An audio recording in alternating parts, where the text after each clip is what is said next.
Selam.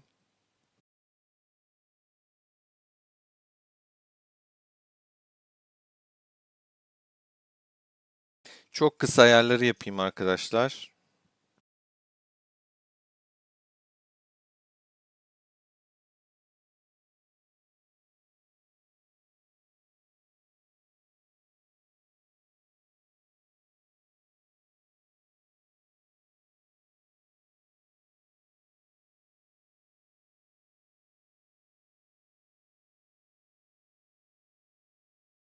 Ayarları yaparken zaten ancak toplaşma olur.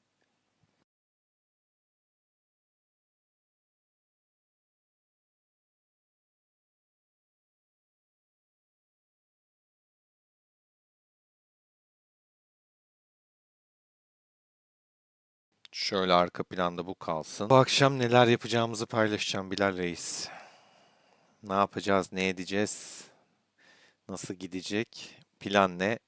Plan belli. Bakalım. 40'tan arkadaşlar da var zaten. Mutlaka gelirler onlar da. Merak ediyorlardır.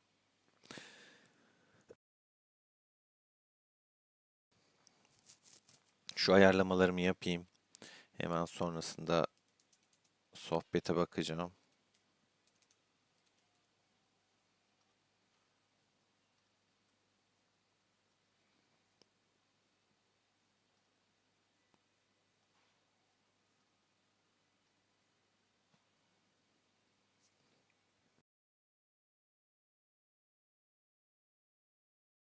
Arkadaşlar benim için çok yorgun bir haftaydı yani yoğundu.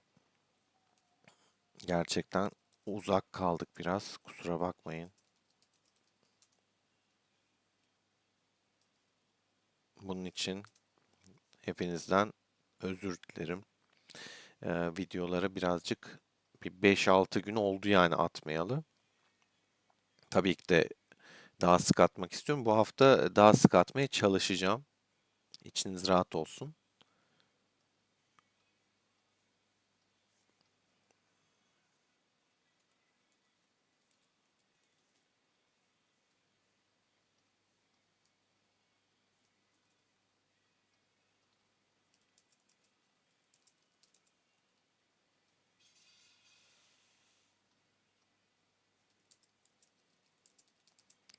Ayarlamaları yapayım. Hemen bakacağım. Şöyle. Hem o sırada toplanmada ancak oluyor malum.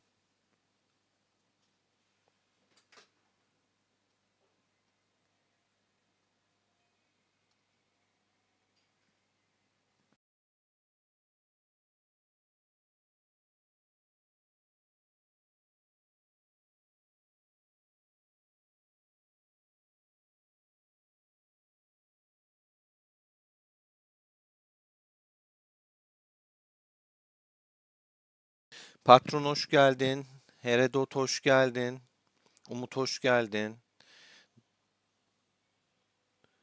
Doğukan hoş geldin. Bugün Savaş. Gelen arkadaşlar videoyu beğenmeyi unutmayın lütfen. Hatta şöyle onu da unutuluyor.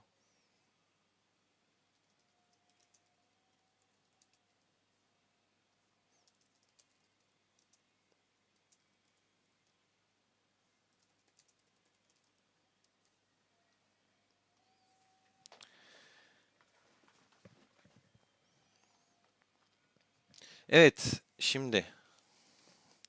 Ya tamam KVK'da 40'la zaten bilindikti. O ayrı. Ama abi çöl de açıklandı. Çöl açıklandı.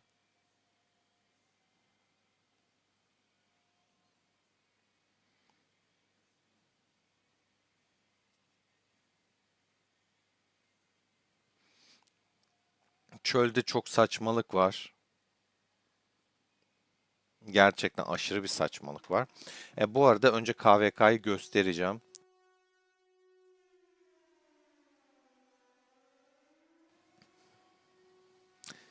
Splix, geliyorsun daha yeni mi abone oluyorsun yoksa?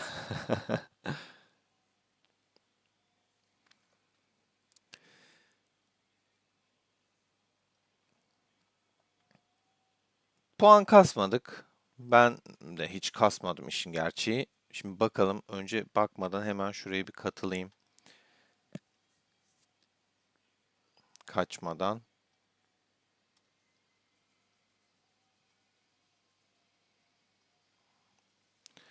Şimdi puan kasmadık arkadaşlar. Çünkü savunmakta, saldırmakta bizim için çok böyle mühim bir şey değil. Puanları göstereyim ama kim ne yapmış merak ediyorsunuzdur mutlaka.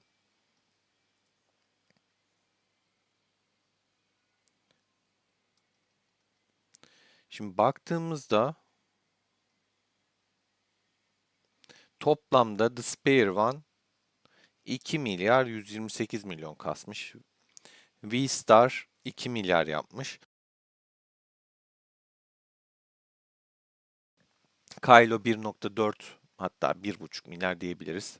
Froike, Alfarina, Xavier geliyor sonrasında. The Miss geliyor.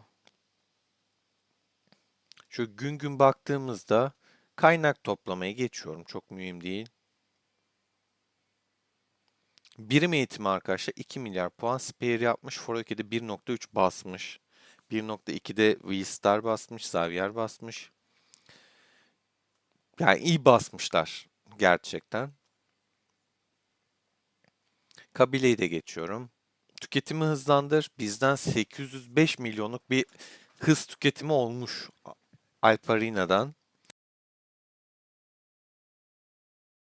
Bu puanlar çok ciddi puanlar arkadaşlar. Yani bayağı yüzlerce günden fazla harcamış yani arkadaş. Bayağı sağlam harcamalar yapılmış. Adem de R ekibine can vermiş. R ekibini de görmek güzel. Şu şekilde yani zaten bakın 4'ten sonra çok ciddi bir fark var, yani 2 katından daha fazla bir fark var. Bu ilk 4 çok sağlam basmış. Bu da güç artışı. Mr. Beer bayağı bir güç artışı yapmış. Splix aleyküm selam, hoş geldin.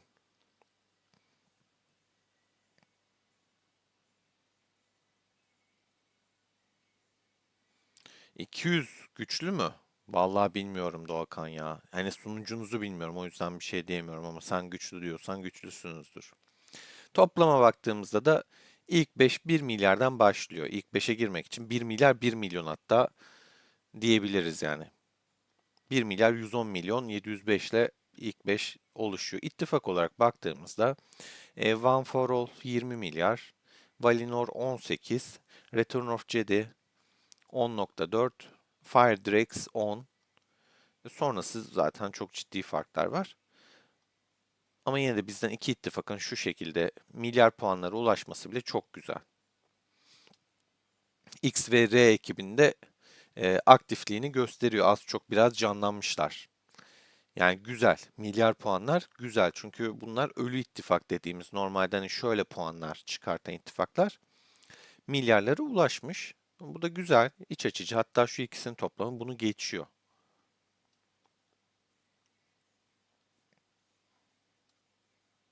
Genel anlamda da böyle çok aşırı bir puan farkı yok aslında. Hani yüklenmediğimiz için normal bir puan farkı var. 31.6 milyara 34 milyar. Yani 2,5 milyar desek aynen. 2,5 milyar fark var. Ama esas gelelim bombaya, çöl. Ya arkadaş, bu çöl nasıl bir saçmalıktır ya? Yani aynen, bu arada çöl, aynen deli patron bu arada, yani harcadığı güç çok korkunç diyorum ya, yüzlerce günden fazla, yani binlerce gün demedim bilerek, 2000 günden, yani eğitim hızında aldığı için double buff alıyorsun çünkü. Hem 10 krallık hem 10 normal şey veriyor, açıyor, kral açıyor. Hem de o 2,5'ta şey 5, hatta şeyden alıyorsun. Yani %25 falan da bir destek olduğu için 2000 günden az harcamış da olabilir. Ona çok bir şey diyemem ama yani 1000 günden fazla onu gönül rahatlığıyla söyleyebiliriz. Bu arada Deli Patron sitesi bayağı basmış aslında şey yapmış. Kalesinin seviyesini falan çok yükseltmiş. Hatta şöyle yapalım. Zaten birazdan savaş başlayacak. Yani şey kalmadı. 22 dakika. Bakalım.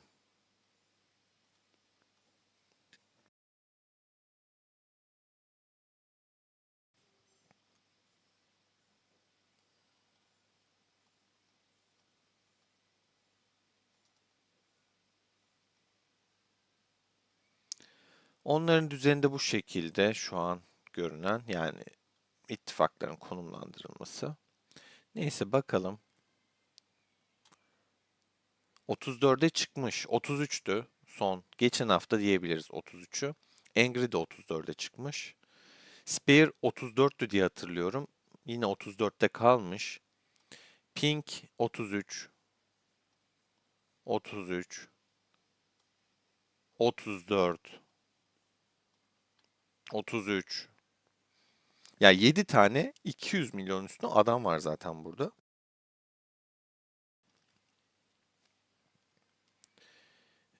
Balina kraken karışımı çok fazla burada. Yani şunlar da kraken. Bunlar balina değil arkadaşlar. Bunlar kraken yani.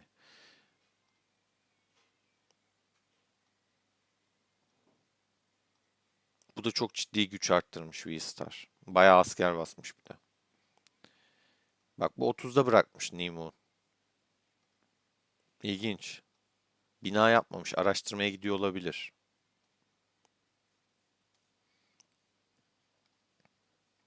Şöyle baktığımızda zaten hani bakın paylaşmayan o kadar çok yüksek hesap var ki. Ona rağmen kaç tane 50 milyon var yani. 3 tane 50 milyon var ki daha da fazla. Bayağı güçlü birlikleri.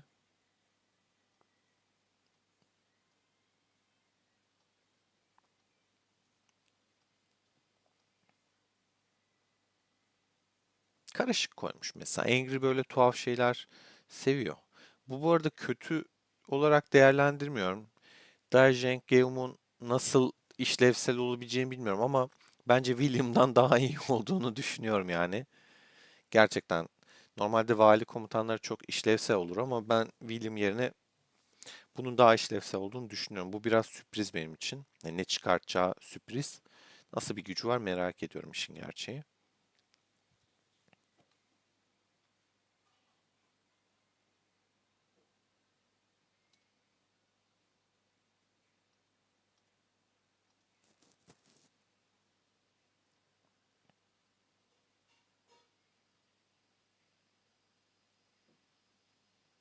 Şimdi çöle geçelim.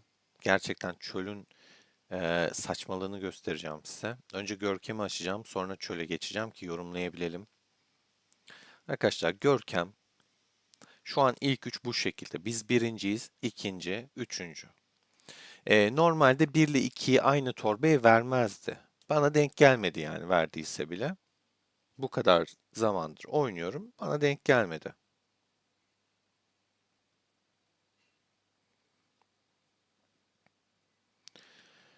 Ama bizim çölde bakın devam edeceğim. Dördüncü, beşinci, altıncı, yedinci.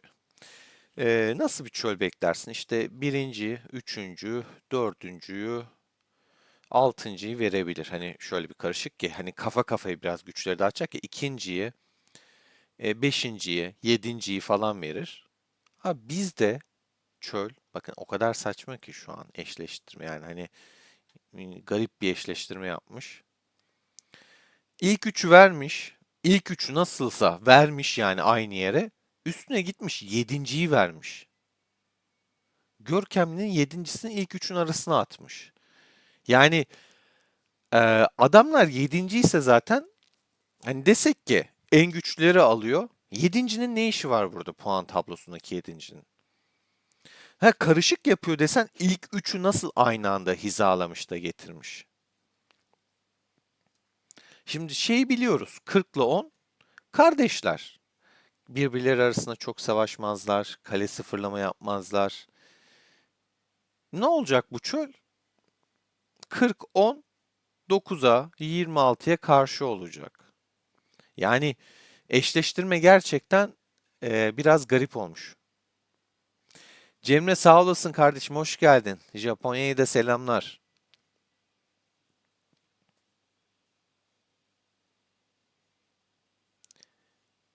Ümit hoş geldin. Vallahi ya, hoş geldin. Paşa hoş geldin. Daha Jenk daha gelmeden yani ilk duyurulduğunda sürpriz bir karakter ve bence kötü olmayacağını söylemiştim. Hala kötü olduğunu düşünmüyorum ama tam olarak nasıl etki edecek biraz bakmak lazım, incelemek lazım. GK kessin abi farmları. Yani kalkan basın dedik, farm bırakmayın dedik. Birazdan başlayacak abi farm yapmayın bir zahmet. Bak mesela Cenk Ata kessin bunu. Hatta şöyle dünya sohbetine atalım. Rakip puan alacağını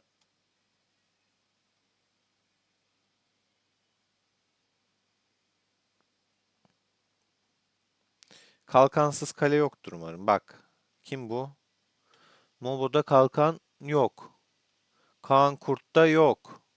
Oğlum 40'tan da arkadaşlar var bak izliyorlar. Vieze yok. Olmadı biz sıfırlayalım. Yok. Şey yapmak lazım paşa. İttifak becerisini aktif edip oto kalkan basacağız. Yani ittifak yeteneğiyle basacağız aslında. Bak şu ikisinde de yok. Yani e, şimdi yayında çok şey yapmak istemiyorum. Çok detaylara da girmek istemiyorum. Çünkü 40'tan da arkadaşlarımız var izleyenler.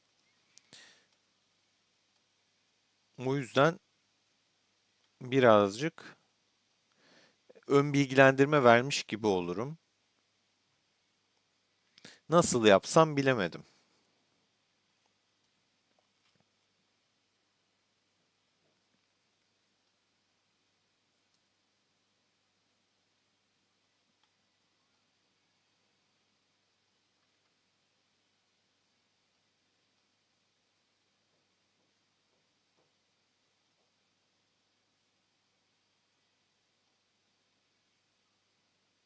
İkinci mızrak kompu yaptım arkadaşlar. O da 22 yani 23 milyon güce yakın. Hatta şunu şey yapacağız.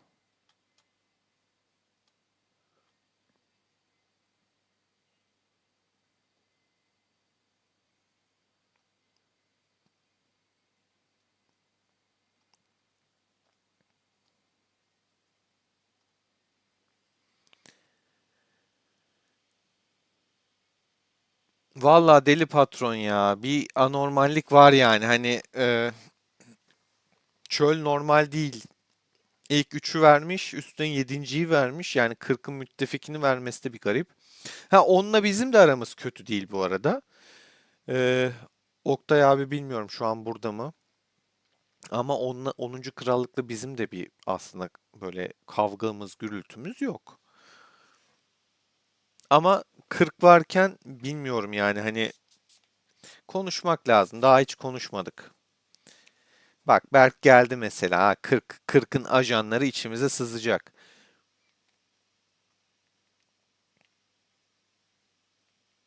Bak Oğuzhan mesela bak nasıl atayım bizimkilere diyor. 40 ajanları içimizde. Eyvallah Ümitçim, sağ olasın. Bu kompunu günden güne güçlendirmeye çalışıyorum.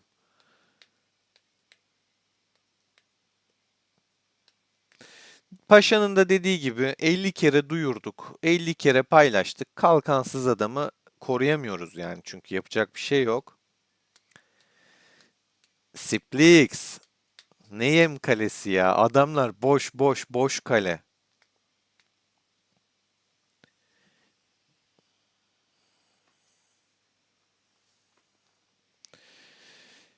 Ümit, dediğin gibi hani bak 40 ve 10. Yani hani ilk üçü verse, bak bak Berke bak. Kardeşim gelin ya. Gelecekler tabii. Steste çünkü Görkem'le çok geri kaldı kişisel puanda. İlk 3 bizden. Dördüncü 34'ten, beşinci de bizden. Yani dünya birincisi 6. sırada yani. Komik bir tablo ve fark yemiş durumda. 400 bin puan fark var ya, hatta 410 bin puan kasamadı. Neden? Çünkü hep onunla eşleştiler ve onunla arkadaşlar kardeşler bu iki krallık. Savaşmıyorlar. Doğal olarak askerleri birikti, güçleri birikti, şey yapmadılar ve gerçekten çölde çok şaibeli geliyor kulağa. Abi hani en güçlüleri alacaksan buradan da 5'i al. O zaman çöl 26, 49, 5 arasında olsun. Gidip ne alaka hani yedinciyi koyuyorsun? Neye göre koyuyorsun? Biraz yani gerçekten düşündürücü bir tablo şu. Şu çok düşündürücü.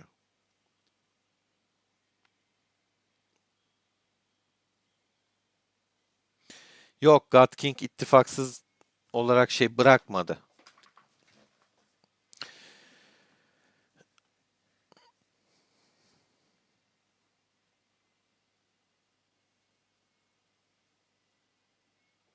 Yok yok, kaldırma hiçbir zaman gelmez Splix. O hiçbir oyunda olmayan bir şey. Zaten saçma olur yani. Berkçim, kimseyle savaşamadık dediğin onunla savaşabilirdiniz. Karate vardı, denkti. Yani kafa kafaydınız. Onda güçlüyüz diyor. Bir sürü balinası, krakeni var.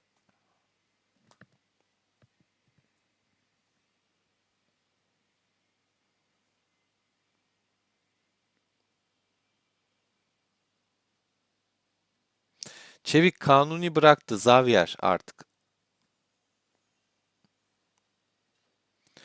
Vallahi patron, savaşacağız mı, savaşmayacağız mı videoda göreceğiz.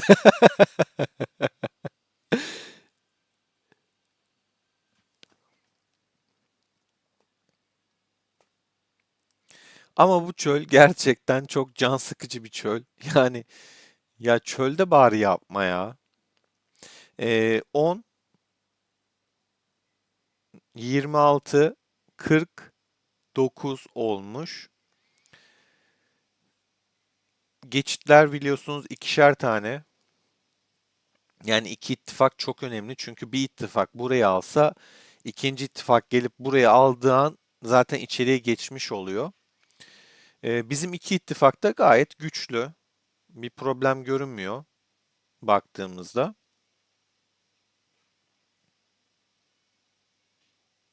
Şöyle bakalım. God King şu an ittifaksız olduğu için onun bir 256 milyon güç eksik. Ama genel olarak 11 milyarla 13 milyarın diyebiliriz. Yani üzerinde de öyle diyebiliriz. R ekibimiz bile 3 milyarın üzerinde şu anda.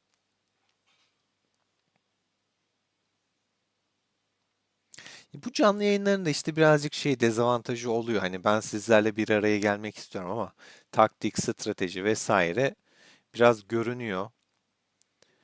O da olumsuz etkileyebilir diye bir endişemiz var yani. Ama arayı da çok açmak istemiyorum.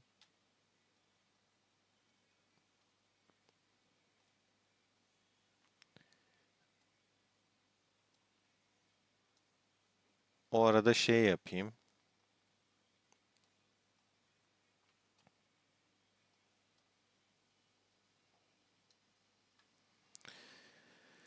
Evet, 9 dakika sonra bir kamp işgalleri falan filan böyle ilk ışınlanmalar, cartlar, curtlar başlar.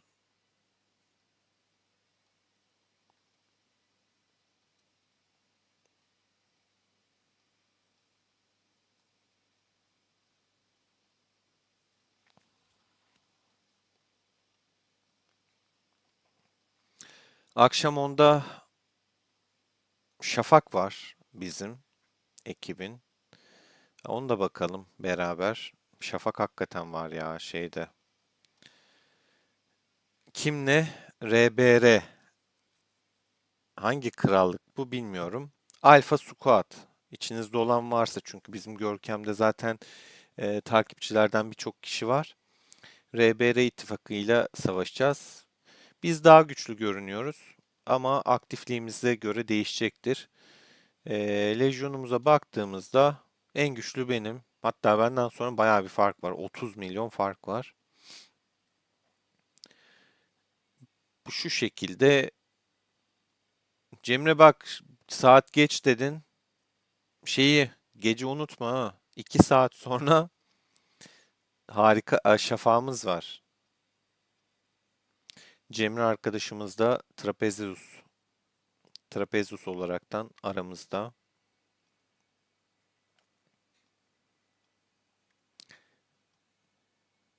Yani şöyle baktığımızda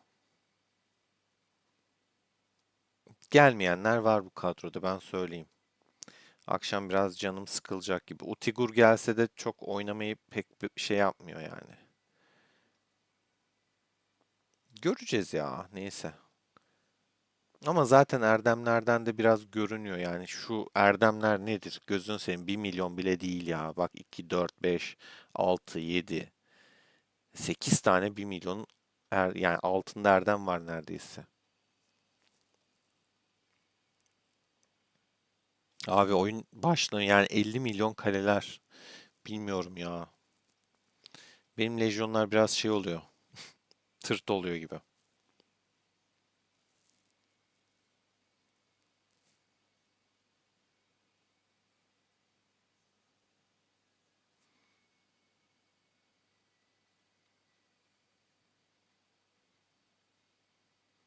46 ile mi çöl? Oy, 46 da güçlü. Yalnız John'lar da yani güçlü. Splix kolay gelsin valla.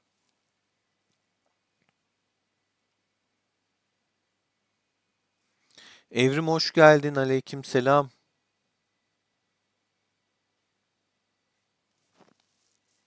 Ya Stesse'nin olayı aslında, hatta bakayım duruyor mu? Şimdi bizde şey de oldu tabii ki, böyle Doruk şampiyonasını biliyorsunuz. Orada da gördüm hani kimler iyi, ne kadar şey yapıldı falan. Açayım size de göstereyim. Şimdi ustalara baktığımızda şöyle, hatta efsaneviye de bakalım. Kimle kim kapıştı söyleyeyim. God King Xavier'i aldı. Popis Pink karşılaşmasında Pink kazandı diye hatırlıyorum. Pink aldı. Spear ile Angry arasında Spear kazandı. Bilginiz olsun, Angry kaybetti.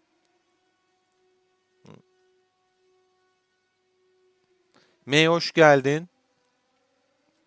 Bakın, bu bilgileri de kolay kolay bulamazsınız ha. Yani inceledim şeylerini.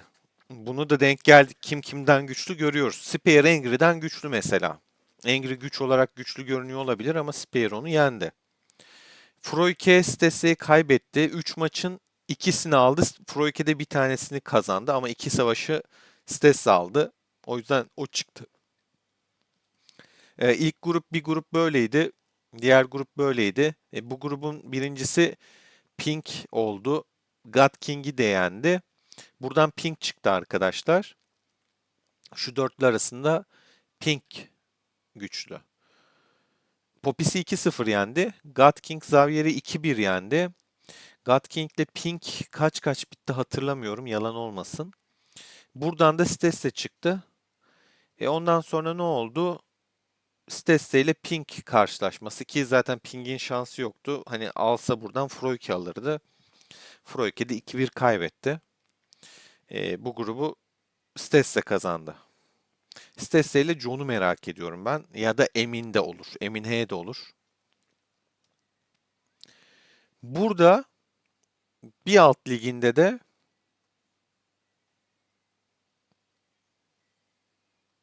neler oldu hatırlamaya çalışıyorum. Mavkit aldı diye hatırlıyorum. Burada Space almıştı. Burayı çok hatırlayamadım ya. Yani çok hatırlayamadım. Bahislerden de bir bakayım. Bak Angry 2-0 yenmiş yani. Hani Angry'nin hiç bir tane bile zaferi yok. O kadar fark var. Spare güçlü bu arada. Bayağı güçlü. Kavkid'i rahat yenmiş. 2-0. Stes'e 2-0. 2-0 ama zaten bunların güç farkı çok fazla aralarında.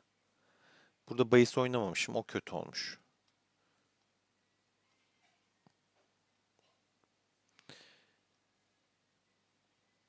Şöyle hatırlamaya çalıştığımda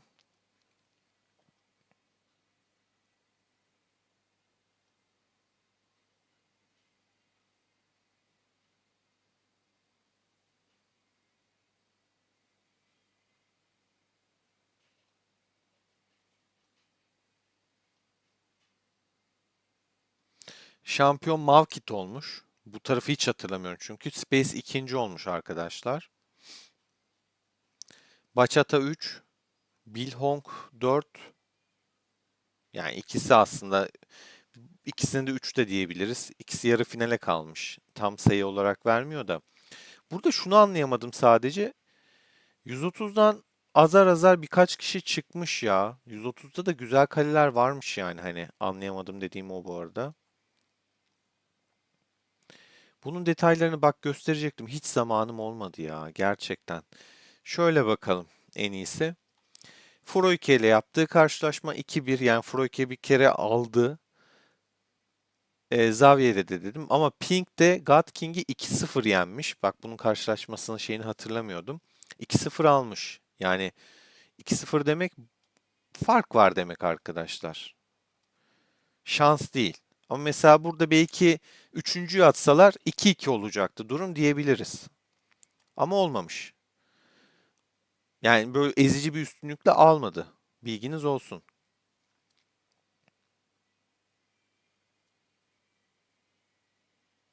Sprix John da ayrı bir seviye gerçekten. Ya Berk bence sitesi herkesi yenemez ya. John alabilir. Emin H de güçlü. Yani Froike'yi de böyle 2-0 falan yenmedi gördüğün gibi. 2-0 yenseydi mesela çok fark var diyebilirdik. Bakabiliyoruz bu arada turlarında da şöyle. Hani kim ne kadar hasar vurmuş. Ayrıntılardan komplarını da görebiliyoruz. Onu soruyorsanız arkadaşlar. Detaylarına kadar inilebiliyor yani. Sitesinin komplarına bakalım hatta. Göstereyim size de. Atı mesela kırmızı özellikle değil. Bunu ışıltı seçmiş. Arthur'u geçiyorum. Çok vakit alır. Neyse hadi bakalım ya. Hadi inceleme olsun. Ya bunu ayrı bir video yapsam mı diye düşündüm de neyse. Bir taşlara bakalım o zaman. Tüm birim türlerinin savunması koymuş. Bakın savunma taşı koymuş. Can koymuş. Kudret koymuş. Artı 144 ne be vicdansız. Aktif beceri de %48. Yani şu taşa bakar mısın? 36, 36, 36 veriyor ya. Yüzeye bakmayacağım. 50 zaten bakılacak bir şey yok. At, mavi at. Ordu koparmayla üstün güç denk getirmiş. Hızlı kılıçın şeyini kullanmış. Saldırı. Buna da dikkat edin.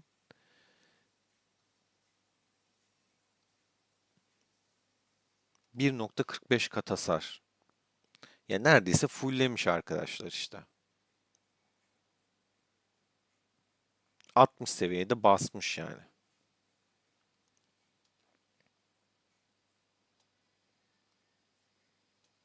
Şu savaş başladı dedim ya 8 dakika. Hemen içtimalar falan var. Kale sıfırlamalar var. Geliyor.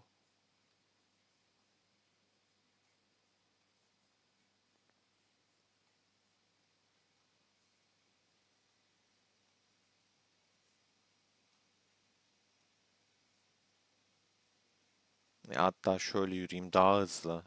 Bunu size ta ilk zamanlardan öğrettim. Hala bilmeyen varsa Açsın eski videoları izlesin. Eski videoların içinde sizler için çok güzel bilgiler var.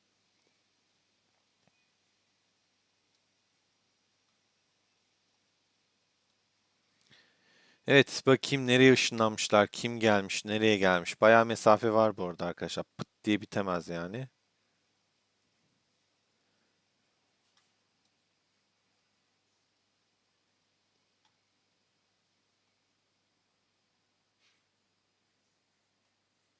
Angry paylaşmış bir arkadaş. Bakalım hemen.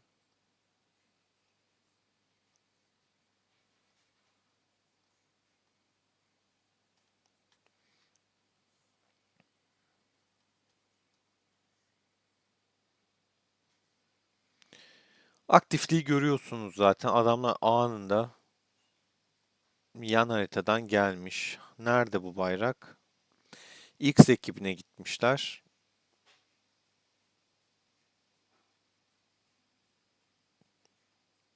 Oradan yürüyüp bize gelecek büyük ihtimal. Kim geliyor? Stesse geliyor. Süleyman kullanıyor bakın ha. Süleyman yüzükle çok güçlü bu arada. Bunu çok çok öncesinde söyledim. Bilginiz olsun. Süleyman yani kötü bir kahraman değil. Ama yüzüğü 40'ın üzerine atmanız gerekiyor daimi alev kanatlarına ki yeni yüzüklerle belki daha da fark yaratabilir. Komplarını zaten gösterecektim.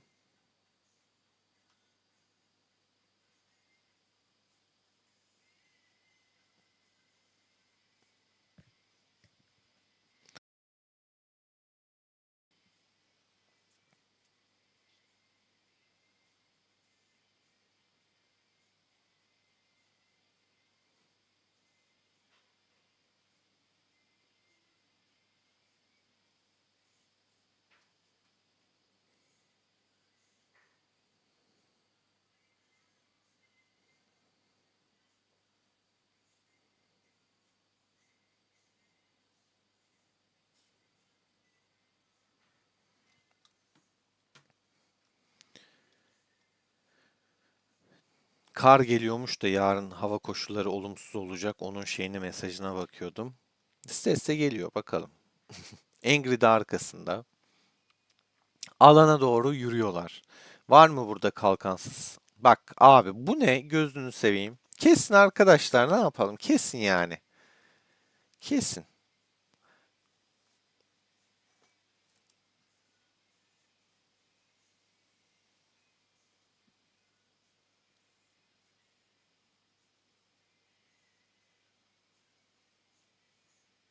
Karate de güçlü bu arada. Doğru patron yani. Karateyi de şey yapmayalım, yemeyelim hakkını. Karate, John, Emin. Ya bunlar zaten dünya sıralamasında ama şeyde aferin God King'e valla. Tak tak tak hemen kesiyor ha.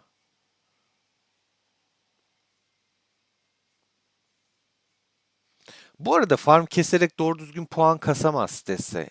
Ya şöyle söyleyeyim. Krakenler genelde farmlarla pek ilgilenmezler.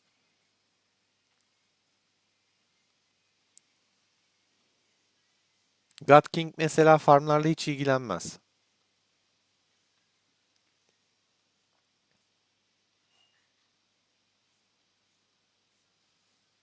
God King'in kalesi nerede? Nereye gidecek bu? Şu harika hangarından mı kaçacak? X'e geçti mi? Bakayım. Daha boşta. Stesse geliyor. Vallahi yakalayabilecek mi bakayım. Geri gitti.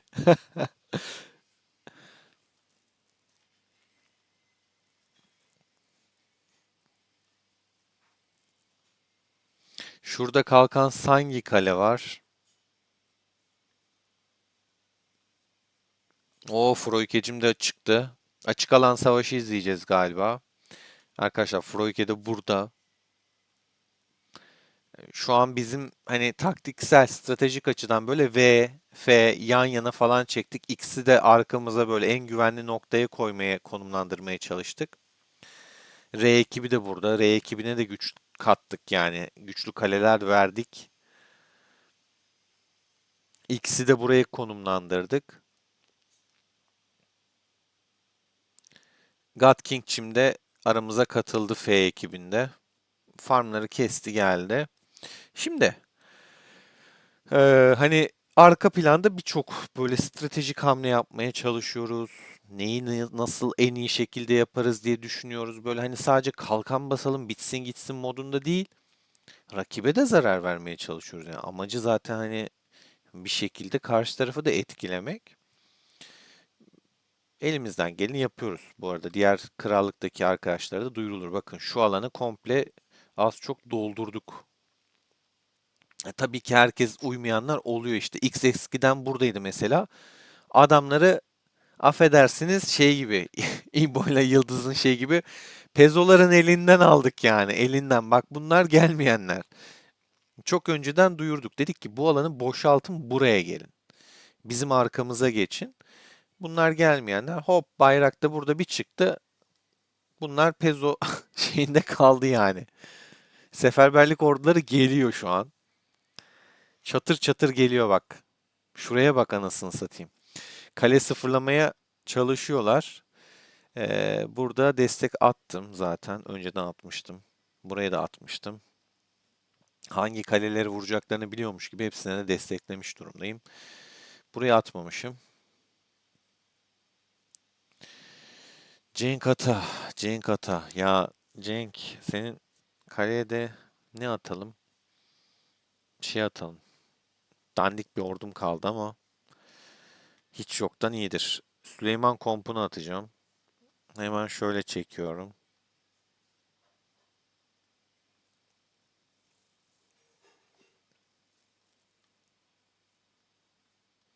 Teçhizatları da bunlardan çıkarttım galiba ya. At da yok ama. Neyse dur bakalım. Stesse de içimize giriyordu. Yani savaşı her türlü izliyorsunuz arkadaşlar.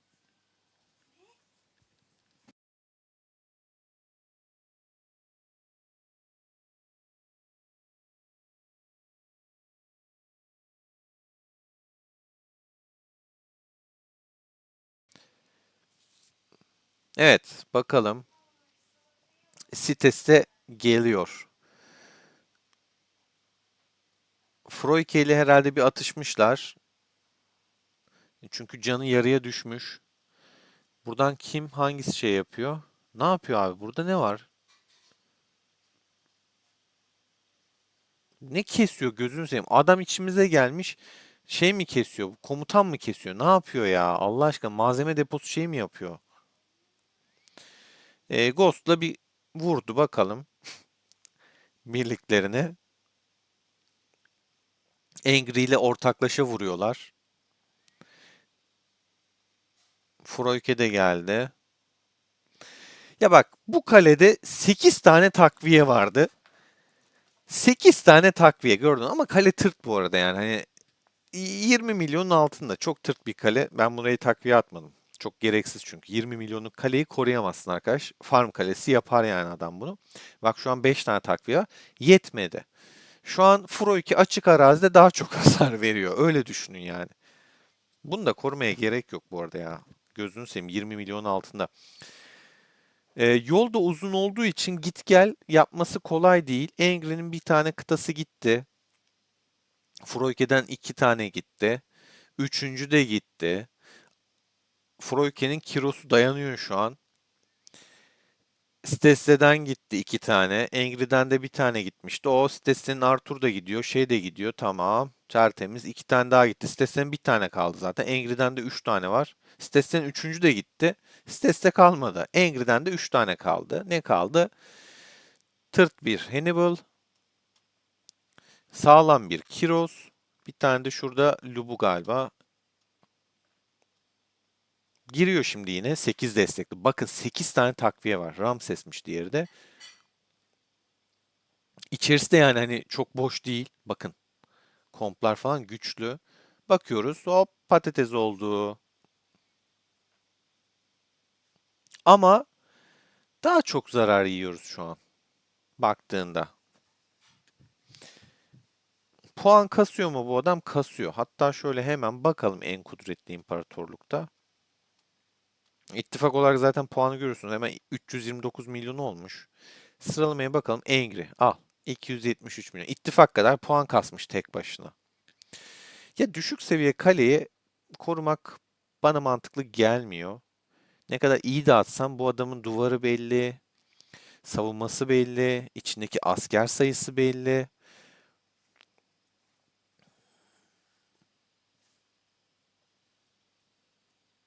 Berkçim ya meydandayız ya işte bak meydanda bak askerler burada görüyorsun bak hareket halindeler. Gelin kesin ya sıkıntı yok bak Froike de çıkıyor meydana. Eren hoş geldin. Eyvallah Eren'im. İnşallah birinci bitecek. Çöl o kadar puan vermiyor Berk ya. Ama oyun gerçekten biraz torpil geçmiş gibi. Yani bu çöl tablosu çok saçma ya. Abi ilk üçü al, yanına da yedinciyi koy. Yedinci dediği adam da 40'ın canciğer kardeşi. Yani neye göre yapmış bunu ya? Nasıl bir algoritma bu ya? Bu böyle eşleştiriyor. Şimdi dünyanın yolunu tekrar baştan yürümeleri gerekiyor. Gördüğünüz gibi daha kaleye bile ulaşmamış kesilenler. Teker teker geliyor bakalım. İçtimalar da geliyor bu arada. Bayağı da bir içtima var yani. Bir de gelen kim? Bak bu Kavkit. Okey. Tikman diye biri. İçtimalar geliyor. Bir de JDM geliyor. Savaş istiyorsunuz arkadaşlar. Savaş yayını açtım. Yalan yok. Yani sonuna kadar savaşıyoruz. Ama stratejik savaşıyoruz.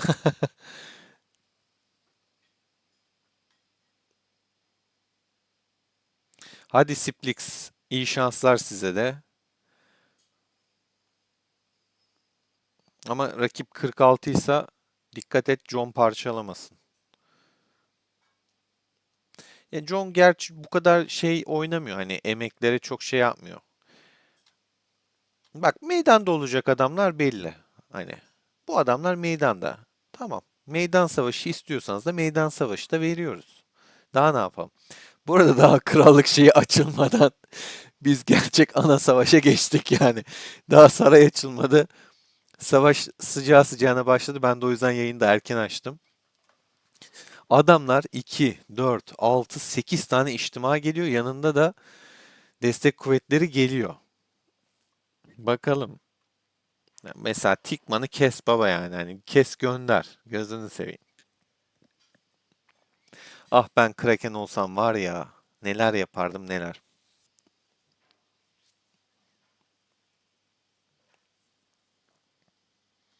Evet bir durma oldu. JDM durdu. Bu tarafta da Kavkit var. Carpe Diem var. Witcher var. Carpe Diem. Arkadan kim geliyor? Aktifliğe bak. V-Star da geliyor. Van James de geliyor. Abi Theodora ile geliyor ya. Van James'in kalesini çok merak ettim. Öne Theodora koymuş geliyor ya. Bakalım Van James'e. 88 milyon kes gönder yani bunlar da beni tahrik ediyor ya. Gerçekten sahaya inmeyeceğim ama çıkmayacağım. Kale destekleyeceğim. Tikmen mesela 73 milyon ya en önde gidiyor abi adam.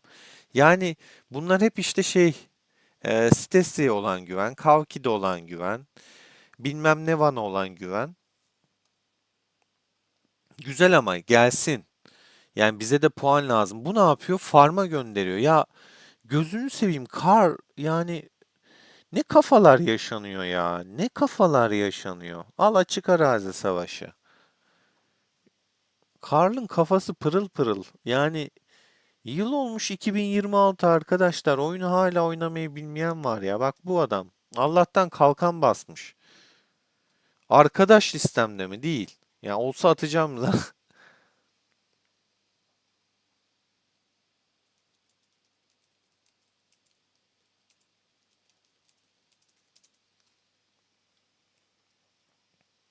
Komik komik hareketler ya.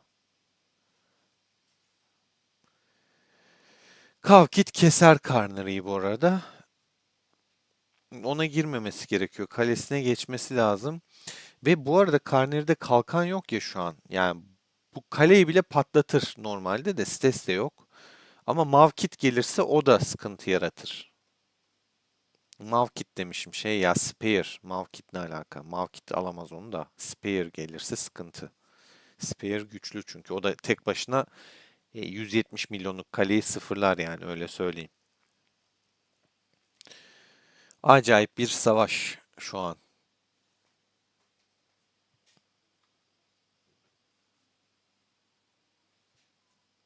Şuradan ses de açayım. Ses vereyim.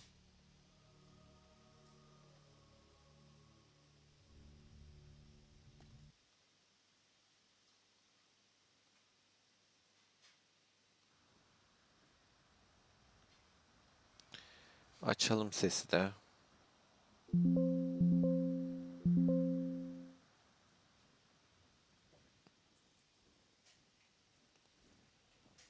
İlk durak Big Rock mı?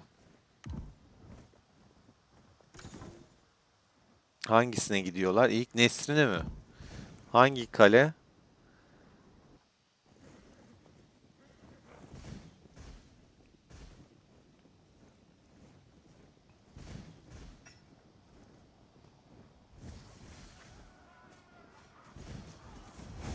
God King Kavkid'i kesiyor giderken. Çok temiz iş yapıyor ve counter'lığıyla kesiyor yani. Hani Kiros'la Miyamoto kesiyor adam. Ya bak Karl'a bak abi adamı gördükçe bak sinir katsayım artıyor ya. Ya bu Kar çıldırtacak beni ya. Furoyke Spear'ı kesiyor. Kesti.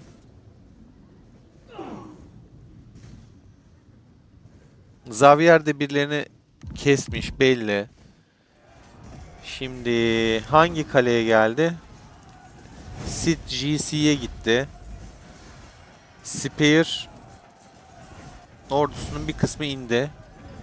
Ama kestiği askere bak 1 milyon.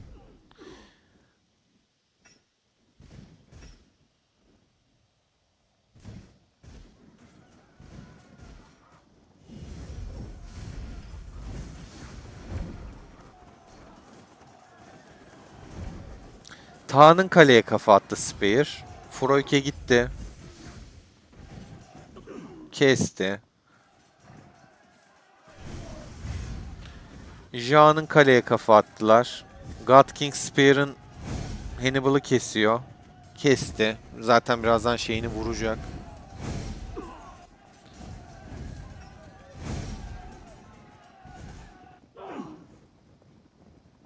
Xavier gidiyor kesmeye. Ha bu kale de tırt. Bayağı tırt. Yani buna da destek atmaya değmez. Gerçekten ama Cenkata'ya gidiyorlar. Cenkata'da var. Süleyman'ımız var. Başka?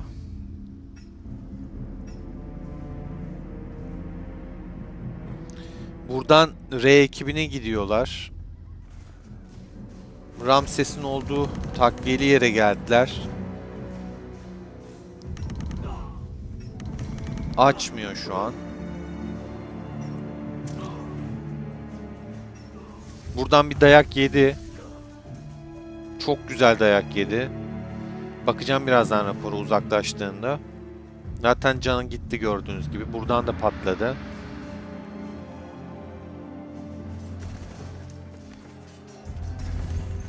Bu kaleye geldiler. Buradan da bir dayak yedi. Oh mis.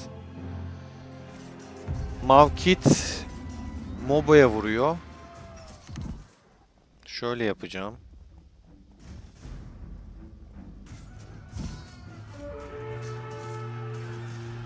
Mavkit güçlü ama mümkün olduğunca ordusunu yiyelim ki başka kaleye vuramasın.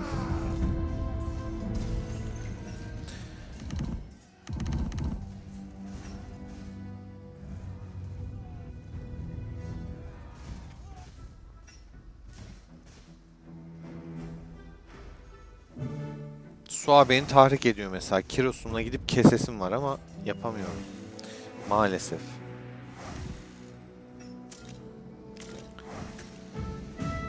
Buff da basayım hatta. Güzel. Savunma buff'ı basayım ya.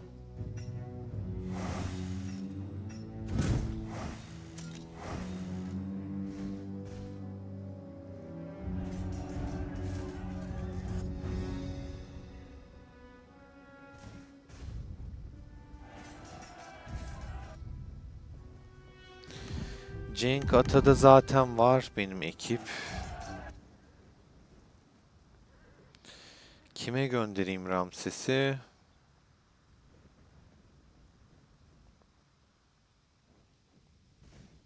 Karuka'nın gücü ne? 40 milyon. Abi 90k Erdem ne, gözünü seveyim ya. 90k Erdem ne ya?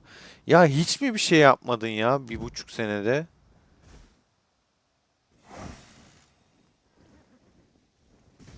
Daha içtima falan kalmadı. Gel buna gir bari tekrar. 47 milyon bu da ama. Şuna da sokabiliriz. Kaan'da vardı zaten. Mobo'da da kesildi. Mobo'ya bir daha gelmeyebilirler o yüzden. Vurdu gördü içini. Ganu nerede abi? Ganu'nun kaleyi sıkıntılı yerde. İstese de gelmiş yani. Girmiş kaleye hatta. Bir bakmış tadına. Şöyle yapalım. Oğlum buna da şey yaparsam yolda içtimai keser yani. Hani o da saçma olur.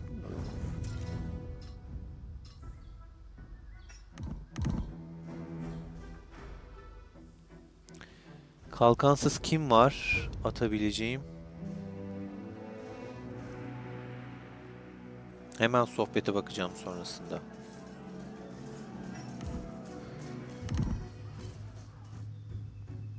Xavier bunları kesti gönderdi. Güzel.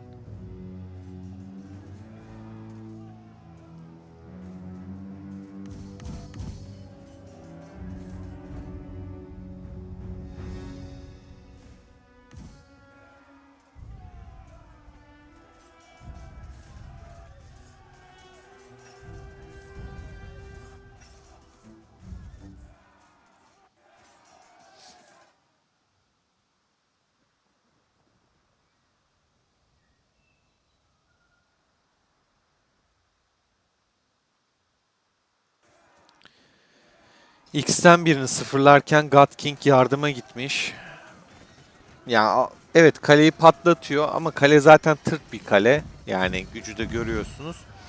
God King de onları kesiyor bir yandan. Kendi puan kasıyor.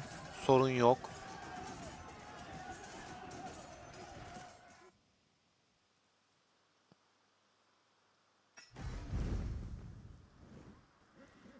Kimi kesiyor başka bizden? Ya GMZY kalesi ya. Angry bunu sıfırlıyor. Peki ne kadar mesafem var? Kaya kaya gidebilir miyim? Sıfırlandı zaten. Şu an mesela destek atmamın çok da bir anlamı yok. 4 destek var. Ama yer yani. Bak gitti. İçinde asker kalmazsa kalenin çok destek atmanın bir anlamı yok. Boş yere puan şu an bir tane destek atmak. Şu da çok zayıf bir kale yani. Bunu desteklemenin de bir anlamı yok.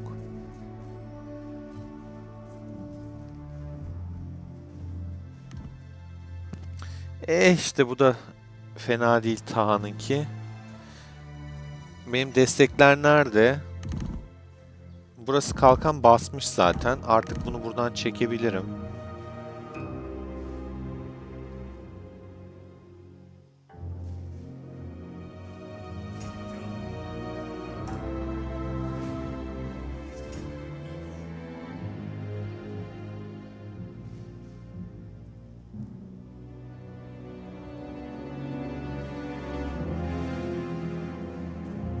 Ses çok mu açık arkadaşlar? Bilerek askerimi dışarıya çıkarttım ki bana vursun diye. Bana vurup kafa atarak öldü ekipleri. Ben vurmuyorum. Onlar bana vurup ölüyor.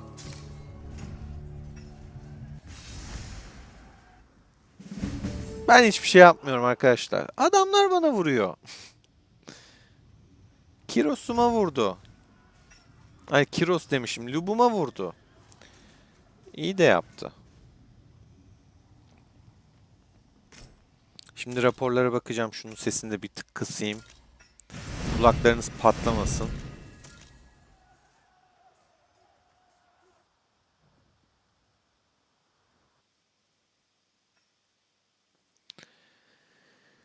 Ah, Bachata'da kalkan yok. Steste burayı deneyebilir. Gel gidelim. Başka kim var? Burada bir kale var. Bu nerede? Bu kalkan basmış. Ana birliğimi alayım. Güzel bir yere konumlandırayım. Taha'ya göndereyim. Süleyman'ımız nerede? Süleyman'ımız burada. Tamam güzel. Ramses de doğru yerde. Bachata'ya kolay kolay gelmezler ama dursun orada. Buralar ne oldu? Güzel, temiz tutulmuş. Mavkit burada. Hangi kaleye kafa attı? Karuka'ya kafa attı. Ayrılmış oradan.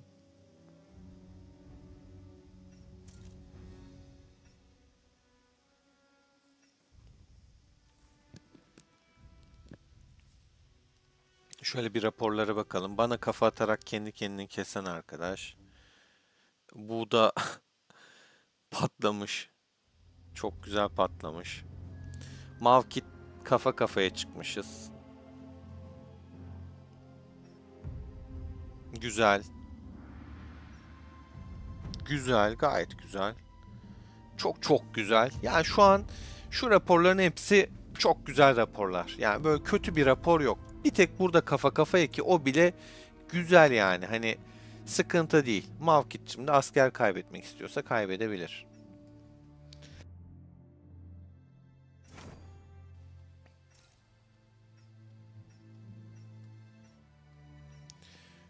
Ya şuradaki puana bakar mısın? Bir anda 3,29 milyar daha saray açılmadı. Angry kasmış, The Mist kasmış. Adem'e de helal olsun. Ha, iyi puan kasmış bir anda. Bu arada savunmada sadece savunma yaparak. Mavkit, Stesse, One Big Punch, Dentist, Spear, Furoike falan da buralarda. Ama VS'ler falan çok hoş olmamış. Yani puanları çok yüksek sıfırlamalara baktığında. Gözetleme geliyor. Şurada gizlenmiş birileri varmış. Halil'cim ne yapıyorsun Halil? Halil ne yapıyorsun? Boş yere puan veriyorsun. Yani buralardan biraz puan almışlar. Stes de buraya geldi biliyorsunuz. Buradan bayağı bir puan yemiş X'ten. R ekibi güzel savunma yapmış. Adem'in kalesi de bu. Güzel savunmuş. İyi puan kasmış gerçekten. Büyük ihtimal şuralardan kastı. Şu an F'den doğru düzgün puan almadılar. F olarak biz aldık ama X'ten çok puan almışlar. Ya, mis. Arafat'ın kaleye de vurdu. Gitti. Bakalım şöyle geniş açıyla gelen var mı, giden var mı? Bir kontrol edelim. Öf öf öf. Bu nedir abi? Bu nedir?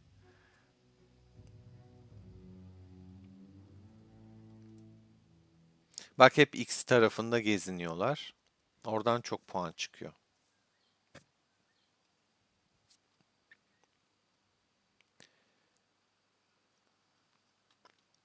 Puan vermemek gerekiyor ya. Gerçekten o sıkıntı yani. Puan almamaları lazım. Yani o kadar tırt ki komplar şu an var ya zor tutuyorum kendimi inip şunu kesmemek için. Ya farm yapıyor adam ya. Farm atmış. Gözünü seveyim ya.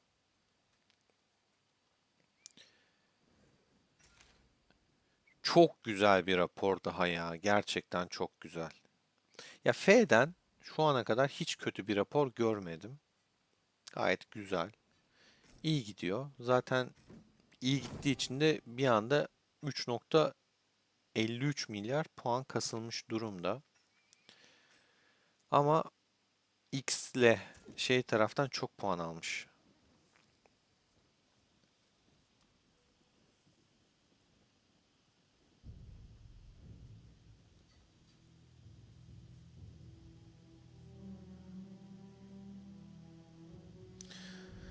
Patron, burada savaş olacak. Adamlar puan arayışında. Biz de puan vermeyip biz de puan arayışındayız. Tam puan vermeyeceğiz ama bir yandan da Görkem için puanı da korumamız lazım.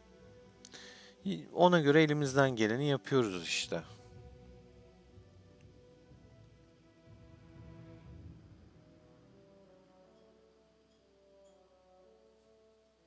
Evet, evet, X tarafı biraz patates olmuş durumda Berk ya. O taraftan çok puan almışsınız. Ergün, hoş geldin.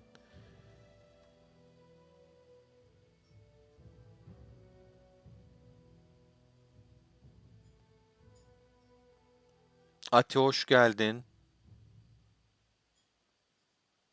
Azat, dediğin gibi giden bayağı bir fazla olmuş. Şimdi şunu da not edelim, bir videonun içinde kalsın. Kişiseldeki puanları zaten göstermiştik. Stes'te bir 6.000 puan almış gibi. 240 diye hatırlıyorum çünkü. 240'lardaydı galiba. 251 olmuş. Eamon'ı geçmiş. Eamon şu an puan kasamıyor zaten. Mümkün olduğunca puan vermemeye çalışacağız. Daha bir şey aldığı yok. İlk 3 zaten bizde. Puan farkı belli. İttifak olarak da birincilik bizim krallığımızın ittifakında yine. 34'te 2. Zaten 40'ın ittifak puanı da düşük. Krallık olarak da şu anki durum şu şekilde. Yaklaşık 1,4 ne 1 nokta evet 1,4 milyon puan fark var.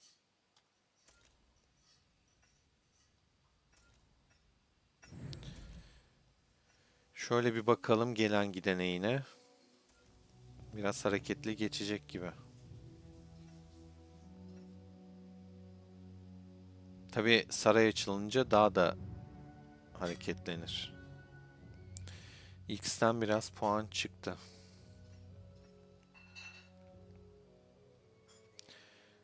Evet, şu an gelen yok, gözcü atılıyor. Bakalım şu gelen dörtlüye. Stesse olabilir bu. Aynen. Yani daha bakmadan zaten tahmin ediyorum. Bu da Angry olabilir baştaki bekleyen. Kalk gitmiş. Birlikte saldırmayı bekliyorlardır. Genelde onlar eş zamanlı yapmayı tercih ediyor. Onlar oraya yürüyene kadar Ati bir yandan sohbette, bir yandan elleri işte, gözü neydi o? Gözü oynaşta, eli işte gibi bir şey olmuş. Ati bir yandan burada. Ati'nin kalesini de göstereyim. Zaten 200 milyon güç diye hatırlıyorum. Ama bir bakalım. Türklerden böyle güçlü kaleleri görmek hoşuma gidiyor.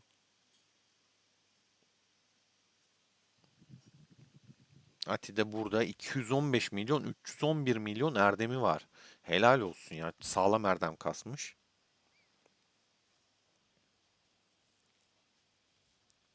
Ya bakın, aktifliğe bakar mısın adamlardaki? Daha saray açılmadı. Burada 50 tane kale var anasını satayım. Bak. Kaç tane sayacağım? Üşenmeyeceğim. 2, 4, 6, 8, 10, 12, 14, 16, 18, 20, 22, 24, 26, 28, 30, 32, 34, 36, 38, 40, 42, 44, 46, 48, 50, 52, 53 kale var ya. 53 kale gelmiş bile. Daha saray açılmadı. Seferberlik ordusu geliyor. İçtimalar geliyor. Bakalım, bizimkiler de alana çıktı.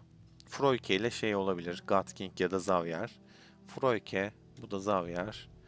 God King olsa mavi görürdüm zaten. Şimdi Stesse geliyordu.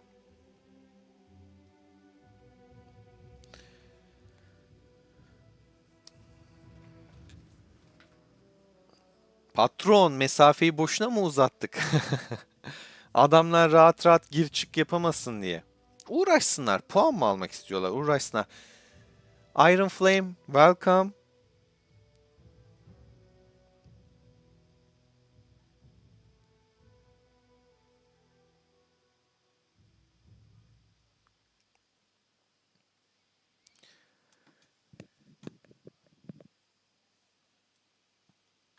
Iron Flame, Witch Kingdom.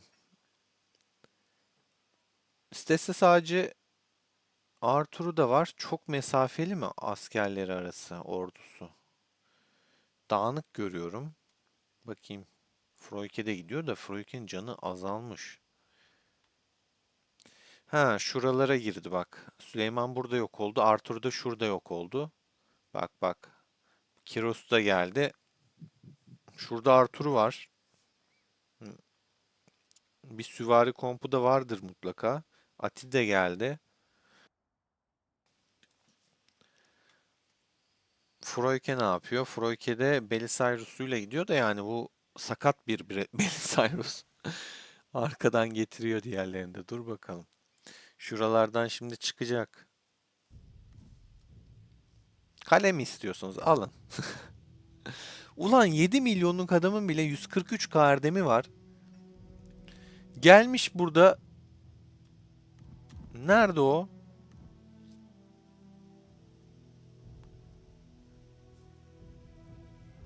Şeydi ya. Kalkanlı bir arkadaştı. Beni çıldırtmıştı. 90K mı ne erdem vardı ya?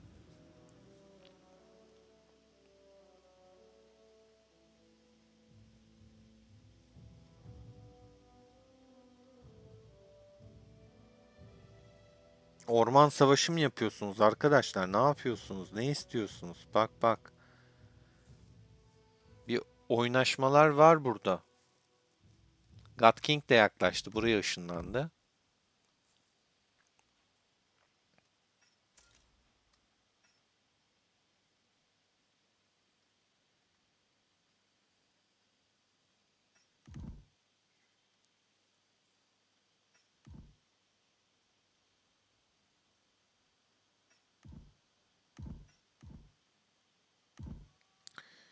Şöyle yapayım. Ya da yapmayacağım.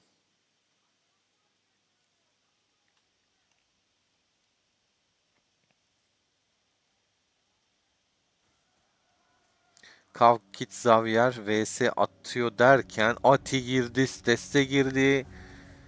Adam bitti.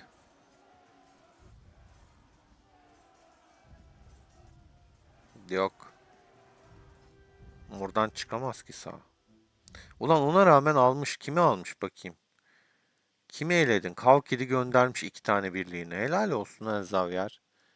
Steste vuruyor, Ati vuruyor, Kavkit vuruyor. Tek başına iyi dayandı ha. Bak bak. Ramses'iyle de indirecekti neredeyse. Şunu indiriyordu.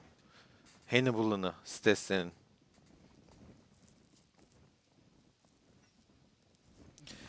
Geliyor Steste bakalım. Froike'ye ne oldu? Şuraya bir girdi yok oldu.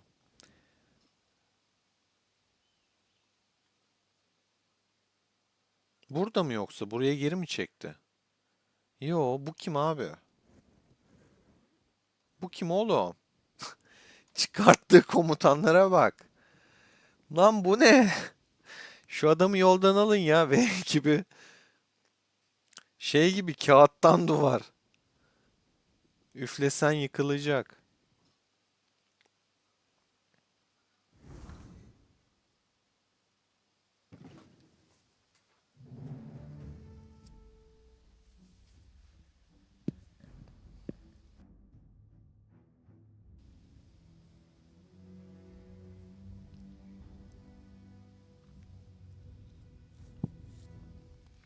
Ha 40 milyon adam evet 90K'ydı ya Evrim. İyi hatırlattın Karuka.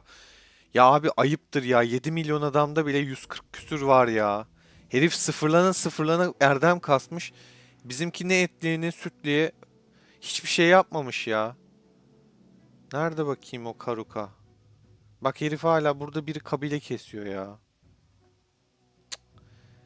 Allah'ım ya Rabbim ya Resulallah'ım ya. Nereden yani hani ne yapacağız bu arkadaşlara ya?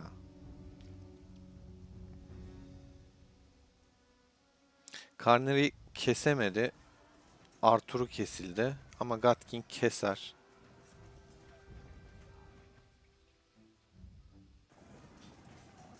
Evet bak ya abi bunlar ne yapıyor bu?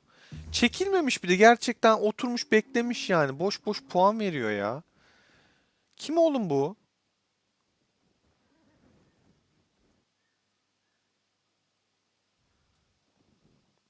Oluyor ya abi işte yüzlerce insan aynı anda kontrol edemiyorsun. Iron Flame. Is this your castle? Belki ilk başlardan demirden manası vardır. Iron Force'tur.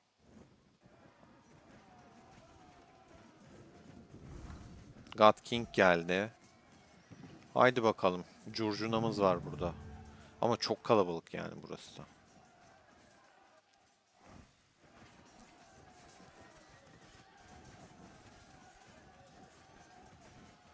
JDM de Türktü diye hatırlıyorum.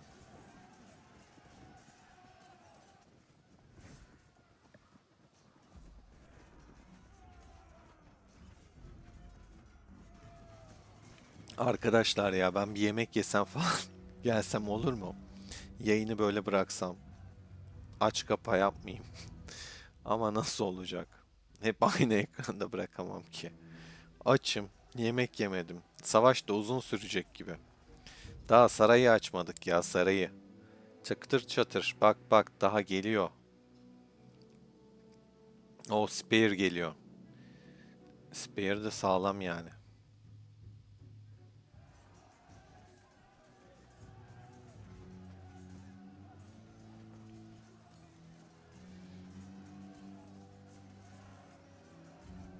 Şöyle bir şeye bakacağım.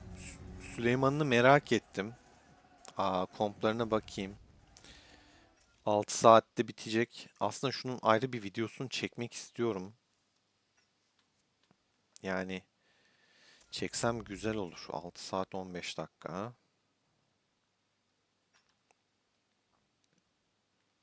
Bak burada Süleyman kullanmamış. Napolyon kullanmış.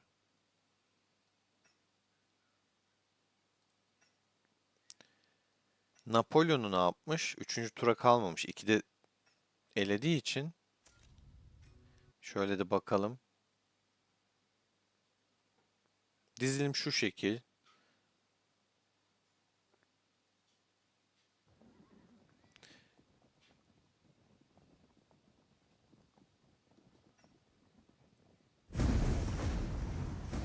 Çat diye girdi bir anda.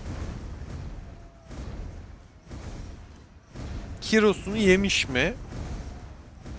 Yemiş.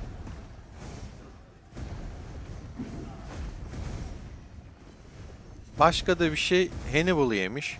Abi hala Hannibal mı var ya?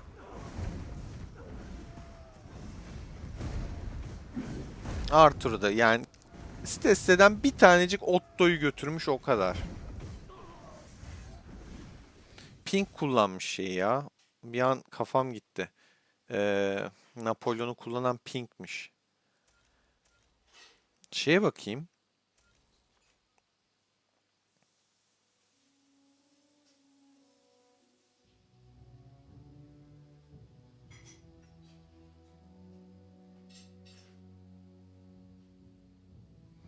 Bak Lagerthe'yi ortada Skip'i sona atmış.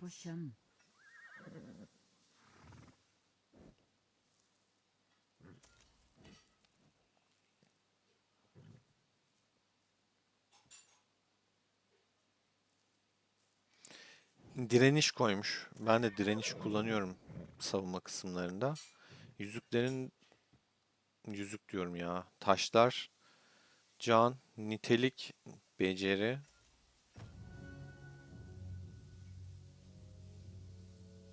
Aha da kullanmış bak.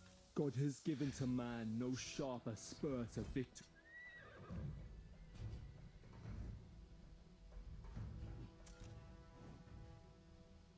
Direniş koymuş yine. Daejeung. Jengeum. Bakalım. Bak yeni yüzük takmış buna. Can, strateji, yenileme,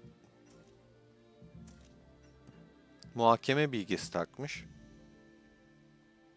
Çok da güzel bir yüzük. Güçlü bir yüzük bu arada. Ölümsüz ordu. Bu zaten Theodora'dan falan hatırlıyorsunuz bu yeteneği. Temiz.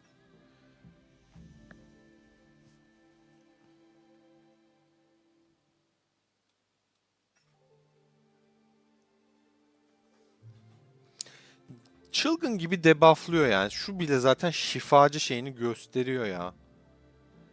Yenileme oranına bakar mısın? %500.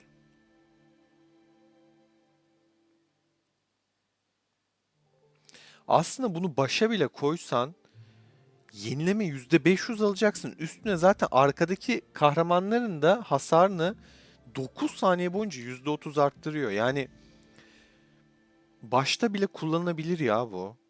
İmzasından kaynaklı. %500 nedir abi? Buradan da %330 geliyor. Yani korkunç bir yenileme ya. Müthiş. Diğer bufflardan da alıyorsun yenilemeler.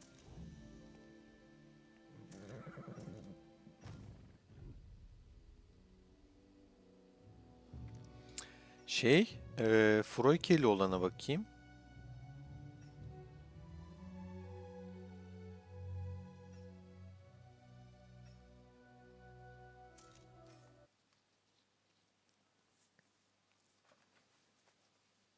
Yani size göstermek için açıyorum. Bak şimdi bak. Bunda Otto var. Otto uzun süre sağda kalmayı sağlıyor. Şuradaki asker sayılarına bakar mısın ya? Froike'nin.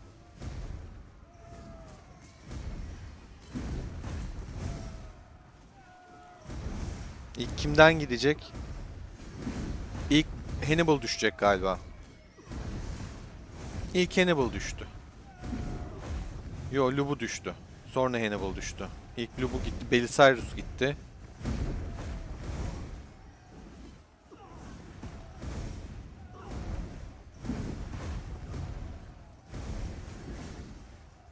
Otto'ya bak.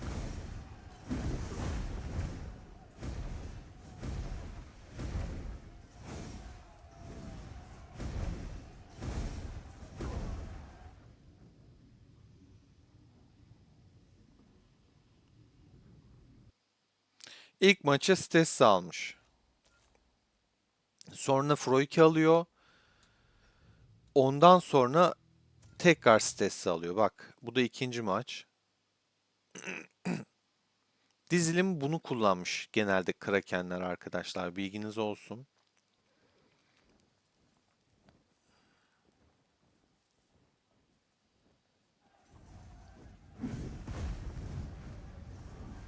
Lubu düşmezse iyi hasar çıkartır. Düşerse sıkıntı. Ama bakayım. Düşüyor. Yine ilk Lubu düşüyor belli. Yine Hannibal mı? Oo, bu sefer Belisarius da düşecek. Hannibal'dan önce Belisarius düştü. Nasıl almış oğlum bu savaşı?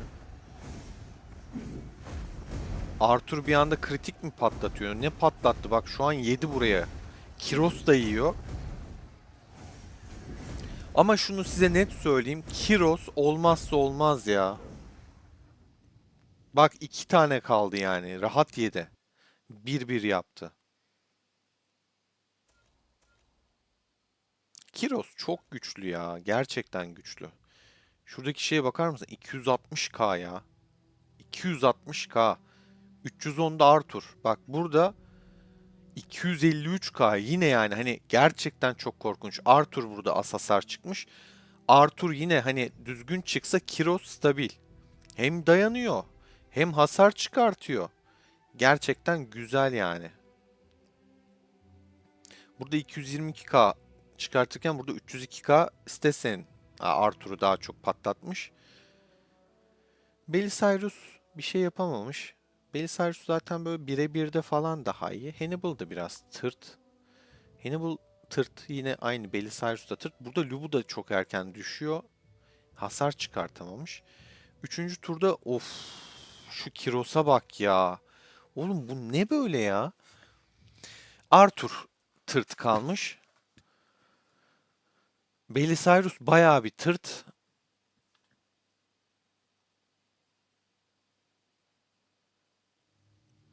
Yani Kiros'u yok etmiş ya. Yok etmiş abi. Ya şu kompu her tur Kiros'u görüyorsunuz. Kiros şey yapmış. Gerçekten ben size oyunun başından beri mızrakçıları boşuna övmedim, savaşçı mızrağı. Alın, yapın. Ne yapmış Froike?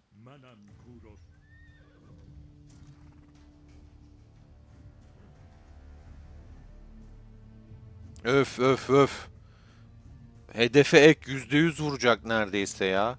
%65 ihtimal, zaten 2'de birden fazla ve 3 saniyede bir yani. Hani çok seri bir şekilde. İkincil vuruş. Bak bu yetenek bende yoktu. Bunu alabilirim. Bunu yapacaktım zaten. Unuttum sonra ben ya.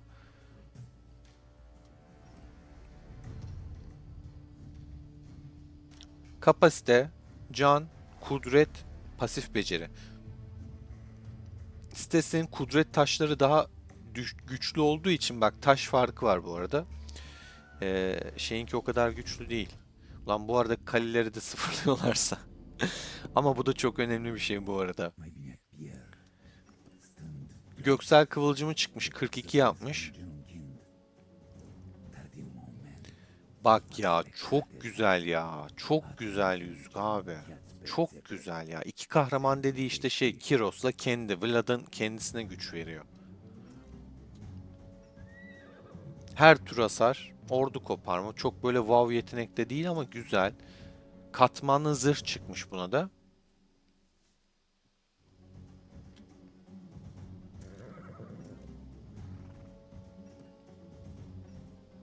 Bunu ayrı bir video yapayım ben ya.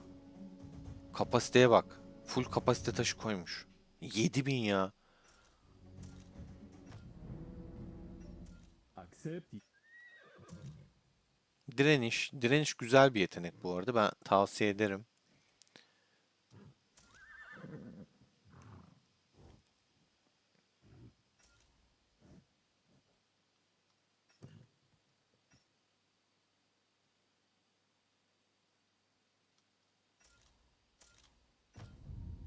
Şeye ne çıkmıştı? Accept this driver. Altınla Just a korkusuz mere misilleme token of çıkmış. my regard. İşte ben burada farklı kullanıyorum. Tak.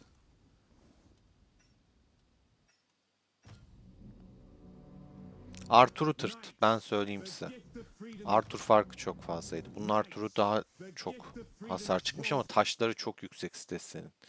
Yani 144 kudret veriyor. Gözünü seveyim ya. 144 kudret ne? Vicdansız. Bakalım taşına, görelim zaten farkı. 94. Yani 50 kudret fark var ya. 50 kudret ne abi? 50 kudret ya.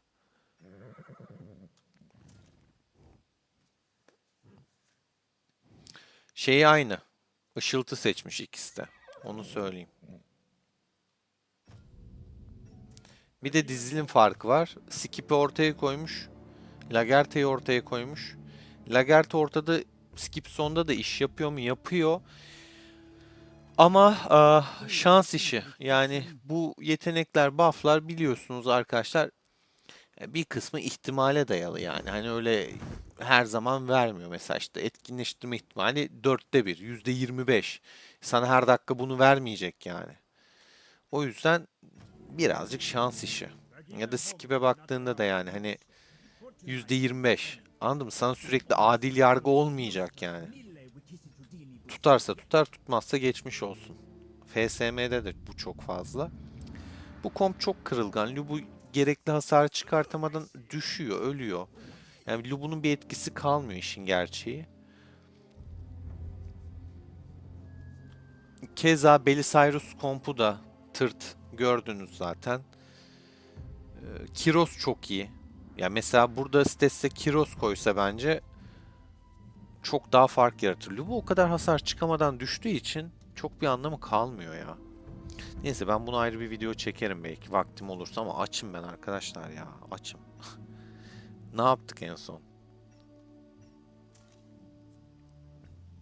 Spear geliyor buraya. Tamam. Başka? Aha, bir tane kaleye vuruyor sitesi. Butcher'a vuruyor.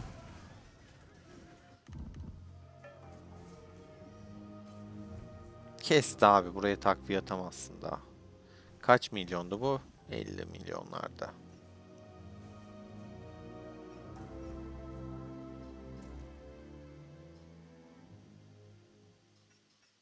İçtimalar geliyor yine. Abi hep buradan X'ten ya. Hep X'ten puan alıyorlar ya.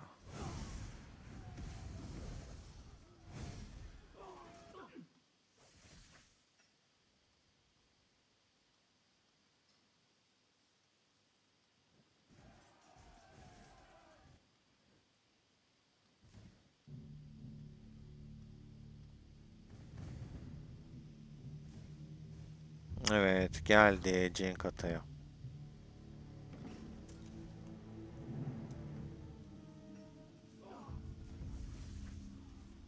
Ona geçmiş olsun. Sen kim? Kale sıfırlamak kim?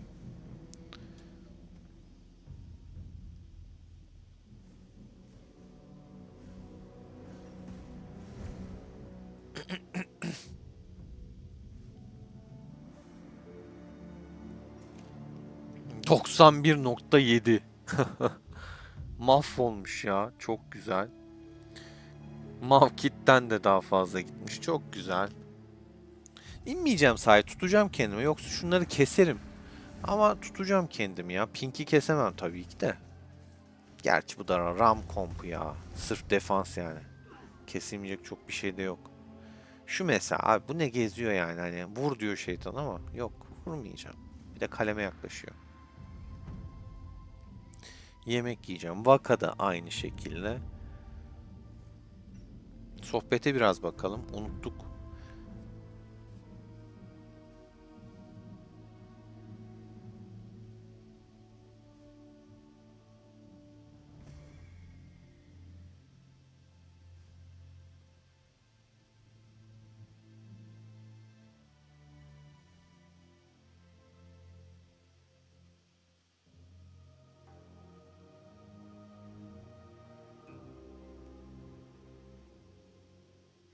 Ya yayın yaparken yiyemem ki Evrim ya.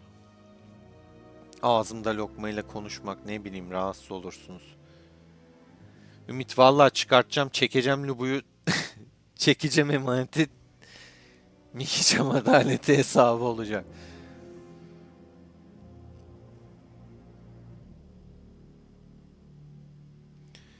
Karto hoş geldin sağ olasın.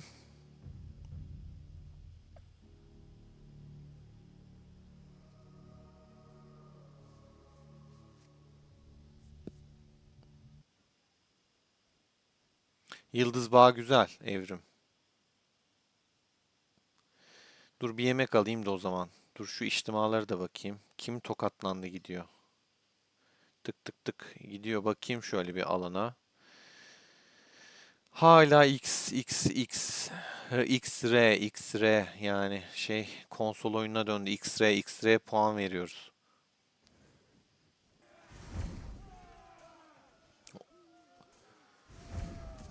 Osi'de kalkan var.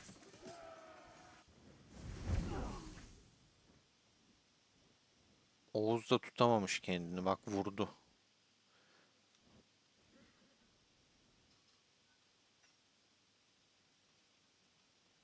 Space de gelmiş. Kavkit burada. Spoton. Güzel Spoton. Ama Kavkit Spoton'u keser bence. Spoton'un kalesi de bu arada zayıf değil arkadaşlar. Yani keser dediğime bakmayın. Kavkit güçlü. Spoton'u da göstereyim. Ha bu arada Spoton da çıkabilir kafa kafaya yani. Hani şey değil kötü değil. 177,5 milyon kalesinin gücü var. Birlikleri de güzel. Ama izliyoruz. Ginyu ile kapışıyor. Ginyu keser. Kavki'de ne yapacak? Bakalım. Bak Hannibal'ına vuruyor. Kiros'la vuruyor. Yani counterlıyor. Normalde o Kiros'un o Hannibal'ı yemesi lazım. Şu an kafa kafaya. Biraz önde. Güzel. Ginyu dövdü gönderdi. Çok temiz. Çok güzel Hannibal'ı da yedi. Helal olsun Spoton. Yani canı azalıyor tabii ki ama yiyor mu yiyor. Ha, counter mı counter o da ayrı bir şey. Ama olsun. Sonuca bakıyoruz. Şimdi kim geliyor kim gidiyor. Bakalım of of of. Lejyonlar geliyor. Tamam o zaman şöyle yapıyoruz. Ben bir hemen yemek alayım. gideyim mutfaktan. O sırada şöyle ekranımızı bırakayım. Geliyorum. Olay sizde arkadaşlar. Siz de o sırada lütfen videoya beğeni atmayı unutmayın. Aramızda hala beğeni atmayanlar var. Daha saray açılacak. Saray için savaşacağız. Edeceğiz. Saray açıldı mı ya? Açıldı. Bakayım. Açılmamış. Kaç dakikası var? 57 dakika. Oo, daha bir saat var. Oğlum biz çok erken başladık ya. Gerçekten çok erken başladık. Komp nerede? Daha var. Tamam. Olay sizde arkadaşlar. Beğeni atmayı unutmayın. Atmayanları hatırlatalım. Şöyle şuraya alıyorum size. Savaş olursa görürsünüz.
Geldim. Ne yapıyor Space? Sitesi mi kesiyor? Ben mi yanlış görüyorum? Ne oldu ben gelmeyince... Oğlum bir yemek yedik geldik.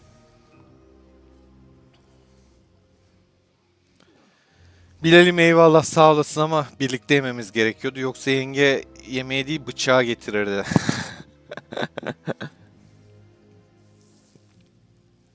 Sinan hoş geldin. Eyvallah yemekteydim evet. Muhammed hoş geldin. Muhammed abimiz. Vallahi Onur yoktum.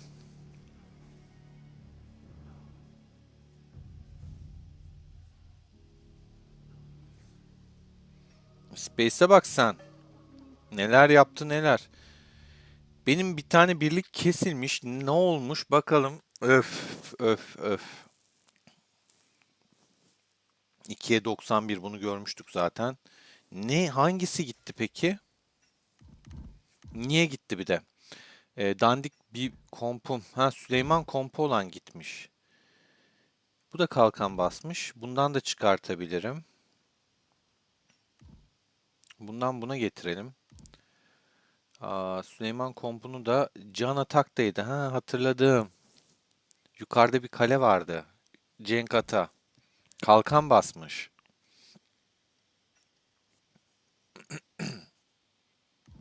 Bunu hiç korumaya gerek yok.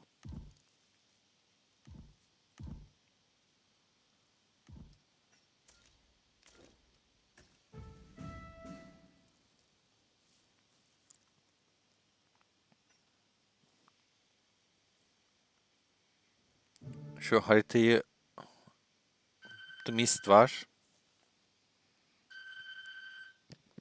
Bir dakika güvenlik arıyor.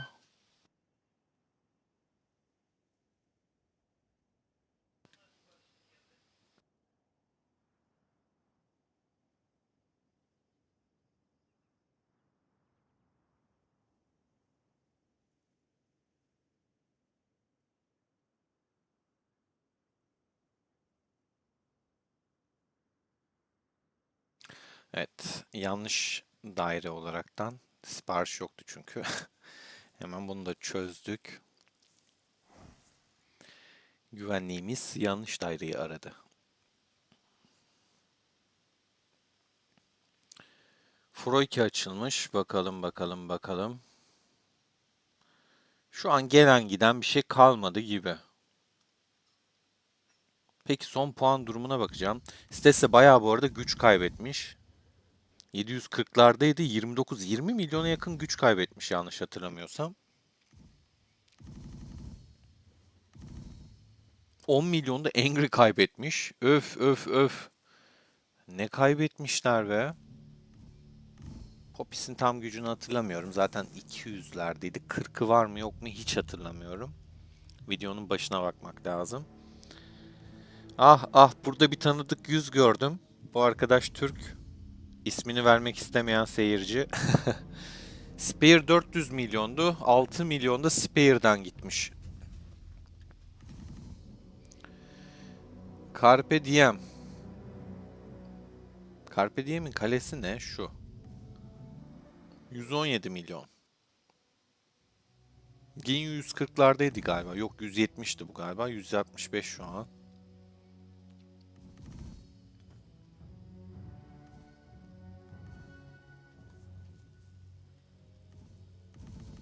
Evet, lejyonlar geliyor. Bize gelen var mı? Big Rag'a gelen var. Takviye tamam zaten dolu görünüyor. Onun dışında GMZ'ye zaten patates oldu. Ama takviyelik yeri var mı? Yok.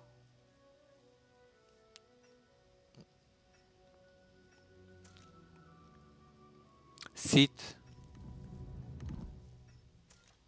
Buna da takviye atmaya gerek yok ki zaten fulllemişler. Ya bunlar yani şu kale abi 21K ne ya? Ya 21K ne? Gözünü seveyim ya. Erdem'e bak ya. Bu ne abi? Hiç oynamamış ki bu adam. Oğlum farm kalesi bile bak gözünü seveyim. Bizim arkadaşım Bilal'imizin şurada farm kalesi var. Ulan farm kalesinin bile 72k erdemi var ya. 21k ne ya? Bak kocaman farm.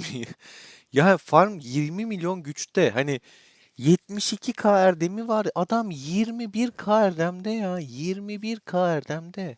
Gördükçe yok, sinirleniyorum, geriliyorum ya.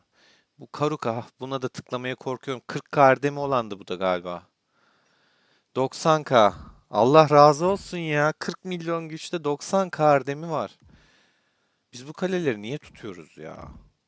Neyse, puan falan kazandırıyorlar yine hani. Bir şeyler yapıyorlar. Sitesinin erdemi 1 milyar bilmem kaç milyon. Bakalım tabii ki Murat, hoş geldin.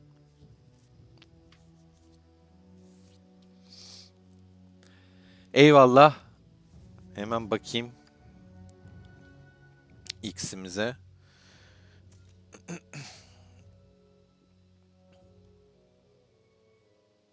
X'te bu arada Age of grubu kurdum. Zaman zaman orada paylaşımlar yapıyorum. Fenerbahçeli bir kardeşimizmiş Sinan'da. Sana geri takip attım Sinan.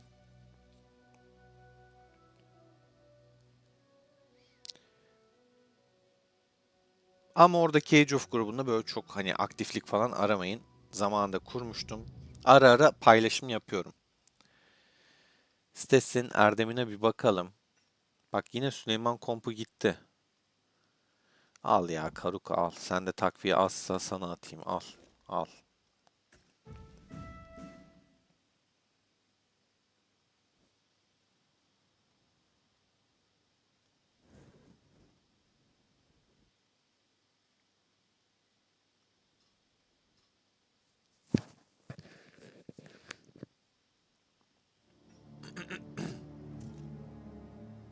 Daha 11 dakika var. O kadar güzel mesafe koyduk ki. Yani adamlar böyle gir çık gir çık kalelerden destek alayım, göndereyim, edeyim yapamıyor. Zavier'le Spoton'a bak. Hey maşallah be. Uf, Zavier dur içtimai kafalıyor şu an. Adam adam. Görkem'de kazanırsak arkadaşlar tema sahibi Zavier olacak. Tabii ki burada kafaladığı içtimada şey. Yani boş içtimai kafalamıyor. Birliklerin azalması çok normal. İçtimai çıkaranları görüyorsunuz, kaleleri. Kim olduğunu. Yarısını yedi. Helal olsun. Spoton'da Kiros'la ne yapıyor? Bir Lubu'yu yedi, V-Star'ı.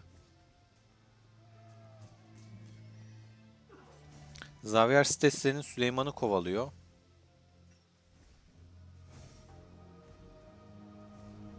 Kovalamıyor, yiyor diyelim daha doğrusu. Şu an bir tek Ramses'inden can gitti. O da counter olduğu için normal ama yedi. Zentiel'i de kesti.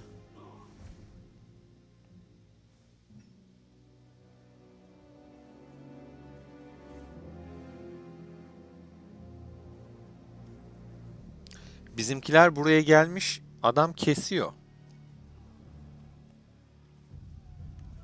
Space güzel aktif bir şekilde tık tık tık. Şu an counter yediği halde biraz hasar verdi ama yani Carpe Diem geliyor. Carpe Diem'de 120 milyonluk bir kaleydi. Angry geliyor. Spoton da kesiyor. Abi daha saray açılmadı arkadaşlar. Yani hani içtima kafaladı Xavier yine. Burada da bir tane kafaladı. Ve yiyor bunu bayağı.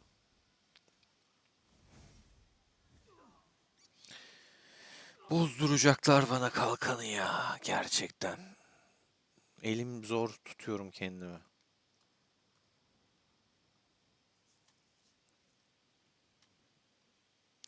Şimdi Stesse'nin Erdem'i 1 milyar 318 bin. Bak istek atmışım ha.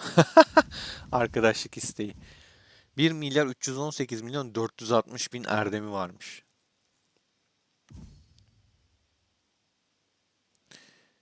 Spear'ın da 631 milyon. Herhalde dünya birincisi zaten burası da.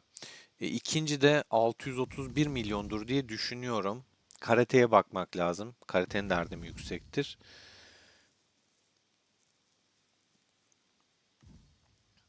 Angry 300'e bile gelmemiş. 437 kav. Neredeydi mavda? Bir de mava bakalım. Pink'e bir bakayım. Yok, pink çok daha düşük.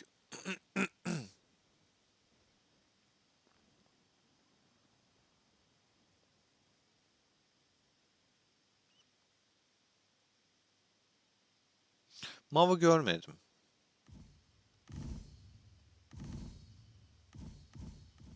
Ati de 311'deydi. Güzeldi. Büyük ihtimal dünya ikincisi de herhalde Erdem'de Spare'dır ya. 631 milyondan fazla Erdem hatırlamıyorum. John'lar falan da 300, en fazla 400 olmuştur. Yok ya, 600'ün, yani 500 milyon, karate 500 milyon olsa öyle bir şeydi galiba onun Erdem'i de. 600 yapmış mıdır bilemiyorum ama galiba Spare ikinci.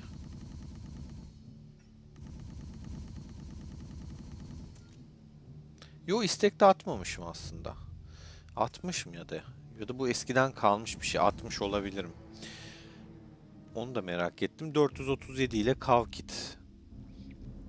Bizim Froike'de 400'lerde ama o kadar yüksek değildi.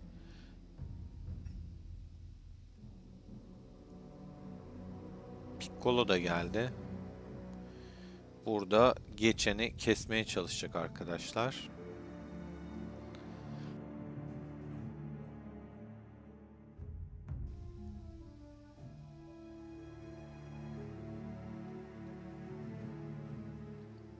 Xavier 400 milyona yakın.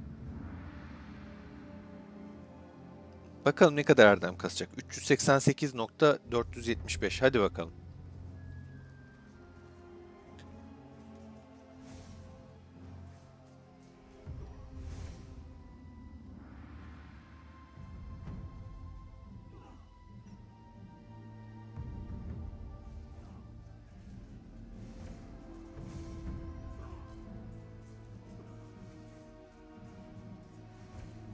Tüm birliklere ölsün, öyle bakacağım.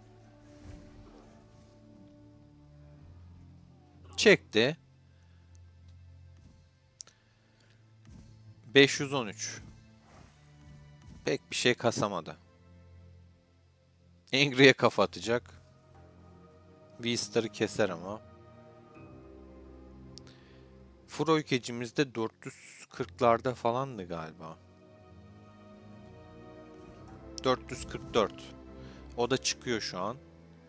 Oğlum hangi ara çöle geçtin ya? Çöl möl istemiyoruz.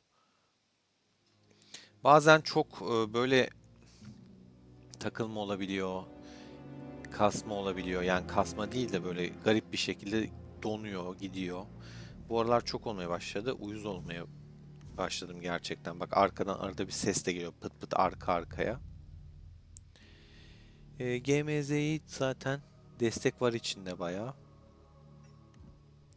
Buraya hiç gelmiyorlar. Şunu, orada desteğim varmış. GMZ'ye doğru kaydıracağım. İçerideki destek biterse destek atacağım. Aynı şekilde şu dandik kaleyi de şey yapacağız. 21K'de, yani hani maksat çok hasar, yani karşı taraftan yiyebilmek için işin gerçeği, yoksa şeyden değil.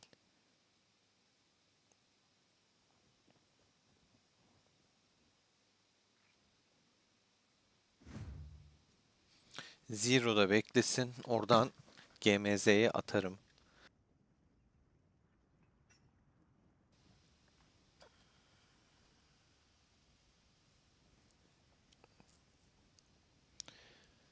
Oo, Tatar kardeşimiz hoş geldin. Avşar hoş geldin. Eyvallah. Uzun zamandır görmüyordum.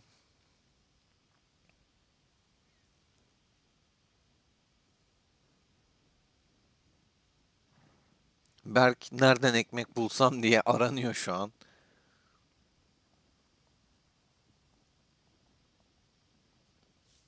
35'e basmak zor.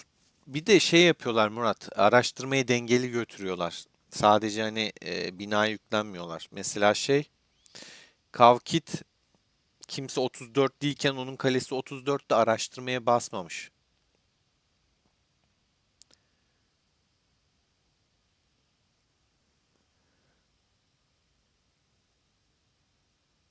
...600'den fazla mı Erdem'i? Yani Jabalala 686. O zaman herhalde ikinci odur.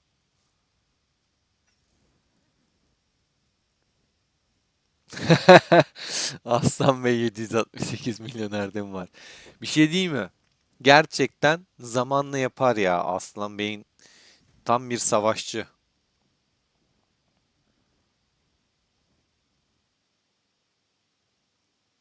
200 milyonu vardı galiba Aslan Bey'in. Puan tablosuna şu içtimalar bittikten sonra bakacağım Arif'im.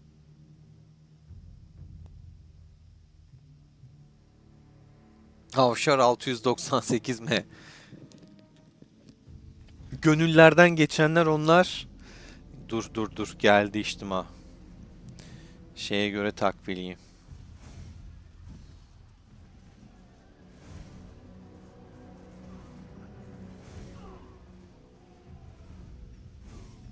Burada hangisi vardı? Lubu var. Tamam çık. Patladı zaten. Burada şey var. Atamıyorum ki kapasitesi yok yani. Hani adamın kapasitesi de yok.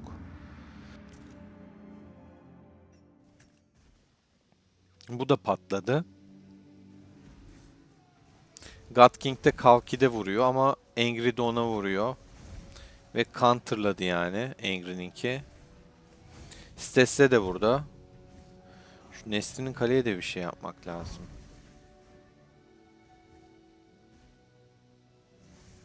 Yer yok. Yine gidemiyorum. Stesse'nin bayağı canı gitmiş.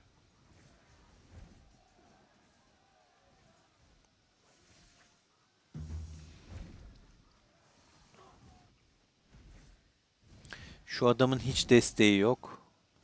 Şunu atacağız. Şöyle gizliden orada da yer yok. Şunu atacağım.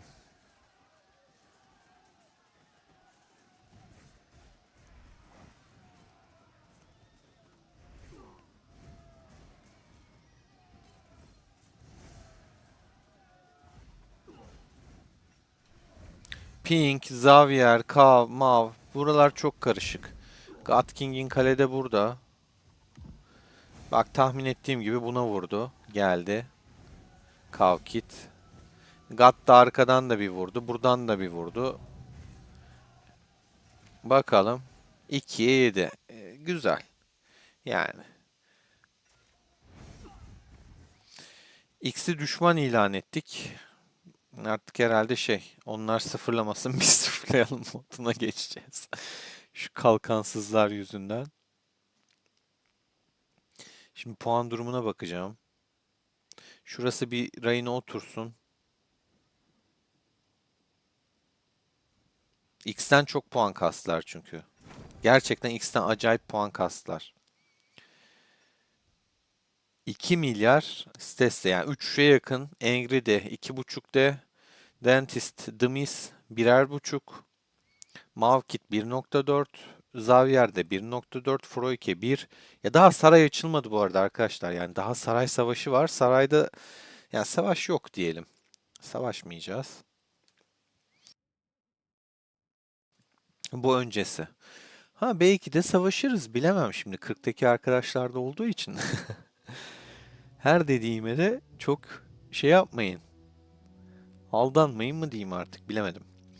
14 milyar puana ulaşmış One for All. 7,6 milyar Fire ve Valinor diyeyim 6,3. Realm 2,8. Return of Jedi de 2,6. X'te puan alma yok, puan verme var. Bol bol puan verdiler şu an. Ama genel anlamda baktığımızda 1.400.000 fark var. Hala güzel savaşıyoruz. Stesse de öyle bir puan kasmadı. Abartı denecek bir şey yok. Hala örnek veriyorum Javier'le Xavier'den gidelim hatta aradaki fark 310 bin diyelim. 310 binlik bir fark var. 308 bin de düz olsun diye dedim. Spear 3 sıra atmış. Karate'ye bak. Karate kale sıfırlıyor galiba. Krallık 10. Adam 702 milyon oldu ya. Ya bu adam 550-580 falandı. 702 milyon oldu bir KVK'da. Ne yaptı bu adam ya karate? Al 35 kale seviyesi. Soruyordunuz ya niye 35'e basmıyor? Basmış işte. 702 milyona çıkmış gücü. Yuh. Şu an dünya ikincisi karate.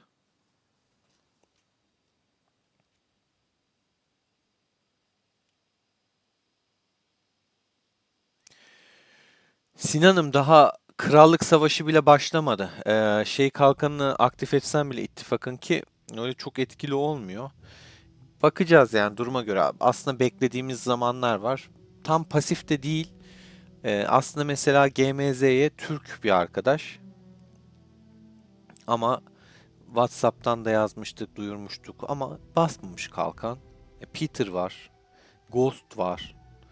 Yani şeyler değiller. Böyle pasifler ama böyle ölü değil yani. Hatta ne zaman girmiş? Bak bakalım. GMZ'ye mesela bakalım. Seçkinde midir o? Hangi sıradadır? Kaç milyon gücü vardı? Oğlum git git 70'in altına düşmedi.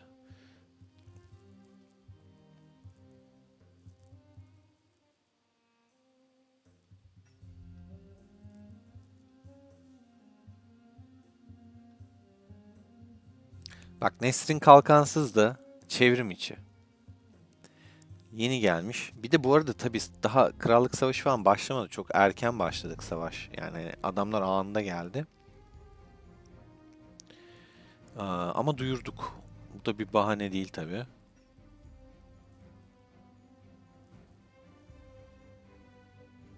Bak 4 gün. Yani bu çok olmuş mesela. 4 gündür yokmuş. Taha'da da kalkan yoktu. Çevrim içi oldu. O zaman bunlar kalkan basmıştır diye düşünüyorum.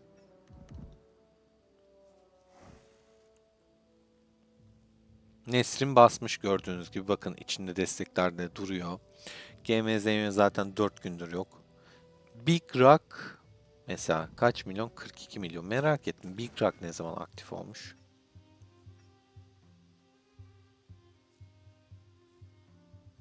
Beş saat önce bak. Basmadan şey yapmış. Peter 19 saat.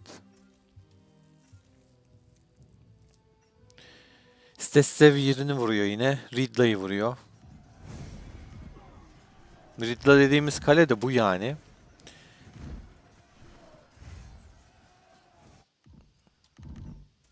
O tarafa gideyim de destekleyeyim. Zaten millet ufak ufak bizimkiler bazıları gelmeye başladı. Bak kalkanlı Taha da gelmiş de basmış. Bak bu da kalkan basmış. Çok erken başladığı için bak bu da Karuka da kalkan basmış. Yani aşırı erken yani şöyle söyleyeyim size süre bittiği an pat diye geldi adamlar. Ve 53 kale geldi yani hani Krallık Savaşı'nın bazı krallıklarda o kadar aktif kale yok ya. Şuraya gideceğim ben de ışınlanacağım. Destekleyeceğim ahanda çünkü çıldırmaya başladılar.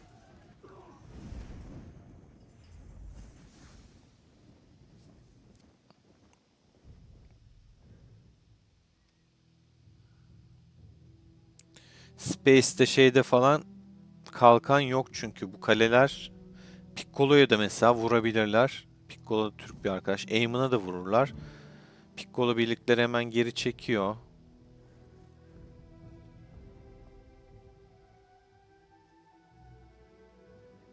Baksana buraya abi. Adamlar zaten şey gibi hani sanki onların baseline'ı gibi. Hani X'ten daha fazla kaleleri var. Bak X ekibi şu kadar adamların kaleleri.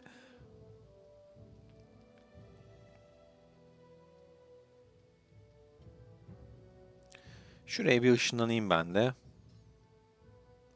Şöyle yol olması için şu şekilde ışınlanacağım.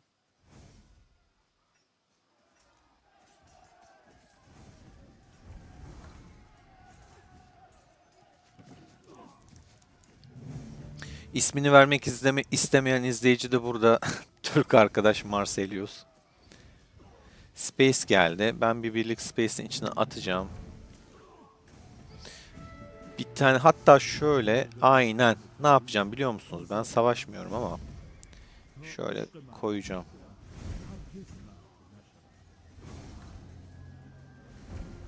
Kalenin temasının o kadar şey ki yani arkası görünmüyor.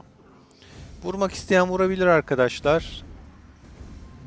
3 kişi vuruyor şu an.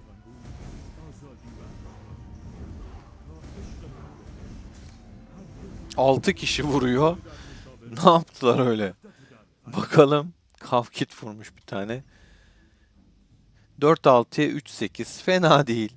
Çünkü bayağı sağlamlarda var yani Kavkit falan. 150 seviye kale şeyi var yani. Arthur'u. Dengim değil. Adam benden güçlü. Yani gördüğünüz gibi. Yine iyi çıkmış benim Kiros. Gerçekten iyi çıkmış. Şöyle Space'e bir takviye atacağım. Lubu'yu atacağım.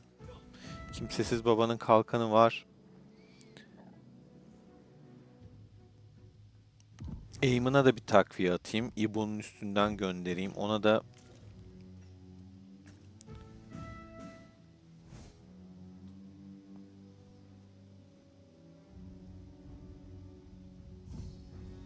Stes'te çünkü Karneri'ye de vurabilir şu an. Yani tüm seviye kaleleri vurabilir ama bence şu Big'e vuracak gibi bir his var içimde. Ya kasaba vuracak ya Big'e vuracak. İbo inşallah kalkan basarsın yoksa Stes'le vurur yani söyleyeyim. Neden vurabilir? Asker sayısı aşırı fazla. Gerek duymuyor yani hani kaybetmiş kazanmış çok mühim değil onun için. Puan olsun bana yeter diyor. Umursamıyor basıyor. Gözetleme atamıyorum arkadaşlar asker sayısı sorarsanız. Kalkan bozulur. Bak Big'e vurdu tahmin ettiğim gibi. Umarım V ekibi içine atmıştır destek. Kadir Bey'imiz de burada. Tatar Kemankeş. Bakın aramızda gördüğünüz gibi. Big ışınlandı buraya kaçtı. Buradan kasap kaçmış. Güzel mantıklı. Kalkan olmayan mümkünse gitsin yani. 200 milyona kadar yolu var. 250'ye de grup olarak vuruyorlar. 115 milyon bak şu an buna vuruyor. Yani şey yok bu adamların. Asker sıkıntısı yok. Az kaybetmişim, çok kaybetmişim. Bak eriyor yoksa bunun da birlikleri. Birazdan Muhammed'e gelebilirler. Güzel ışınlandı. Tahmin ettiğim gibi Eamon'a doğru geliyor sitesi.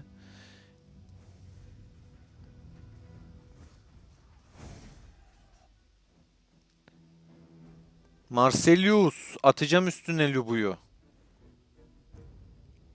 Eamon'a vuracak mı bakalım.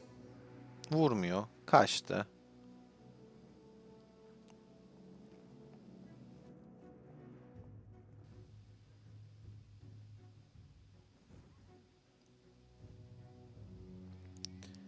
Berk uyarmıyorsundur umarım ha. İzleyip.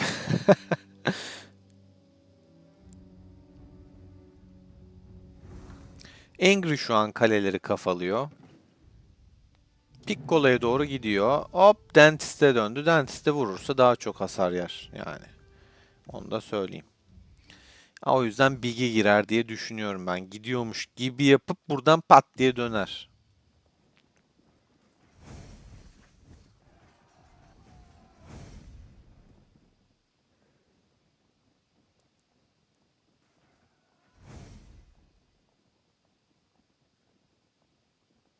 Elon Wolf'ümüz geri dönelim demiş. Dönmememizin sebebi hani burada Space falan kalkansız arkadaşlar var. O yüzden. Eamon da sağda kesiyor çünkü hani kalesine destek olmak lazım. Dünyada rapor paylaşan vardır. Bir bakalım. Hop. Kafa kafaya çıkmış yani bak. Ama daha çok kaybetmiş mi etmiş. Ama yani hani şu kalede bile boş kale olmamasına rağmen sağlam çıkmış.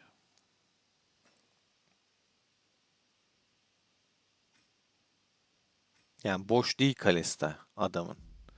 Bak destekler de boş değil. Spoton 150 seviye falan yani 60 içeriye. Ona rağmen çok az fark var. Ya gerçekten sıkıntı. Başka rapor var mı? Hop. Aynısı. Var mı? Yok. Şeye bakalım. Buradakilere. Buraya hatta link atalım ya.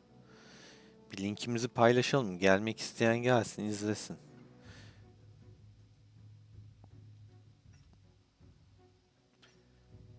Ya bu çöl abi çok sıkıntı ya.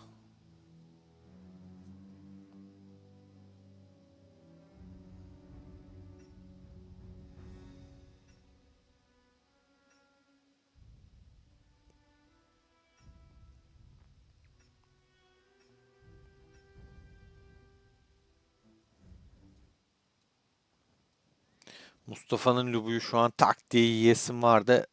Bakalım nereye gidiyor sitesi. Karneri de kalkanı çekmiş. Güzel, mantıklı. Bilal'imiz gelmiş, hoş gelmiş. Rally raporları yok şu anda. Bir bakayım sohbetlere tekrardan.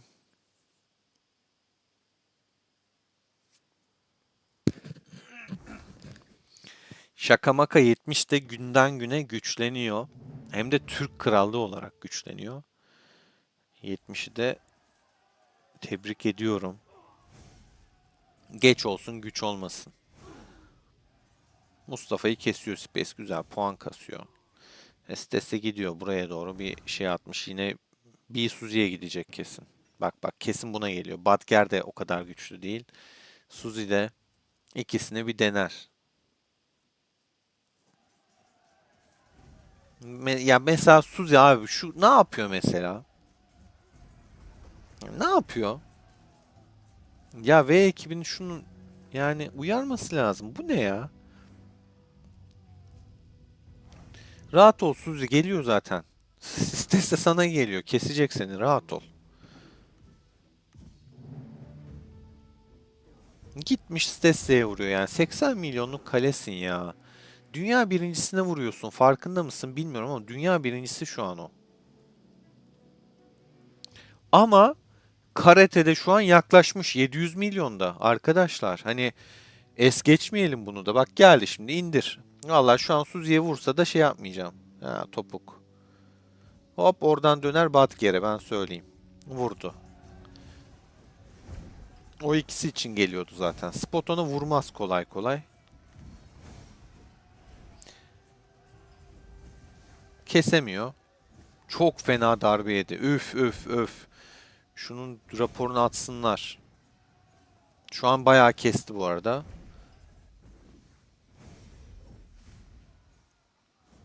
Ama çok hasar yedi. Şu raporu çok merak ediyorum ben.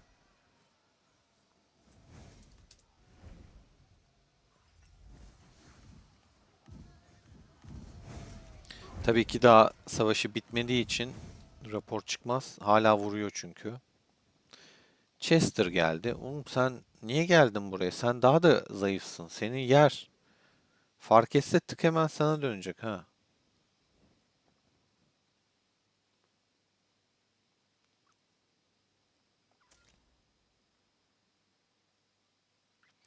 Evet, baktığımızda öf ama çok belliydi. Dedim yani. Kaybı çok fazlaydı. Ha, umursuyor mu umursamıyor ama tabii ki de olsun. Amacımız hasar vermek. Hele ki çöl öncesi bu adamlardan ne kadar çok gitse o kadar iyidir. Acayip bir çöl var. Muhammed Reis sen bizim çölü gördün mü Muhammed Reis? Ah Aslan Bey ah. Çok güzel gitmiş ya. Çok güzel gitmiş ya. Yarım milyon askeri gitmiş neredeyse. Vallahi çok güzel. Çölümüze bakın arkadaşlar. Yeni gelen arkadaşlar. Böyle bir çöl yok ya. Abi onu niye vermiş aynı şeye? Karate'yi vermiş. Ama onlar Görkem'de yedinci yani. Bir, 2, 3'ü vermiş gitmiş bir tane de yedinci vermiş ya.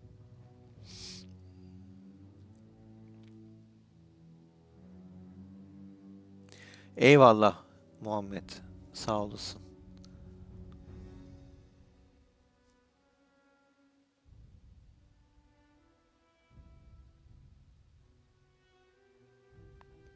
Aytaç hoş geldin. Aleykümselam. Vallahi saray açılsın göreceğiz onu da.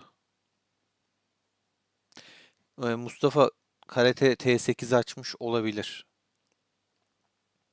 Sitesi yine 700 milyonlarda. Esas Karate uçtu gitti.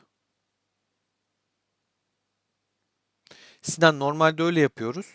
Ama bazı arkadaşların işte özel durumları falan oluyor. Örnek veriyorum işte cenazesi oluyor, başka bir şey oluyor, özel bir durumu oluyor. Onlarda da hoş görüyoruz.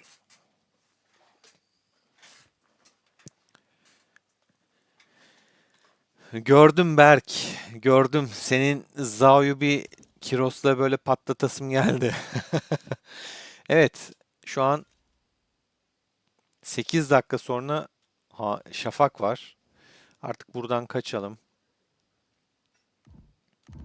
Çek baba. Şafak'a da gitmem gerekiyor. Şafak kimle onu da bilmiyorum. Neyse şuradan daha hızlı olacak.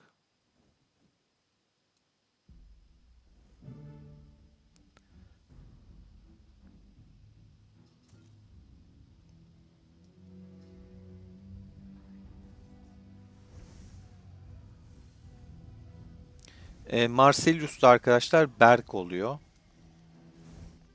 Onun da kalesi şuralarda bir yerdeydi. Şu. Berk arkadaşımız.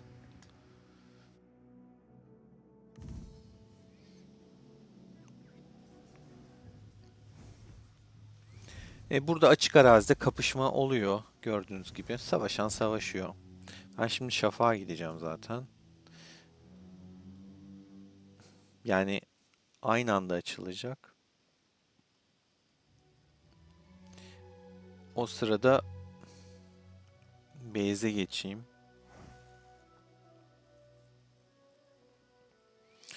Ah be Hacı Baba. Ah be. Anlarım depreşti. Hacı Baba Kalesi.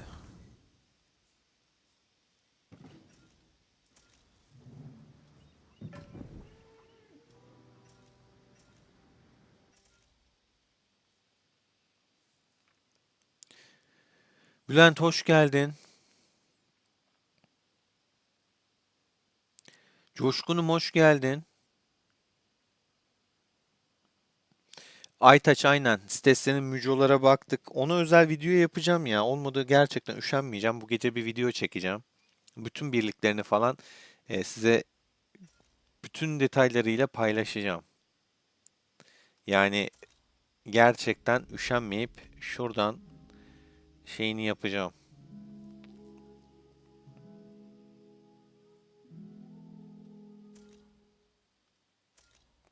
Çıkartacağım olmadı. Sadece mücrolardan Arthur'una 144 erdem veriyor ya. Ya ne demektir bu ya? Ama karatede geliyor arkadaşlar.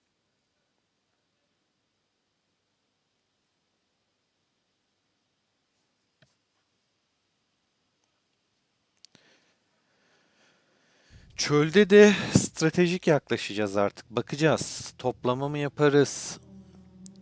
Gider vurur muyuz? Neler yaparız? Konuşacağız. Onları da bakacağız.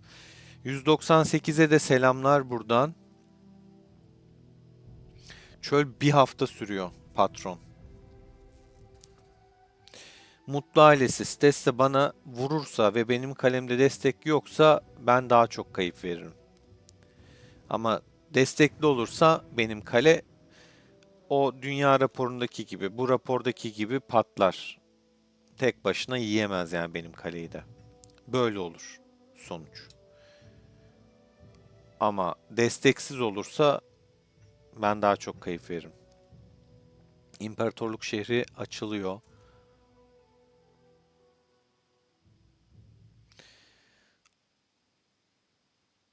Kral bıraktı Hacı Baba ya. Bıraktı.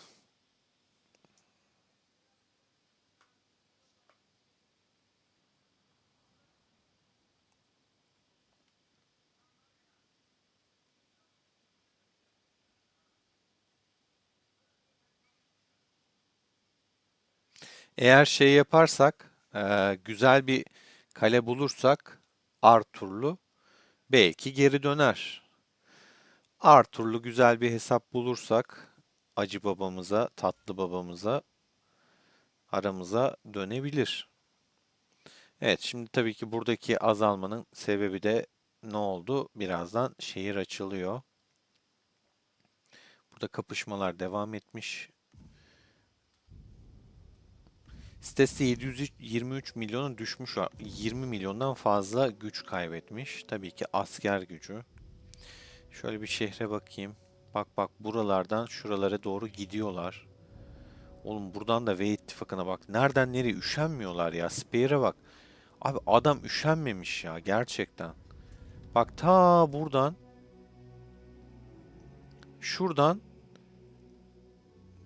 yani yol çok uzun. Üşenmiyor, yürüyor. Buraya girecek. V'nin kovanına geliyor. Sir Kenny neredesin Sir Kenny? Aha, kalkansız. Bir tırt kale daha. İnşallah takviye vardır içinde. Vallahi geliyor çünkü Spare.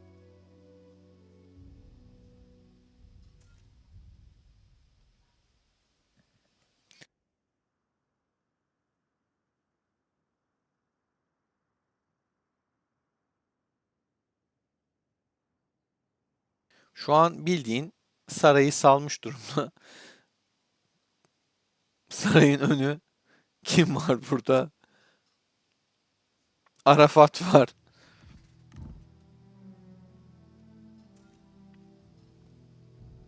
Bunlar nereye gitmiş? Nereden geliyor bu? Kim bu? Nereden gitmiş de nereye geliyor? Şoki. Jet ekibi. Fizan'a gitmiş. Herhalde şurada S ekibinden bir iki kale bulmaya gitmiş. Buralarda hareketlilik var.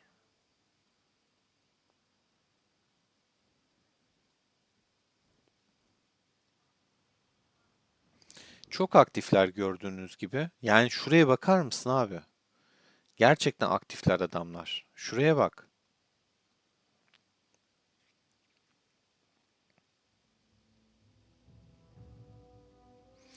Güzel.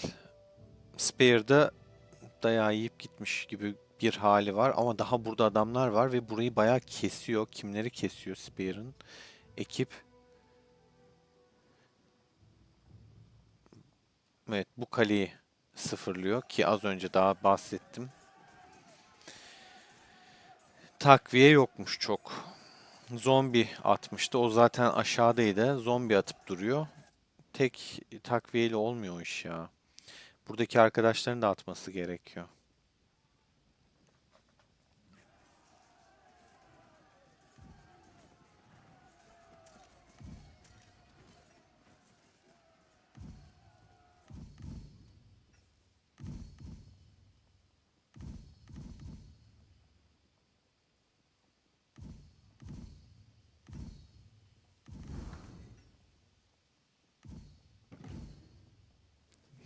Bir de böyle zayıfların konuşması çok komiğime gidiyor ya. Yani şok ki, sen kimsin abi? Abilerin oynuyor zaten.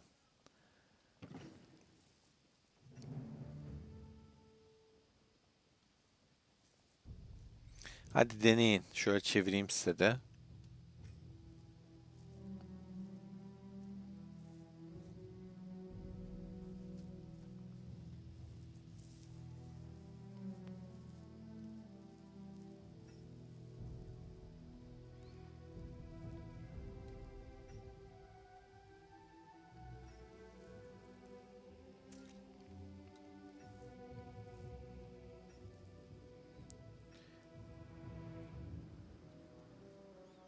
Spare geziniyor burada.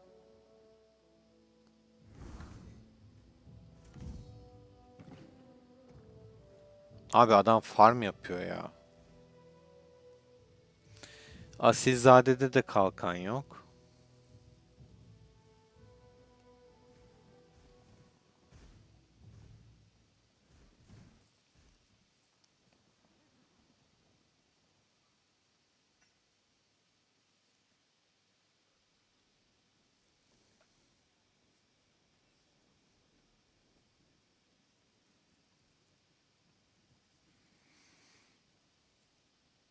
Ferit adam görüş belirtmiyor. Adam aşağılamaya çalışıyor ki aşağılayabilecek bir güçte değil.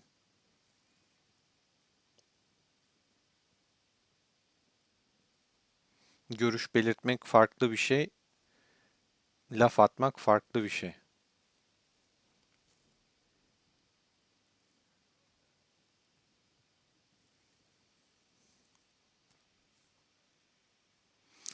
Buradan tabii ki bir yandan şeyler deniyor ama her şey stratejik.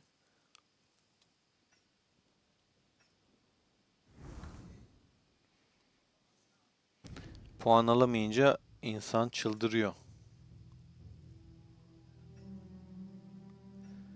Şimdi Şafak'a gideceğiz. Şafak'taki rakiple karşılaşacağız. Bakalım.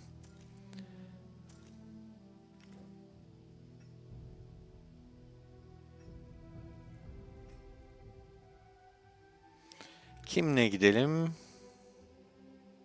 Kiros zaten kesin de. Şunu da şey yapalım.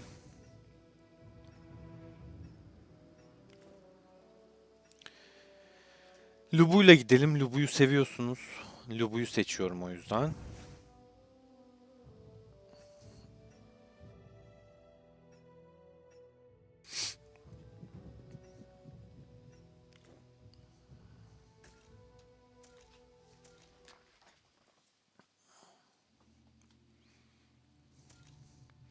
...194 ile eşleşmişiz.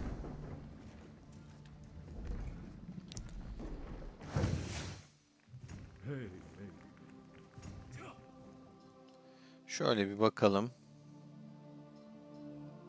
Onlar daha gelmemiş. Ya da içerideler, bilmiyorum. Umarım birileri gelir, yani buff bastığıma değsin. Şafak kıymetli bizim için. Almamız lazım. Gerçekten önemli. Özellikle şu anki Görkem eşleşmesi, çöl eşleşmesine bakınca 40'ları açmamız için puan kazanmak şart. Şafak ve harika esas. Gerçekten çok puan veriyor. Fil zaten en az veren.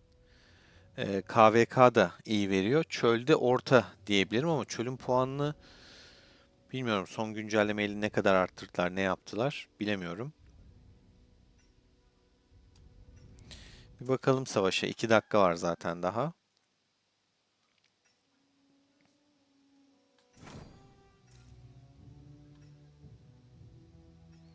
Şöyle baktığımızda Stesse 4.2, Angry 3, Xavier 2, Dentist 1.6, The Mist 1.6, Mavkit 1.5, Spear 1.3, Kavkit 1.2, Froike 1, Riddla 1. Güzel, güzel. İttifak olarak da baktığımızda iki ittifak bizden 9'ar milyar, 18'de One for All. Üçüncü ittifak 3 milyar yine bizden. 40'tan bir tane 3 milyarlık ittifak var. Güzel. Şeye de baktığımızda 1 milyon 400 bin puan farkı hala devam ediyor. Bu önemli. Sarayı alınca da yine 400 bin falan fark kalır. Eğer puan vermezsek açık arazide, ki Xavier 600K'ya çıkmış ama Stesse de 314'e çıkmış. Xavier 500'dü, bu da 200'lerdeydi. Arada 192'lik bir fark var. Fark kapanmamış. 198'li 192'lik fark var. Stesse ile Xavier farkından gidiyorum. Bir fark yok yani. Vermemişiz puan. Başka da zaten 40'tan Spare var. 2 sıra ilerlemiş gördüğünüz gibi. 10 kimle kapışıyorsa 10 bayağı puan kasmış, ama onu söyleyebilirim. Karate o 21 kişi ilerlemiş yani. Bizden hatta Dentist artıya geçmiş. Eamon'la Stesse'nin yeri değişti. İlk üçümüz hala sabit. Angry puan kasmış. Kavkit 3 kişi ilerlemiş. Angry ama kendini ilerletmiş bayağı. Mavkit 5 kişi.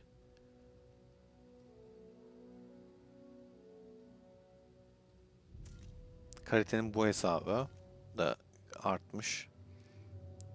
Onun dışında galiba 34 ile savaşıyor. Çünkü hep 34'lerde bir düşüş var ya da bilemiyorum. 10 kimle savaşıyor şu an? Hiç sormadım. Eren, buradaysan 10 sizle mi kapışıyor? Sen söyle.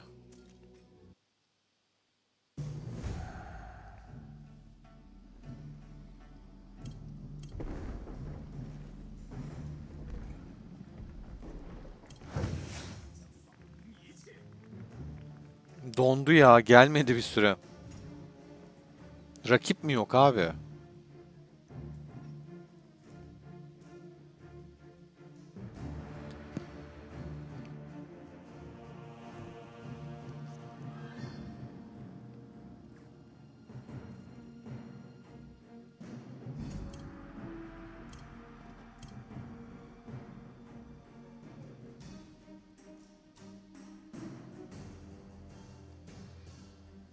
Ha bak GMZ'ye geldi mesela.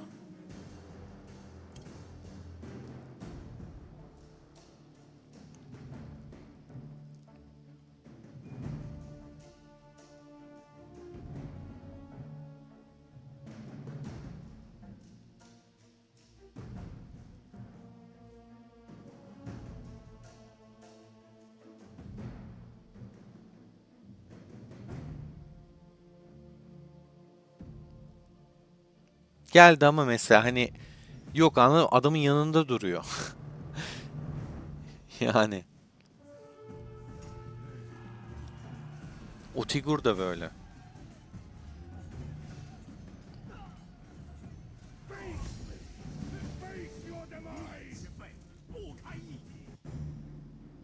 Rakip yok.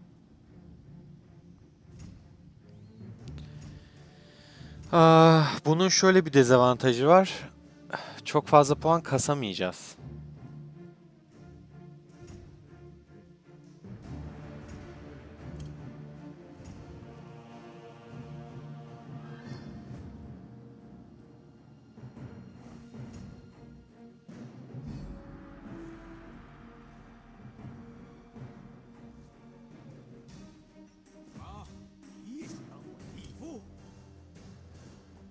Bildiğin rakip yok. Boş. Şaka gibi. 30 kişi vardı kağıt üstünde. Ama gerçekte hiç gelen yok.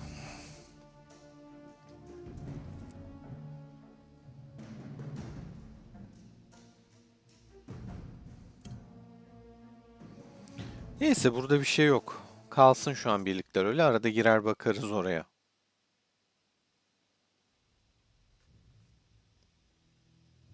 Lucas welcome. Evet. Şöyle bir araziye bakalım. Eğleniyorlar mı kendi kendilerine? Burada kim var bakalım. God King mi? Yok, bu Space'e benziyor aynen. Space'in teması böyle Cadılar Bayramı şeyini kullanıyor çünkü. İbo burada.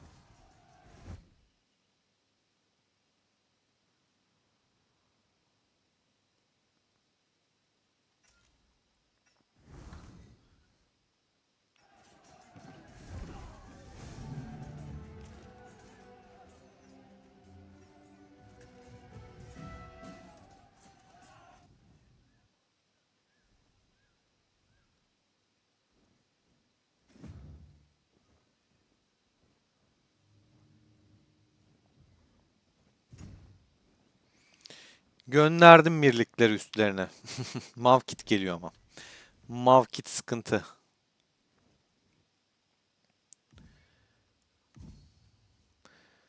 Şoki denen arkadaş konuşuyordu. Gelsin bak birliklerime vurmak istiyorsa vurabilir.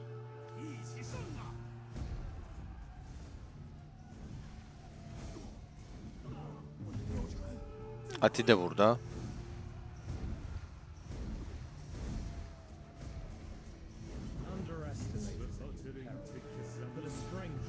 Hiç ayrı ayrı girmek yok ha. Bire o 6 tane atıyorlar kafasına. Neyse fazladan puan vermeyeyim. Biraz erdemde olsun diye şey yaptım. Ama burada zaten çok hasarlı çıktım. Burada yine Burada da çok hasarlı çıktım.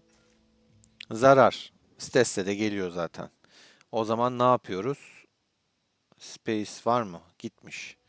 Kalkansız bir kale varsa hemen şey yapacaktım, destekleyecektim. Böyle geldiği gibi kalkansız olmayan yok. O yüzden geri dönüyor. En eğlencelisi. Burada da kalkanlar var. Arafat'ta yok. Arafat'a hemen desteğe gitmek lazım.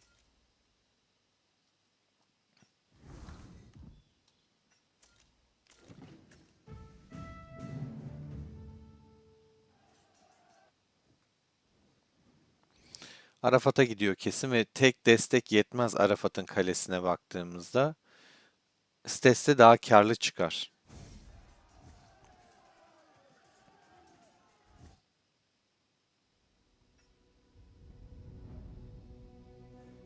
Ha, Karneri de geldi. Güzel. Kimsesiz Baba da atarsa 10 numara 5 yıldız. Öncesinde Big Conway varmış. Ona vurur. Ona da Strider geldi. Güzel. Ya bizde aktiflik var tabii ki. Güzel bir destekleme şeyi yapılabiliyor. Strider da geldi. Ama vurur yani ona yine de. Bir dener ki gördüğünüz gibi vurdu. Spoton var. Strider var. Jurassic var. Desteklerler arkadaşlar. Big Conway buraya ışınlandı. Güzel. Şimdi şeye gelecek. Arafat'a gelecek. Ya Bari de gelmiş. Mis. Gel bakayım Stesse'cim. Bir test yapalım. Bakalım bu kadar şey yeter mi, yetmez mi? Bir test et sen de.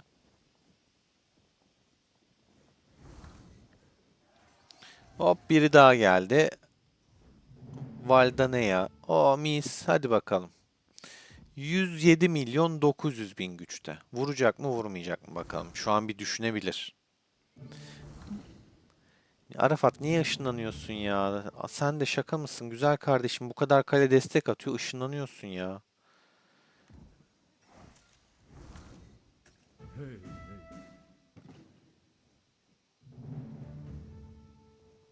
O kadar destek gitti şu an. Bir tek ben attım. Neyse geldi. Arafat gerçekten çok saçma hareket ediyor ya. Eamon'a gidecek bu gidişle. Ve Eamon da uzakta yani.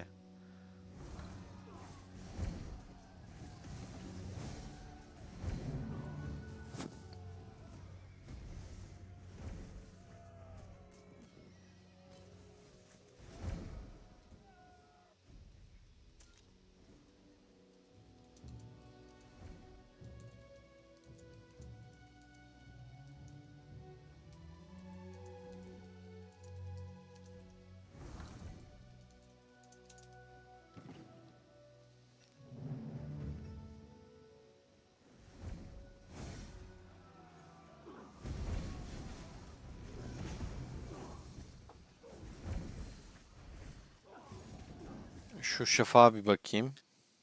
Rakip gelmiş mi? Vallahi yok. Rakip yok. Oğlum 30 kişiden bir insan bile mi gelmez be? Bizi görüp mü gelmediler anlamadım ki.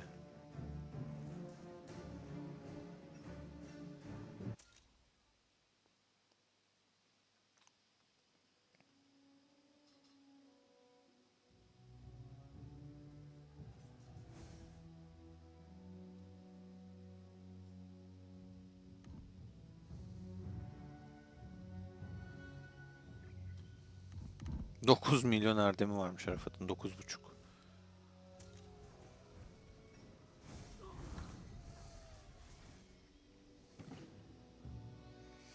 Arafat, Arafat. O kadar destek attık. Gerçekten adam patlayacak. Işınlandın ya. Üzdün beni.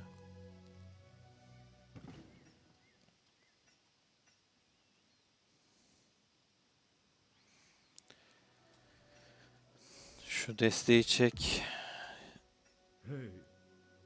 Biraz savaşayım ben de. Kim bu? Kopala.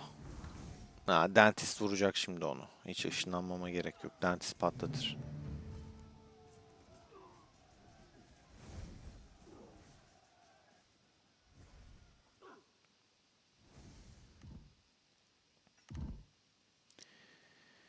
Vurayım. Savaşayım. Sıkılıyorum yoksa ben de. Ya benim kaleye de destek atarlar. Bu kadar insan var zaten. Gelse vururlar. Onayla kardeşim. Bay bay. Bir de sitesi şey atalım. Gözcü atalım. Kaç milyon askeri varmış. Sizlerle de paylaşayım. YouTuber olduğumuz için daha da sever. İyi gelir.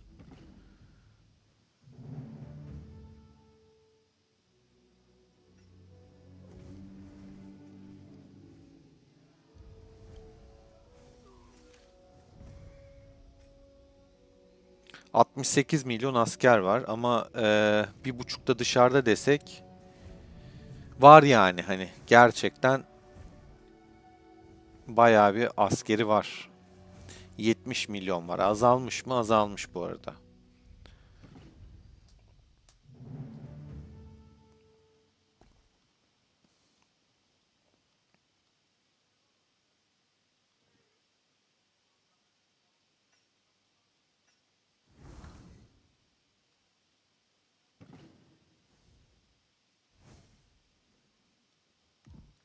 Şöyle bir şey yapacağım.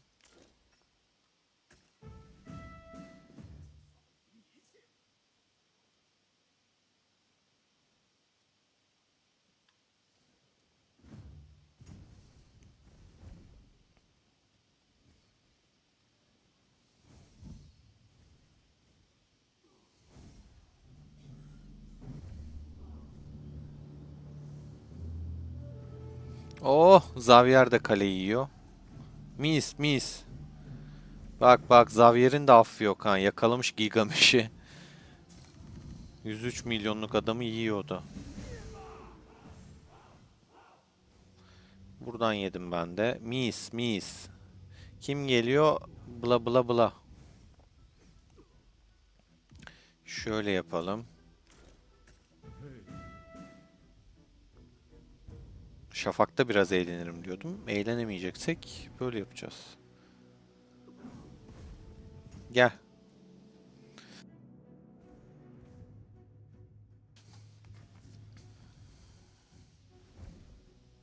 Gelmiyor ki o da. Gidiyor.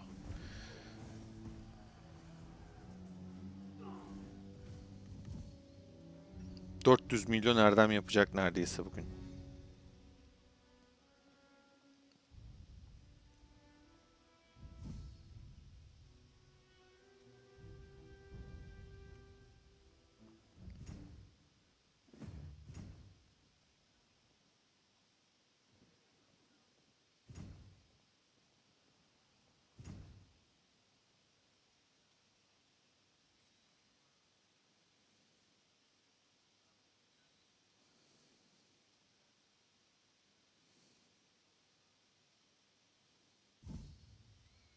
Hop, yolum değişti.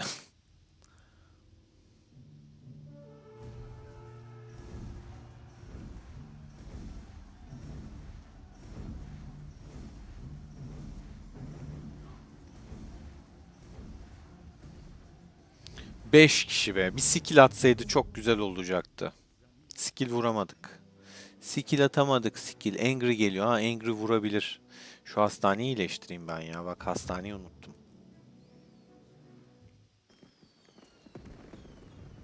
Şafak'ta kimse yok.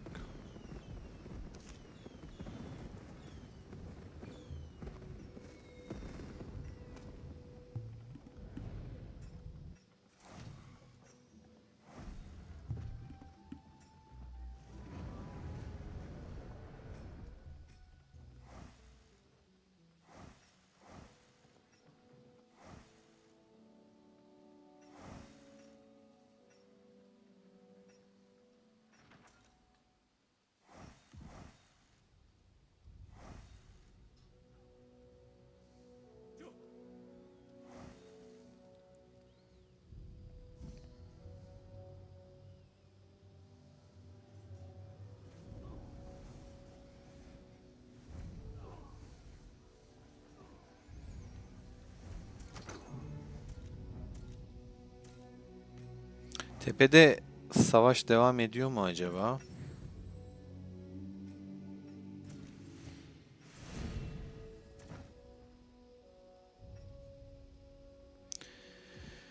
Şöyle hemen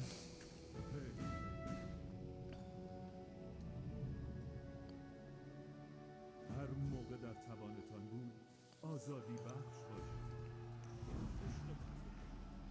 Ekros'a bay bay diyelim.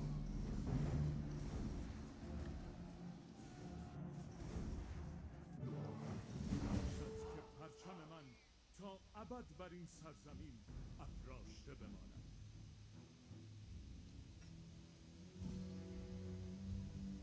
هی هی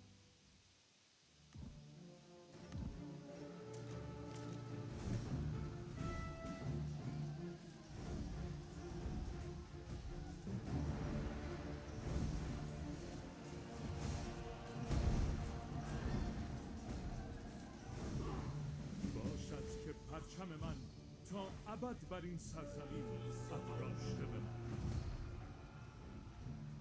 هر موقع در توانتان بود آزادی بخش باشید. Pislik var. Pink keser beni. Bunları temizleyip tüymek lazım. Yoksa Pink yer.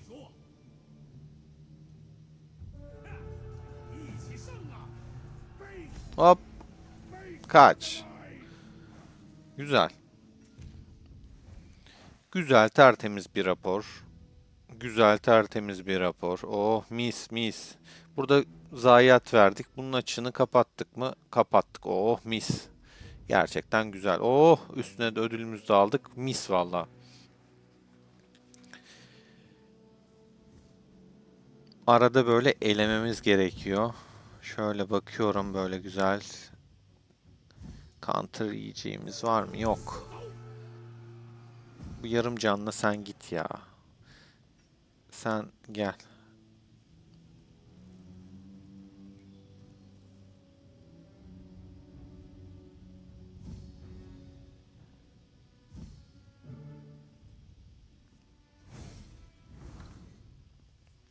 Kalk git Arafat'a vuruyor. O mis valla. Adamda takviye var. هی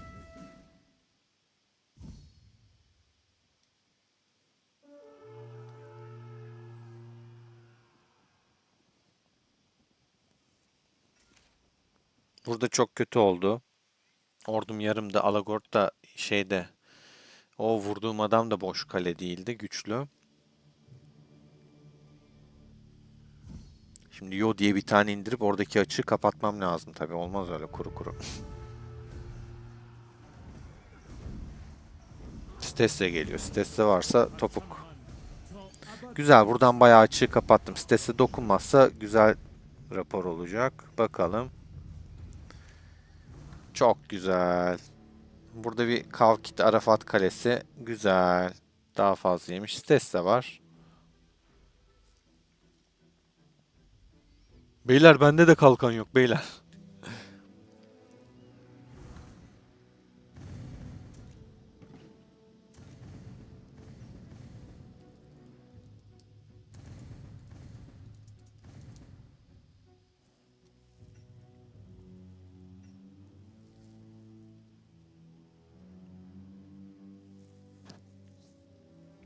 Şimdi şöyle bir şey yapacağım.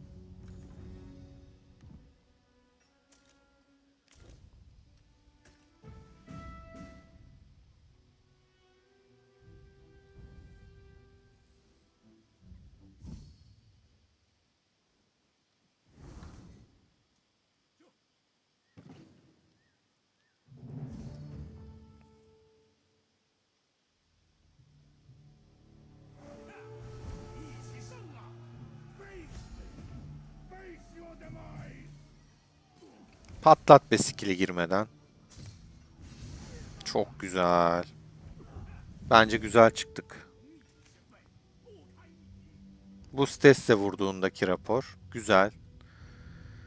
Bu da güzel. Aynen öyle. Tahmin ettiğim gibi. Vallahi güzel gidiyor şu an. Savaş isteyene savaş var arkadaşlar. Şimdi kimse savaşmıyor demesin. İstiyorsanız savaş var.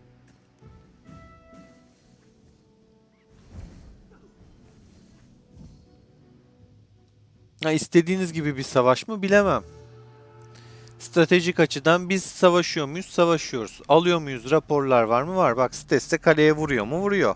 Kara olan ne işi var orada? O da ayrı bir konu. 4 kişi var şu an bunun üstünde.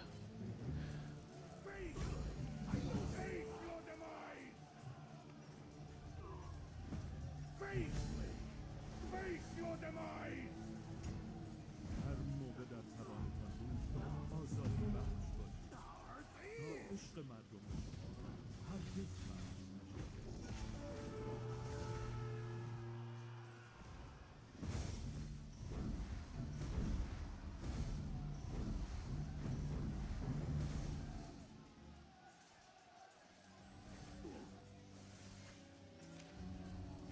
Burada zararlıyım. Counter'ı denedim.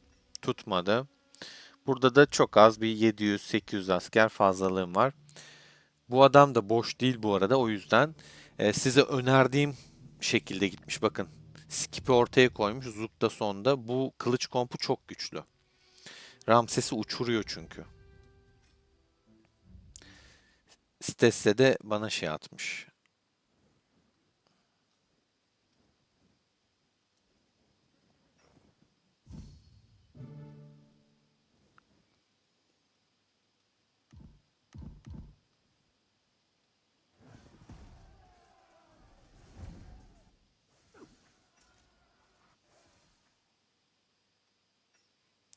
Şuraya atacaktım. Sarı dost geldi.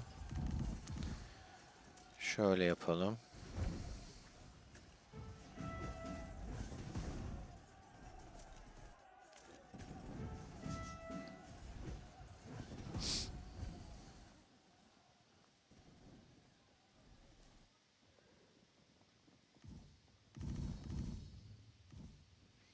Qui-Gon arkadaşlar. Yani burada kimse savaştığımız adamlar boş adamlar değil. Güçlüler.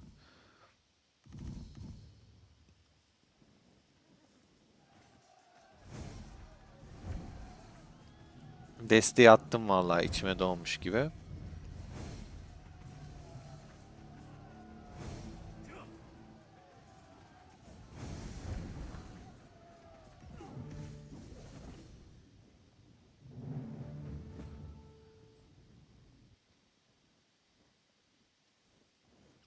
O rapor kötü olabilir ama. Of çok iyi ya. Çok iyi ya. Gerçekten çok iyi. Xavier'in kaleye büyük ihtimal şey yapmışlar. Vurmuşlar. Hayır Berkçim ya savaş yapıyoruz ya işte. Niye şehir savaşı? Savaş istiyorsanız var işte. Bak mis gibi raporlar var. Çok komik ya aynen taverna kapı.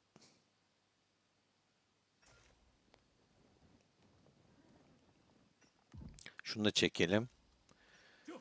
Ondan sonracığıma şöyle takviye atalım.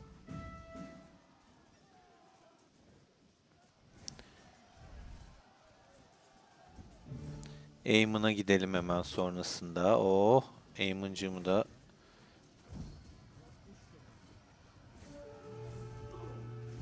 şu Mulan'ı gönderelim. Hop, gel abi. پرچم من ابد بر این Çok سرزمین güzel. افراشته بماند.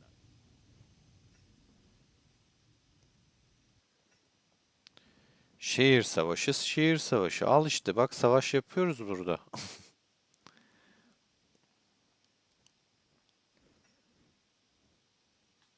Bakalım 40 ağlıyor mu yoksa burada? Ya abi Şafak da yani çıkmadı. Evet, sohbetlere bakalım biraz.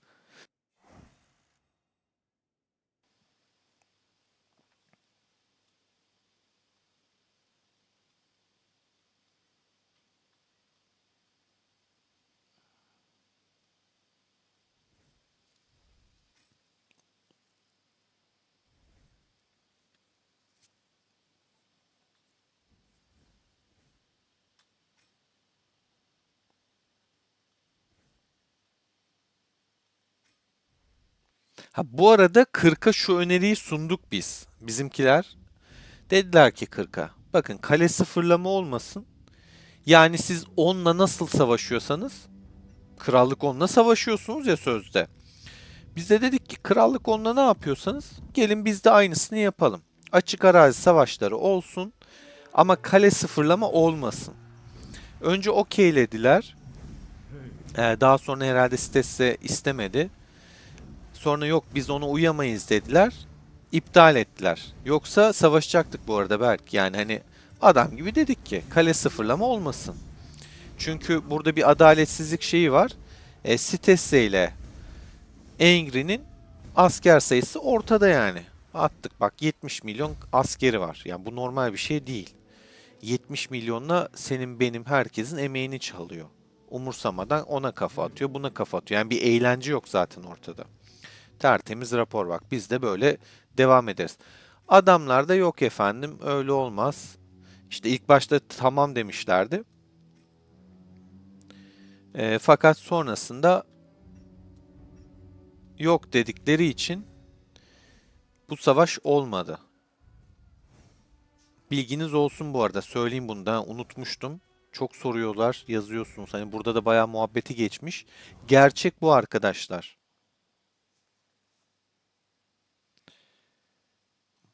Biz teklif ettik. Krallık onunla nasıl yapıyorsanız biz de öyle yapalım dedik. Gelin dedik açık arazilerde kapışma olsun.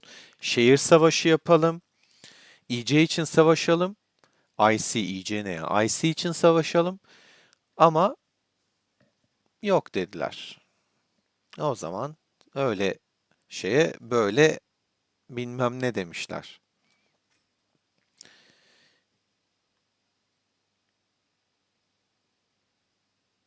Yo, bak şu an itiraf da etmiş zaten bir tanesi mesela sıfırlamayı kabul etmemişler diye kendileri yazmış benim bahsettiğim konuyu.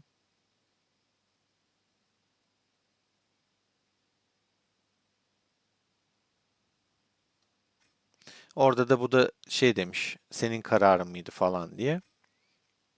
Çünkü ilk başta okeylediler sonra reddettiler. Burada hani sebebini paylaşmaya çalışmışlar.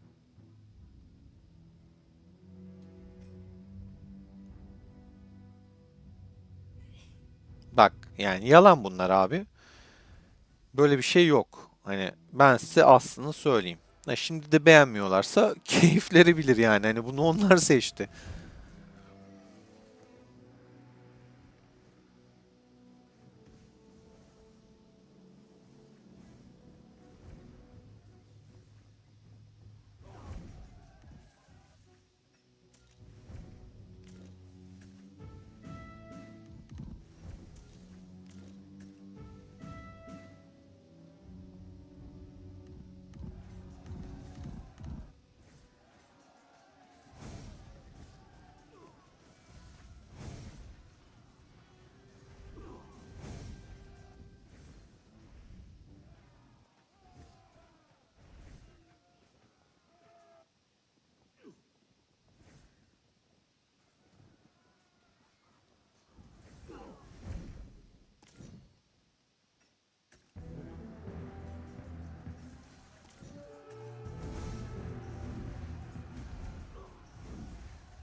باشد که پرچم من تا ابد بر این سرزمین افراشته بماند.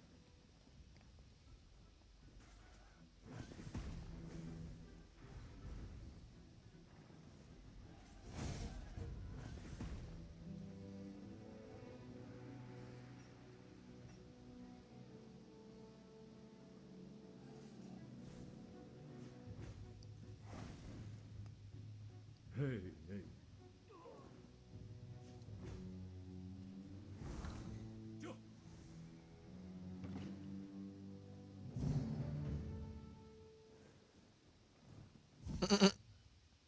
En sevdiğim şey oyun oynamak. Underestimate us at your Hop, peril, for the strength of our hop. warriors is unmatched. Lütfen benim kaleme vur. Ati, bir vur bakayım ya. Ne olacak acaba? Ati izleyicilerden de bu arada az önce selam vermişti. Bir test edebilirsin. Gönül rahatlığıyla falan. Şaka şaka sakın kafa atma. Yerler seni. Bak 6 tane destek var şu an içeride. Seni gören destekledi yani. Türksün. Şey yapmayalım.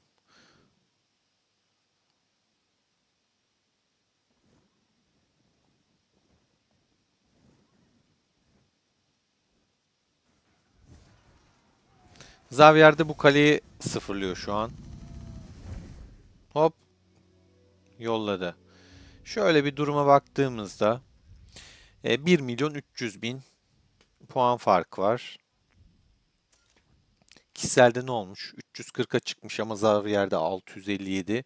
Fark kapanmış mı? Biraz kapanmış bu arada. Sitesi puan kasmış. Çok normal.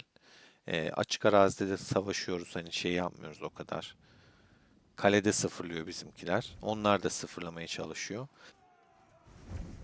X'ten çok puan verdik zaten. O yüzden normal yani. Bir şey diyemiyorum.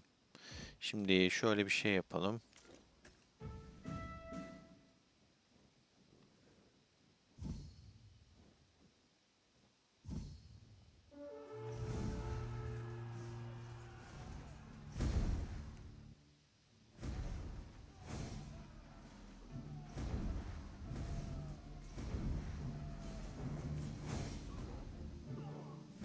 باشد که پرچم من تا Bir de şöyle bir şey yapalım.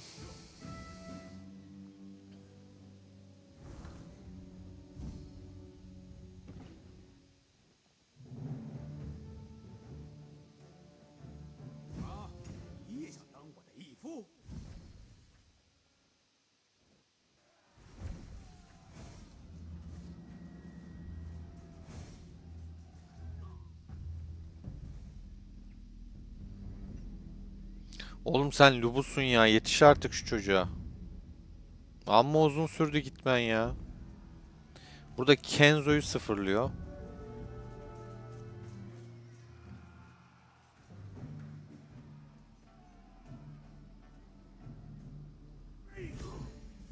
Gel gel gitme Lubu.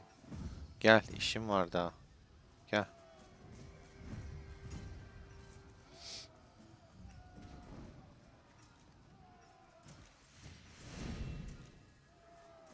Biz savaşmak istedik yani arkadaşlar. Ortada açık ve net söyleyeyim bunu da.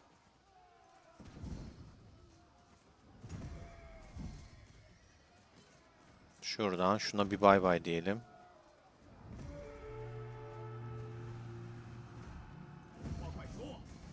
Şuna da vuralım. Bu öldü zaten. Şuna da vuralım. Yakalayabilirsek. Hadi yakala be. Onu da şöyle yapacağım.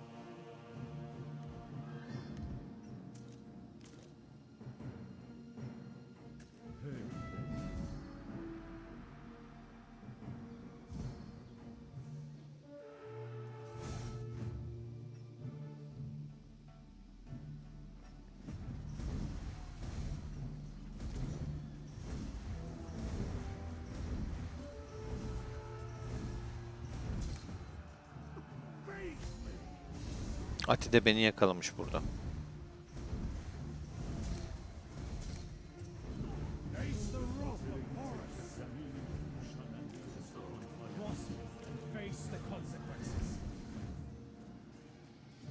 Hastanede çok yaralı varmış. İyileştirmem lazım. O yüzden geri çektim.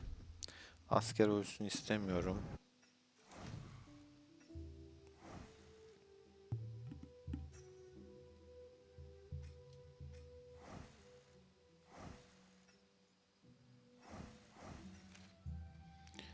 Umarım ölüm yoktur. Bir de bu arada boş kale değil arkadaşlar. Bir de bu arkadaş. Kahramanların gücü falan benden daha fazla. Ati zaten göstermiştim. Türk bir arkadaş selam da verdi. Burada bayağı kafa kafaya gitmişiz. Birla. Kiroslu ekibim. Sonra bu şey işi çok değiştiriyor. Kılıç kompu. Benim kılıca karşı. Benim kılıcım o kadar güçlü değil. Burada bayağı yemişim. Hatta asker kaybetmeden 9.5K yemişim yani adamdan. Burada da yine aynı şekilde yemişim. Burada da bayağı yemişim. Burada da bayağı yemişim. Raporlar güzel. Hani şöyle genele baktığında çok daha fazla kârdayım. Görünen o. Burada başka ne var? Bakıyorum şöyle yapılabilecek. Şafağı kazandık bu arada arkadaşlar. Mesajı zaten az önce görmüşsünüzdür. Bir de sohbete bakayım.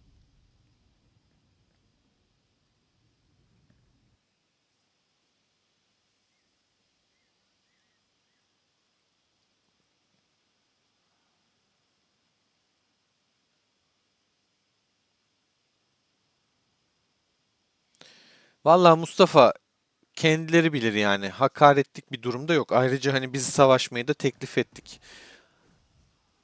Onlar bunu seçti.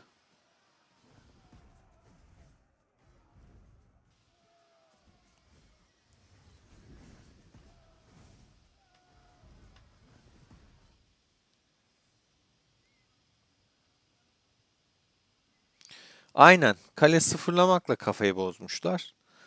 Doğal olarak biz de şimdi niye diğer insanların hakkını yedirelim yani? Hani savaşalım dedik. Kale sıfırlama olmasın dedik. Savaşsaydık arkadaşların kalkanı olmayacaktı. Bu sefer ne olacak?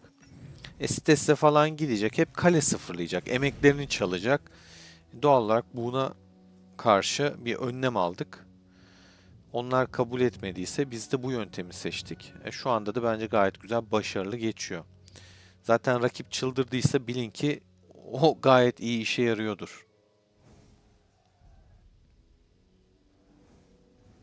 Buralarda da savaş var yani. Bu arada hiç savaş yok değil yani. Gördüğünüz gibi savaş var. Savaşmıyoruz diye de bir şey yok.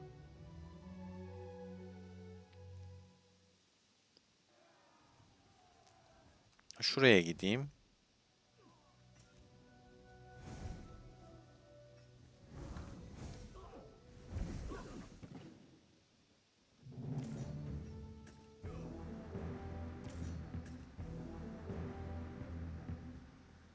Konuşan adam kaçıyor ya. Tut tut tut tut.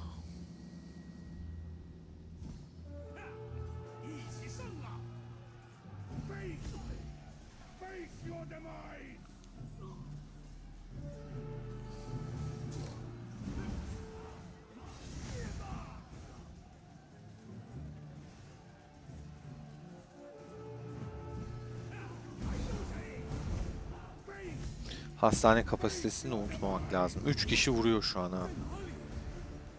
Tertemiz 3 kişi vuruyor.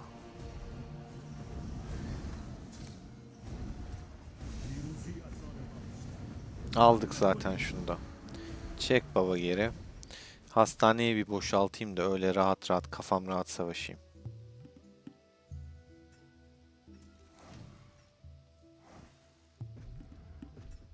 Kiros da hala sağda. Kesti dönüyor. Vicdansız Kiros. Güzel, güzel kafa kafaya ki counter'lar güzel. Burada 4.7k fazladan yemişim. Bu zaten çok sayılacak bir şey değil. Şimdi Kiros da döndü. Şuraya basalım. İyileştirmeyi. Ondan sonra arazimize çıkalım.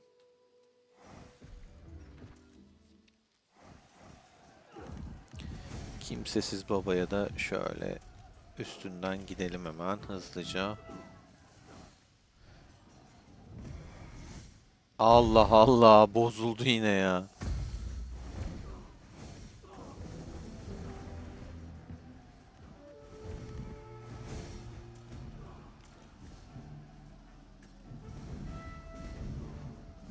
باشد که پرچم من تا ابد بر این سرزمین افراشته بماند.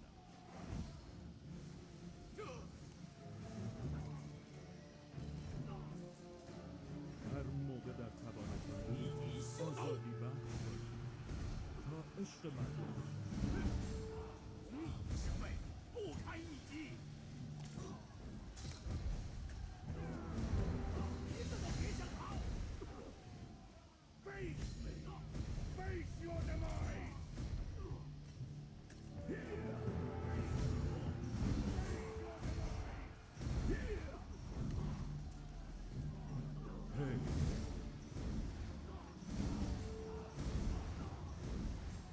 Kalkit falan bu arada bu vurduklarım da.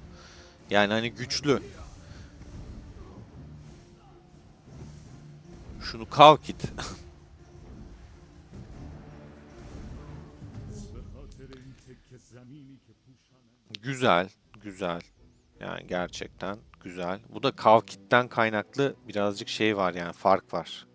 Kalkit burada benden birazcık yediği için bu rapor o yüzden kötünün iyisi. Yani 1.1K daha fazladan yemişim karşı tarafta ama gördüğünüz gibi arkadaşlar Kalkit'in birlikleri var yani. O biraz işi değiştiriyor.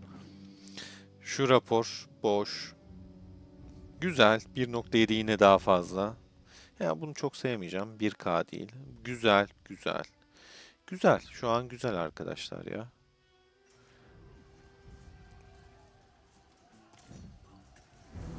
Kalkit, malkit artık Allah ne verdiyse.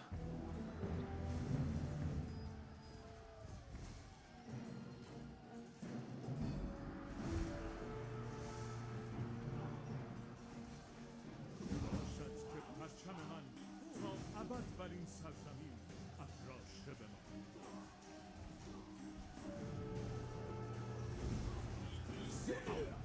Stes de geliyor. در این موقع باشد که پرچم من تا ابد بر این سرزمین افراشته بماند. Bakayım. Ya bu neyle geliyor gözünü seveyim. Kalkit var yine gördüğünüz gibi. Ya grafikler gitti. Bir anormallik oldu. Şöyle bir gir çık yapacağım şuradan.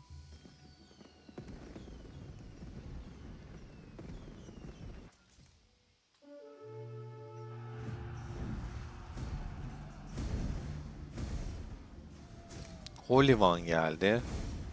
پیروزی از آن ماست. حمله کنید. Çok kalabalıklar ya. Şu an şurası çok kalabalık. Gerçekten aşırı kalabalık.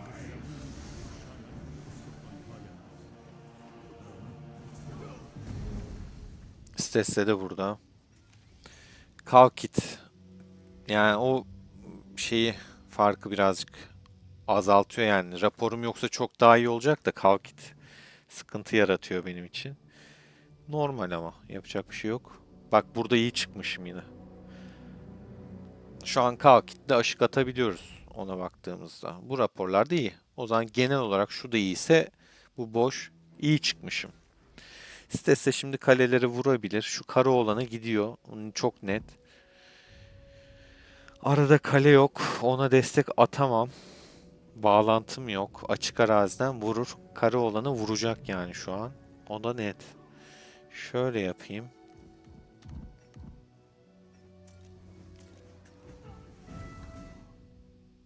هی هی. Işınlandı gitti zaten. Güzel güzel. Bana gelebilir. Bende hiç takviye yok şu an mesela.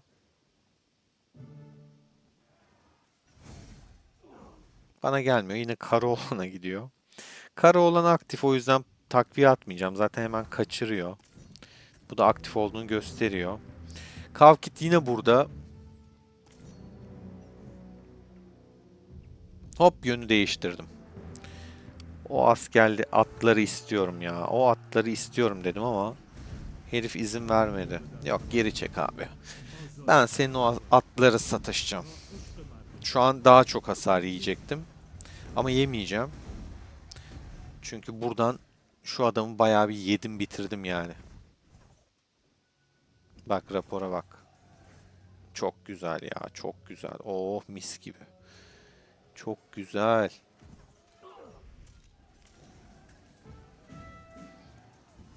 Ben bu atlıyı istiyorum. Ne gözcüsü ya. Altemi'yi istiyorum, Altemi'yi. Güçlü o da. Ondan sonracığıma Tikman'ı istiyorum.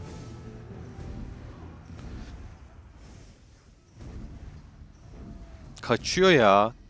Gerçekten kaçıyor yani sinir bozucu.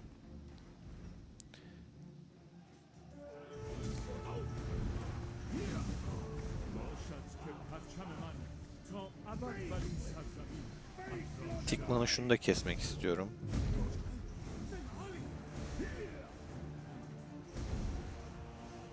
باشد که پرچم من تا ابد Tamam Tamam. Gel baba geriye gel.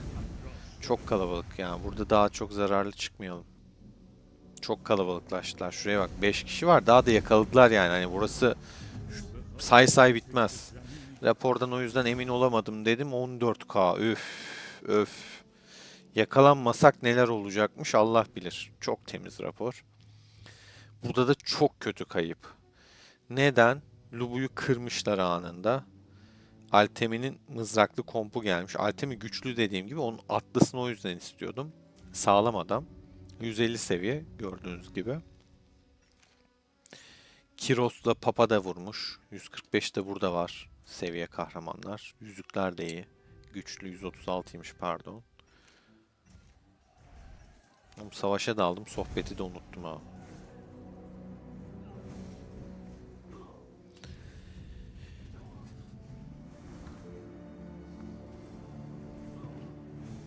Furkan öyle olmuyor ya. Biz savaşıyoruz zaten bu arada gördüğün gibi. Savaşmıyoruz değil ki 26. Birer takviyeyle olacak iş değil ama zaten savaş veriyoruz biz.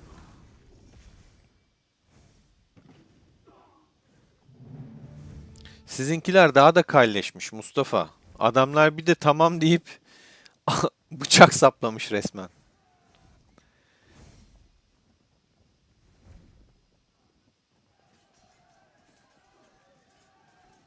Yok Sinan'ım öyle bir şey olmaz. Sercan hoş geldin. Aynen öyle yani. Hani bunlara yapacak çok bir şey yok. O Froike de meydanda geziyor. Ya bu şey Mustafa'nın attığı etiket çok komiğime gidiyor.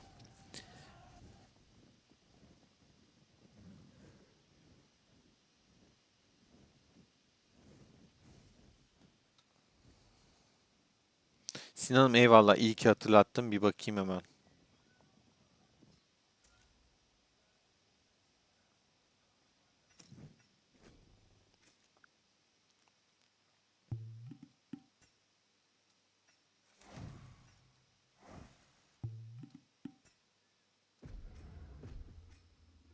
Yerimizi açtık. Hazırız. Stesse geziyor buralarda. Froike de geziyor buralarda. İkisi bakalım. Burada bir karambol. Ya şuna da savaşmıyor diyen zaten oyunu bıraksın silsin. Ne bekliyorsun yani? Şurada puanda görünüyor yani.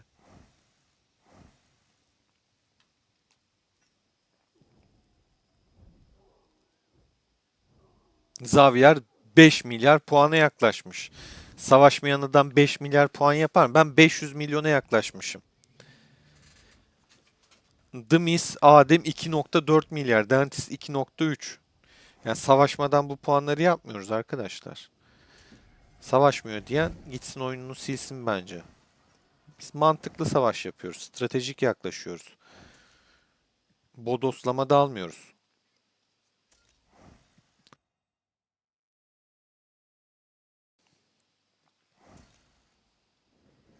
Zımbacı ne ya? İsme bak.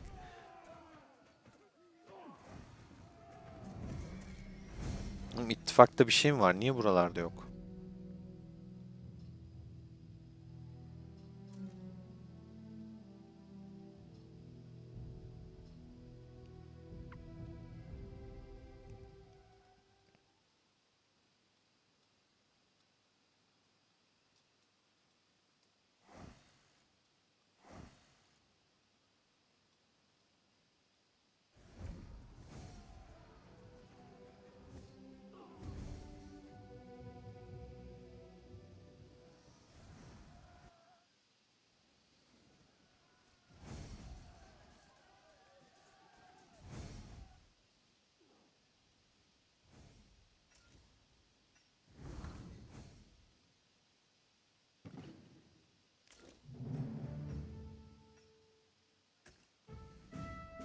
Oğlum Blade'i kesemediniz ya.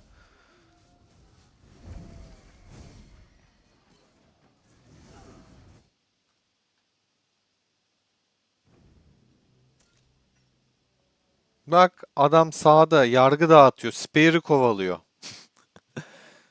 Bakayım şuraya. Adem kafa atacak şimdi. Aldı, boşmuş. Bak, spare topuk. Adem şey, yandaş gazeteciler gibi. Nasıl dağıtıyorum.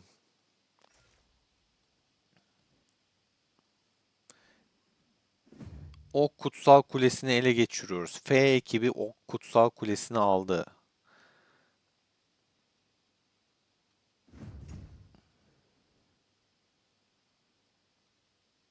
Pink geliyor. Ulan Pink beni yer yer. Bak ne kadar dürüst net bir adamım ben ya. Pink mesela yer beni diyorum. Gerçek bu çünkü. Bak yiyecek şimdi beni. Yazık değil mi benim çocuklara?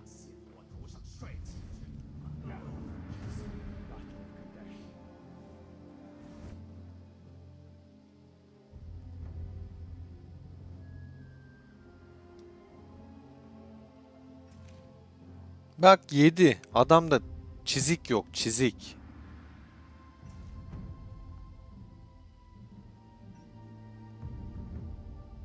Kılıçla mı vuruyor? Yok. Süvariyle geldi.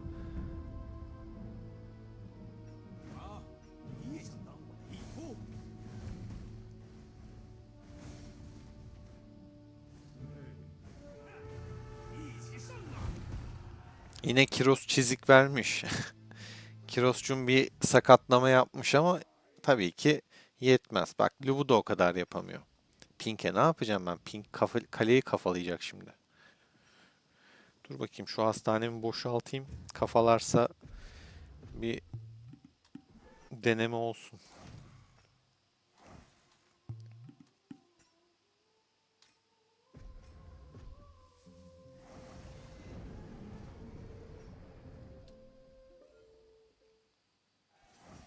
Adam da burada kabile yapıyor ya. Kafalamadı. Üzdü.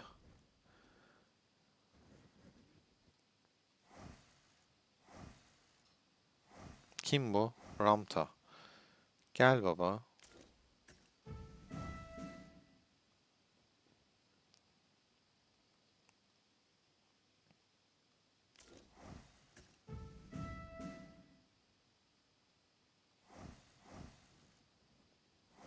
Bu kim? Niye böyle dışarıda duruyor boş boş mesela şu arkadaş? Bak boş boş duruyor ya gerçekten. Klasapo geldi. Güzel. İki tane Lubu var içeride. Kiros'la teklemeyi deneyeceğim. Bakalım. Yani tek başına almayı deneyeceğim. Teklemekten kastım. Kuleyi nasıl tekleyeyim? Bak şimdi bak.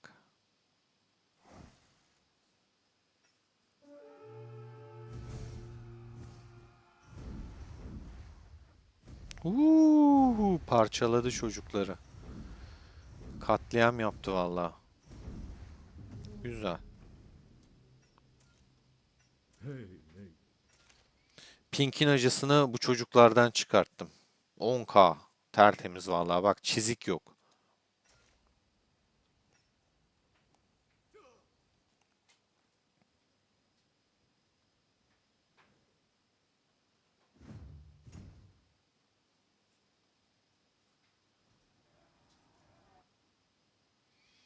Froike burada kapışıyor. Bensi kesiyor.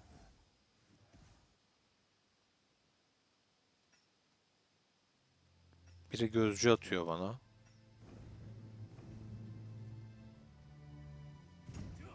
Şöyle yapacağım. Kandırmak için. Kule boşmuş gibi göstereceğim. Sonra içine asker ekleyeceğim. Kim geliyor? Mister Beer. Ayda kılıçla geliyor. Yok kılıçla uğraşamam. Beer de güçsüz değil. Miyamoto'su güçlü.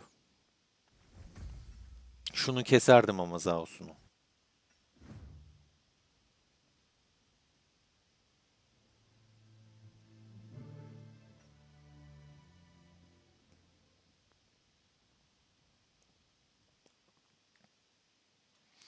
Zaos'unu getirsin. Keseyim ama Miyamoto beni bozuyor. Pink de geliyor zaten.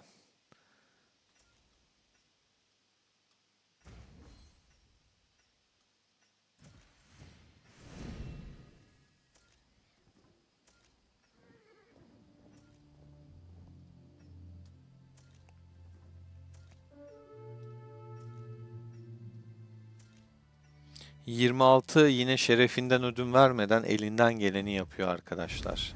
Bak ne dedim size, Zaos'unu versin. Kendi getirmiş zaten bana. Allah. Enayilik yani. Gelmiş Zao ile benim Kiros'u vuruyor. حمله کنید. Hamle konuyit. Kaleme vurabilirsin bak, hiç şeyim yok. Takviye falan yok. Ha, pink deneyebilirsin aslında. Ben olsam denerdim yani. Ben pink olsaydım kesin vurmuştum. O cesaret yokmuş pinkte. Bu kim? Ati. Başka bir yere gideyim ya. Stesse de buradan çıkıyor. Burada takılıyorlar.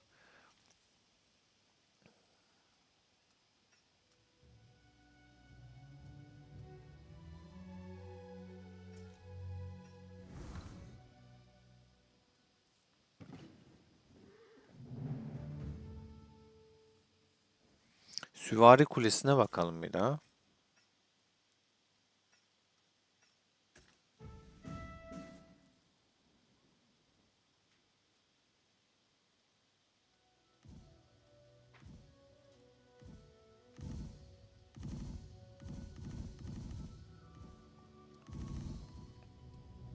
Oktay abinin çakması falan. Şaka bir yana. Oktay da varmış Türk. 40'ta da bayağı Türk var.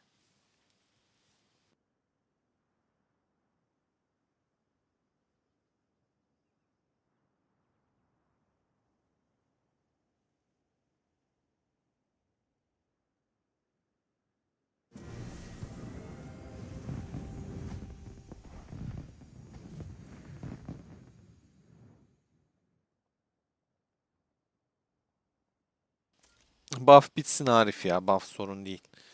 Buff'ı Şafak için basmıştım. 40 için değildi zaten.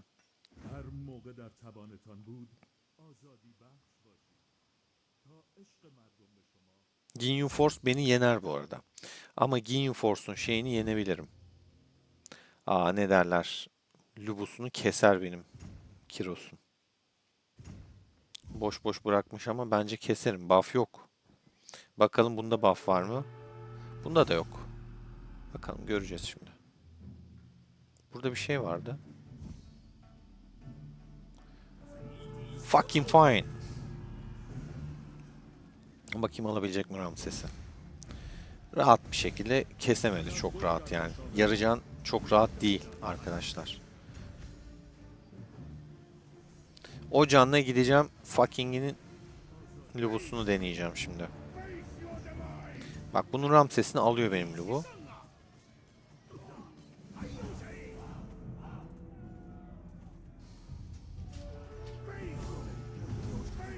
Tam geri çekecektim. Kritik vurdu adam ya.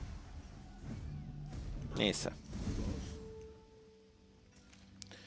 Baktığımızda 5'e güzel. 1'e 1 okey. Ginyu'ya bakalım. 2'ye 5 güzel. 1'e bakalım. O 4.4 çok güzel. Kendisi geldi kafaladı beni. Ya kovalasam kaçar. Geldi kendi de vurdu.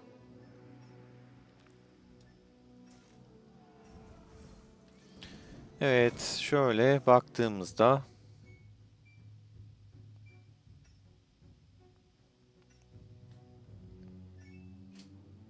7 milyara ulaşmış Stesse. 4.7 Xavier, Angry 4.1, Spear 2.5, The Miss 2.5, Kavkit 4.2.4, 2.3 Dentist, Froike 2, Space 1.8, Mavkit 1.8. Okey, okey. İttifak olarak baktığımızda 28, 19, buna 20 de 15. İkinci ittifakları çok geride kalmış. Bizim üçüncü ittifak R güzel iş yapıyor. Gerçekten şu an beğendim ben yaptıkları işi. Görkem'e bakalım. 17, 16 fark 1 milyon kalmış. Çok bir fark yok şu anda. Düzeltiyorum, 40 burada, 9 onların önüne geçmiş. Şöyle bakınca 1,5 milyon fark var. Kişisele baktığımızda 372'ye çıkmış ama Xavier'de 660K. Ama farkı kapatmış biraz. 190'ın altında fark. Yani çok az 20K falan kapatmış yani, öyle söyleyebilirim.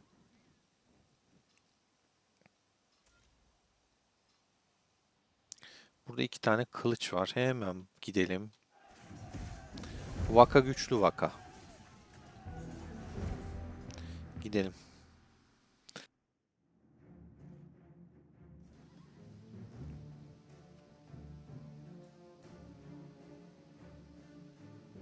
Engri de burada.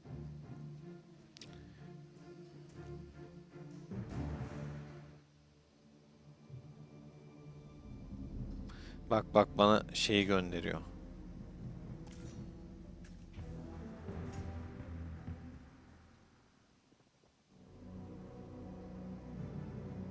Ne oldu? Mızrak gönderiyordum. Süvarimi kaçırdım. Hemen geri kaçtı o da. Gel. Punch.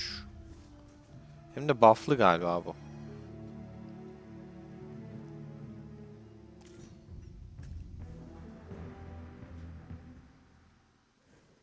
Angry geldi ya.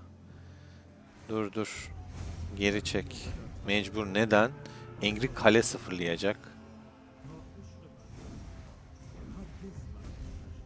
Şu an counterladığını düşündü Vaka beni ama şu an daha çok dayak yedi. Angry bana gelecek.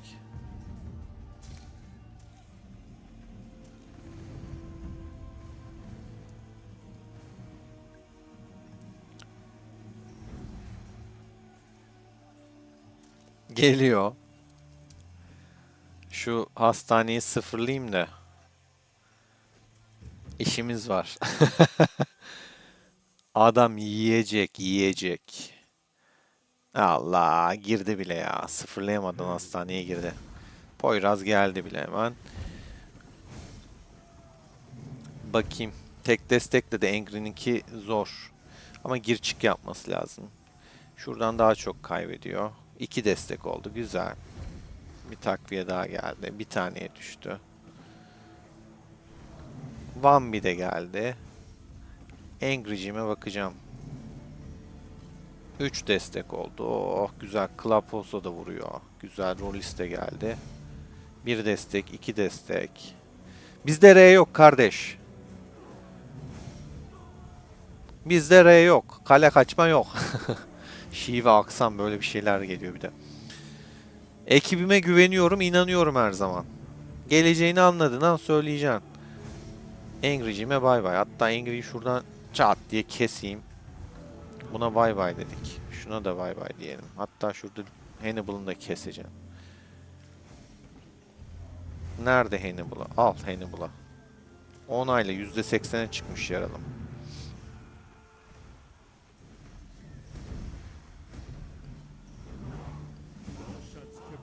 Bunu da keselim. Oh, mis. Ama tabii rapora da bakacağız şimdi. Şimdi yaralarımızı iyileştirme vakti. Hemen iyileştirmem lazım ki başka bir şey gelmesin. Klapaso'da ne yapıyorsa yapsın. Savaşsa savaş.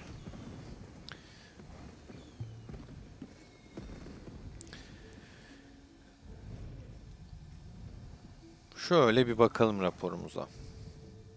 Şu Klapaso'yu da keseyim de geri dönmeden. Aa kesmişler bir de zaten. Evet hazır mıyız arkadaşlar? Emre hoş geldin. Orçun hoş geldin. Aynen Spoto'nun birlikleri güzel bu arada. Rapora hazır mıyız? Şurada vurduğum çizik atamamışız.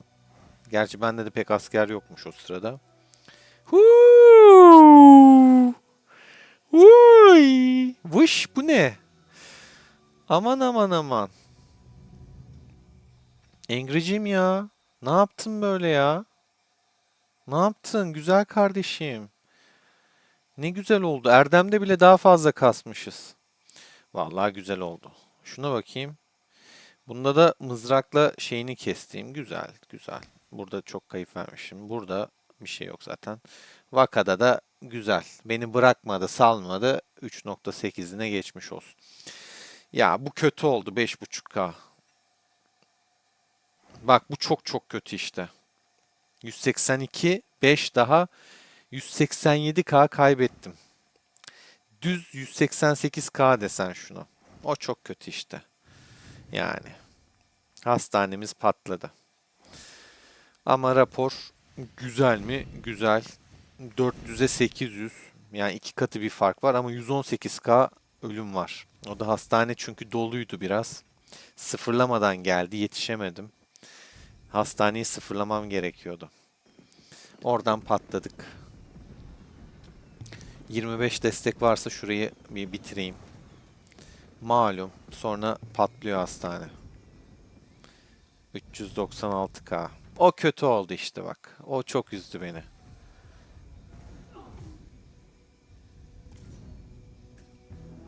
هر موقع در توانتان بود آزادی بخش باشید تا عشق مردم نشان Üzücü oldu.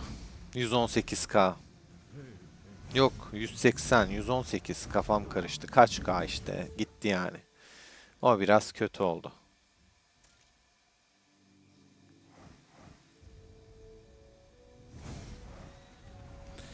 Bariyestes de girmiş. Buraya ışınlanabilir miyim? Şuraya ışınlanayım hemen. Ah geri çekiliyor. Geri çekiliyor. Çok güzel patlamış bu da. Çok güzel patlamış. Gerçekten güzel patlamış.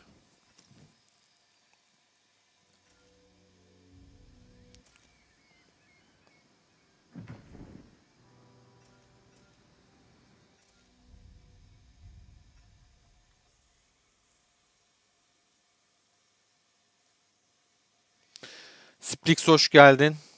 Aleyküm selam.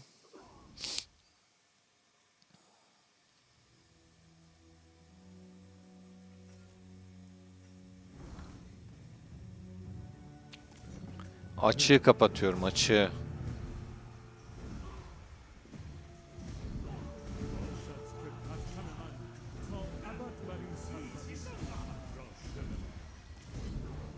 باشد که پرچم من تا ابد بر این سرزمین افراشته بماند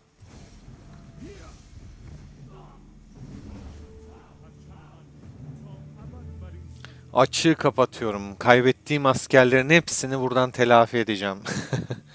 Bak bak 19k buradan geldi. 5k da buradan 25k yedik.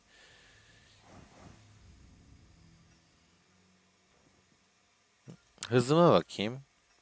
171 gün eğitim hızlandırıcımız var. Krallık paketi alacağız, edeceğiz bilmem ne. Ya hastane kapasitesi çok üzdü beni ya. Gerçekten çok üzdü. Yani şu rapor ne kadar mük olsa da hastane kapasitesi üzdü. Bunu favoriye atayım. Toplam şimdi kaç K askerim öldü iyileştiremediğim için.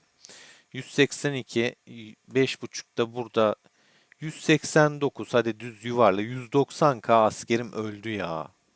Öldü abi 190k asker öldü. 190 çok. Oğlum sende niye kalkan yok Ra? Atayım şuna takviye.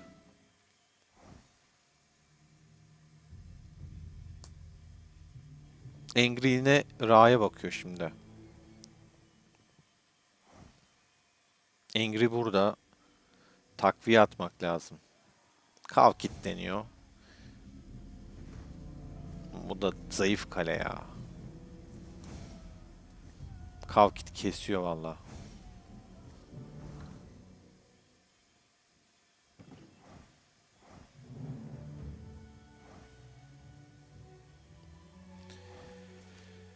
Ee, 190k yani zayıf kale işte buradan belli oluyor. Takviye attık ama yani hani değmedi. Benim kaleyi görüyorsun, zayıf kaleyi görüyorsun. Arada çok fark var. 190k asker bize neye mal oldu? Arkadaşlar 2 milyon güce mal oldu. Tabii ki 2 milyon tam değil. Evet 2 milyona mal oldu yok ya. 2 milyona mal oldu 120 idi çünkü.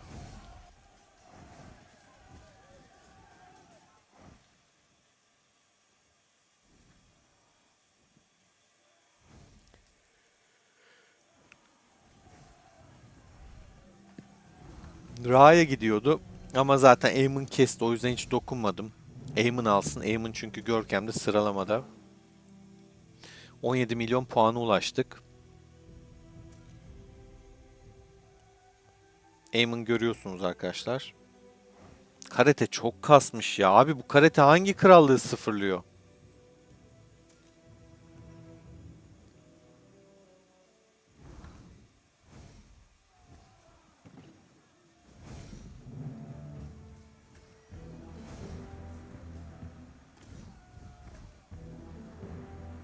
Hemen İbo'cuma yardıma gideyim.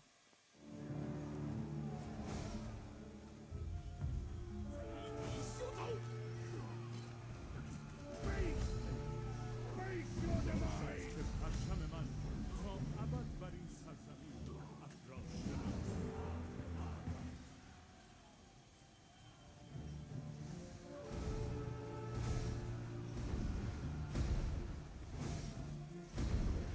هر موقع در توانتان بود آزادی بخش باشید تا عشق مردم به شما هرگز محو نشود.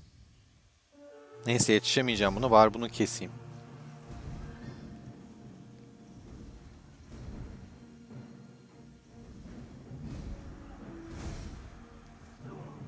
باشد که پرچم من تا ابد بر این Pink bana da gözlem atıyor. Ona da gözlem atıyor. Buna da gözlem atıyor.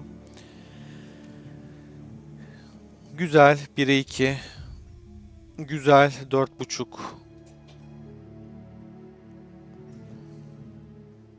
Ne kadar askerim var arkadaşlar? Gözetleme atmanıza gerek yok. Ben size söyleyeyim. Az kalmıştır. 2 milyon kalmış. Bir sonraki KVK'da basacağım. Belli ki.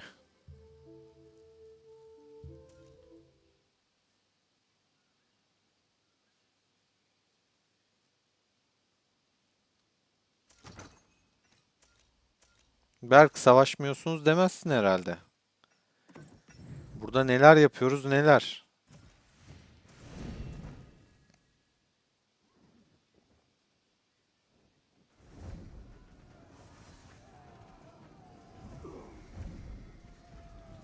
Bari neredesin? Bari ne oldu? Hemen bir bakayım. Kavkit girmiş. Daha çok kaybetmiş. Güzel. Stesse yaptığından olmuş. Oy. Biz bu adamları yiyoruz normalde gördüğünüz gibi raporlarda da. Asker sayıları çok fazla. Gerçekten daha fazla. Oradan bir sorun var. Bak mesela Stesse şu an yani ben 180k falan 190k diyorum ya. Stesse sadece şu savaşta 2 milyon asker kaybetti. Çok rahat. Daha önceki raporunda 500k kaybetmişti zaten. Birkaç tane raporu var böyle. Gücü 740'lardan 705'e düştü. Şu an bildiğin dünya ikincisi. Karate ondan daha güçlü. Ama karate de sıfırlıyor. Bakayım karate kaç milyona düşmüş? 696'ya düşmüş. 704, 705'ti bu da. Bu da kaybetmiş. Bu da sıfırlıyor çünkü. Belli zaten puan artışı. Tak diye 23 kişi arttı 250k. Yani tek savaşta şu an 2 milyon askeri öldü bunun. 2 milyon öldü ya. Ama etki etmiyor. Hatta şöyle bakalım. Bak orduları dışarıdayken kalede 69 milyon askeri vardı. Şimdi ben size göstereceğim. Ayda bu gelmiş kafamıza dayanmış ya. Hiç söylemiyorsunuz arkadaşlar ya. Kimse benim kapımda böyle duramaz kardeş. Pink de burada. Face the wrath of Horus.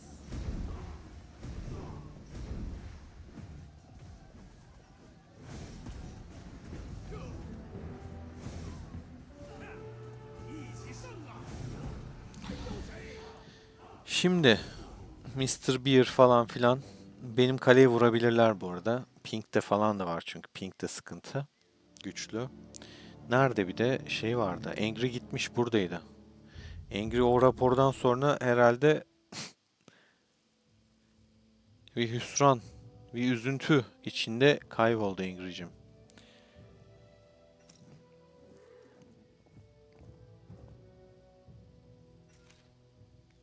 Uhu, bu ne?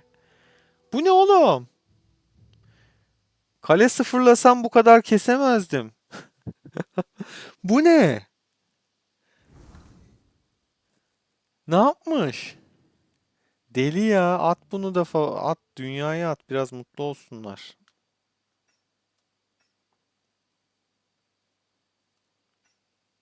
Abo, bunlar çöl öncesi çok güzel ya. Yani gerçekten. Ağlamaya gidebilir arkadaş.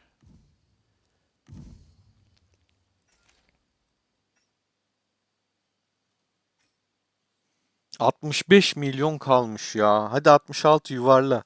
4 milyon askeri gitmiş. Şaka gibi. Şeyde de ilk gözetlemede de bakın 68 milyon dışarıdaydı bütün birlikleri. 65,8 ya. 4 milyona yakın gitmiş. Erimiş bitmiş yani. Of, ne hız verdi bu da. Angry'i merak ettim. Kaç milyon güce düştü benden sonra? 417 milyona düşmüş adam. Bu adam 440'lardaydı ve 30 milyon güç kaybetti. 30 milyon. 26 çok böyle şey yapılacak bir krallık değil arkadaşlar ya. Şuraya takviye atalım bakalım. Yanımda arkadaşımızı sıfırlıyorlar.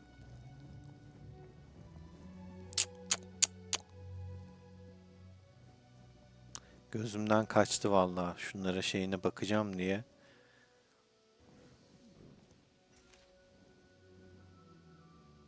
Çok gitmiş. Geç fark ettim. Bu kötü. Ya bu arada şu kalenin de korumasız olmaması gerekiyor yani hani. Bu kalenin korumasız olmaması lazım. Neyse, yapacak bir şey yok.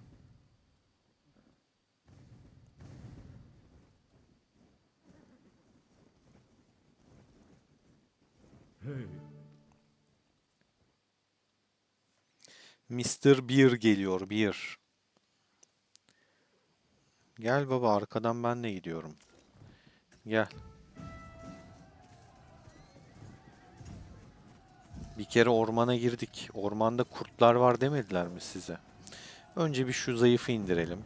Kritik mırtik vurmasın. Miyamoto'yu benden uzak tutun abisi. Ben şu Zao'yu indiririm. Ama Miyamoto vuruyor bana.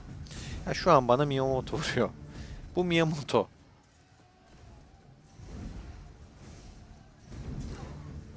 Bak, peşimden geliyor yani. Allah razı olsun ya. Miyamoto'yu almadınız benden. Neyse, ben alırım şimdi şunu.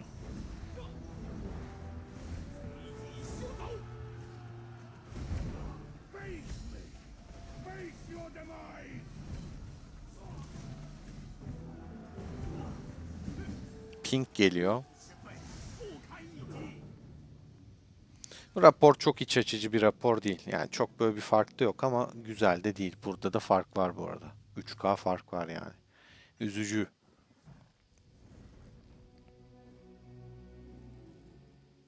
Pink burada.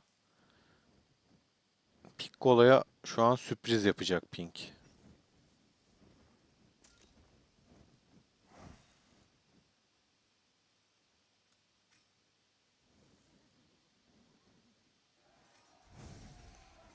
Bak, sürpriz yaptı. Çok puan veriyoruz şu an ya. Yani şu da puan. Iron Force hangisini paylaştı? Esteban'da. Bak, Esteban'da kaybettiğine bak.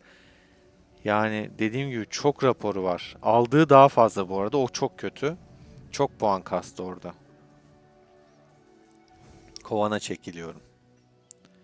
Buralarda takılmayacağım. Benim rapor bir tek çok çok güzel ya. Angry'e gerçekten çok büyük sürpriz. Kovana çekilelim. Buralardan uzak duruyoruz. Şöyle güzel bir noktaya gideyim.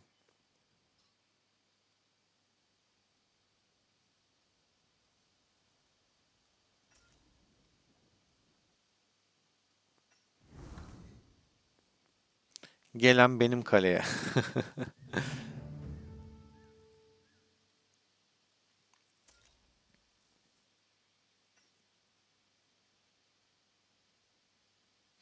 Ya bilemiyorum ya. Evet, yani bazılarından çok puan gitti. Hani benimki gibi rapor olsa okey. Hani şu Müko bir rapor zaten, hani benimki. Bu da çok iyi bir rapor. Ya 860K kaybetti herif ya. 1 milyona yakın askerini kaybetti. Ama bazı raporlar kötü. Örnek şu. Evet 679K gitmiş ama bizden 787 gitmiş. O kötü.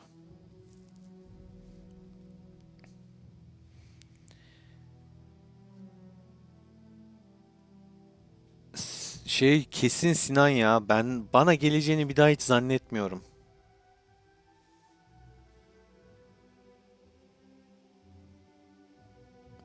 Yok Türkoğlu zaten. Bende böyle şey üzüleceğim bir kayıp yok. Bir de bu KVK. %60'ını zaten kayıplarımın geri alacağım da. Ya hayır hastane iyileştirmesini şey yapamasam bile ben eğitim hızıyla yine onu basabilirim. Benim için çok etki edecek bir şey değil o. Önemli olan karşı tarafın puan almaması. O benim şeyimden, hatamdan kaynaklı. Hastaneye bakmadığım için öldü yani. Hani rakibe puan verecek bir şey değil. O yüzden o sorun değil.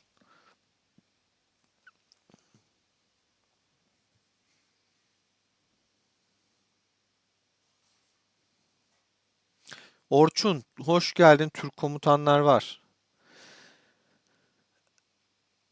Kimin erdemine bakayım Sinan? Splix artık siteste de 70 milyon falan yok. 64 milyon kaldı. Aha Xavier uzun Furkan'ı sıfırlamış. Bak, bu da güzel bir rapor. Ama Türk olmasına üzüldüm. Destekli. Atimati de destek atmış yani ama uzun Furkan'a geçmiş olsun. Temiz rapor ha. Şöyle biraz mutlu edeyim bizimkileri. Dünyaya atayım görmezler.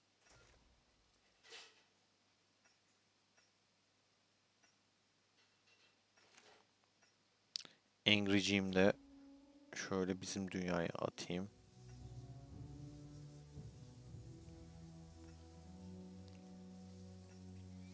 Ben krallığıma gerekli katkıyı ve puanı sağladığımı düşünüyorum.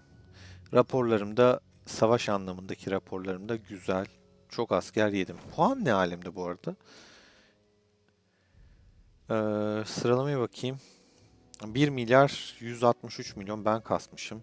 8.4 Steste kasmış. 5.4 Xavier kasmış. Angry 4.8 kasmış. 2.7 Spear. Dentist 2.6. Kavkit 2.5. The Mist 2.5. Froike 2.4. Mavkit 2. İlk 12 milyar diyebiliriz neredeyse. Burada bayağı biz arka arkayız. Şurada 4 tane arka arkaya kale var. Burada da bayağı arka arkayız. Oh. God King hiç kale sıfırlamamış. Savunma yaptı. Güzel de savunma yapıyor. Kale sıfırlamadığı belli. Ben de şu an 17. sırada görünüyorum. Güzel yani hani şey yapacak bir şey yok. Daha şey yapmamak lazım. Birazdan çekerim kalkanı. Kalkansızlara şey yaparım. 9,5 dakika sonra.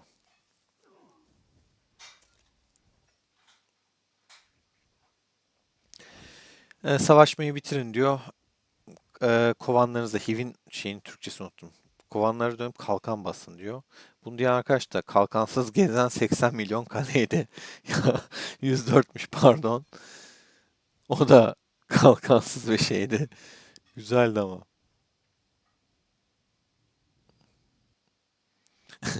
Kaç K kaybetti acaba Mental Mano? Öyle dediğine göre sağlam kaybetmiştir. Bakayım rapor var mı başka buralarda?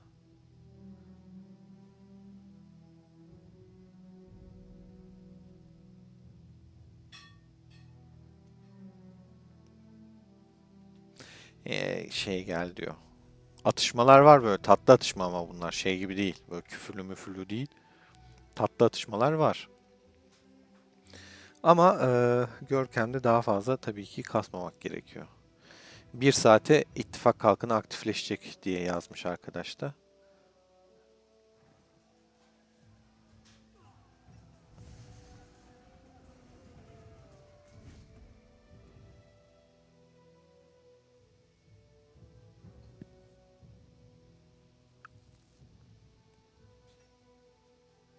Güzel Kaan da dönmüş burada.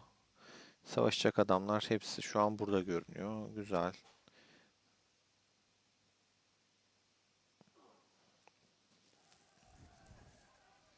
Aslında şuralara ışınlansam daha mı iyi olur? Neyse ya. Çünkü onlar bu taraftan geliyor. Bakın beceriyi de etkinleştik. 30 dakika sonra şey olacak. God King de burada gördüğünüz gibi.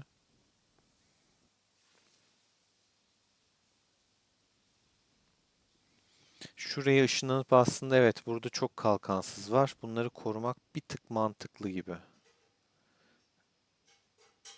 Ama ışınlanacak da doğru düzgün bir yer yok.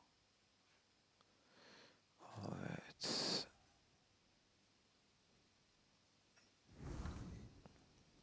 Şuna bir destek atayım. 30 dakika sonra otomatik gerçi kalkanlı olacak ama.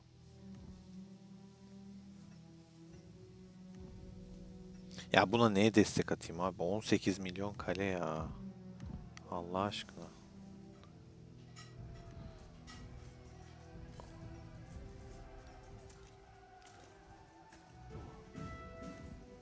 Terso da boş kale.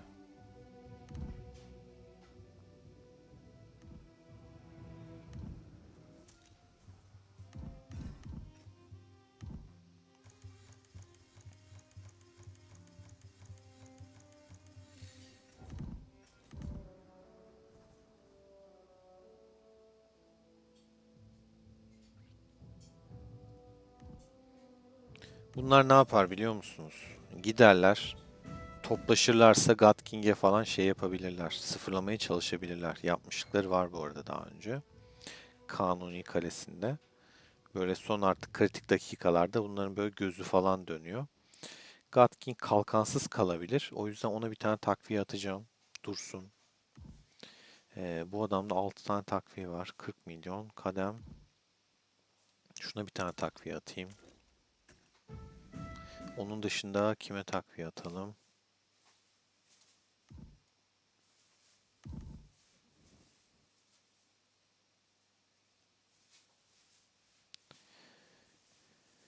Zaten şey olacak da 30 dakika sonra. Yine de ne olur ne olmaz diye atıyorum. Baride de dursun. Gider çocuk gaza gelir, kalkanı kaldırtır falan. Vurur birine. Space'te de olsun bir tane. O da aynı şekilde.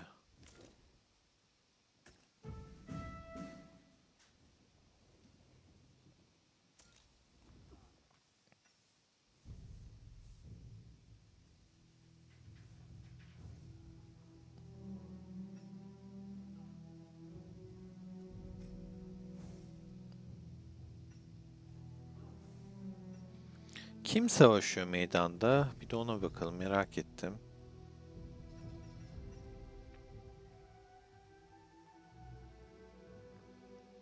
Burada bizde bayağı kale var bu arada. Carnery var.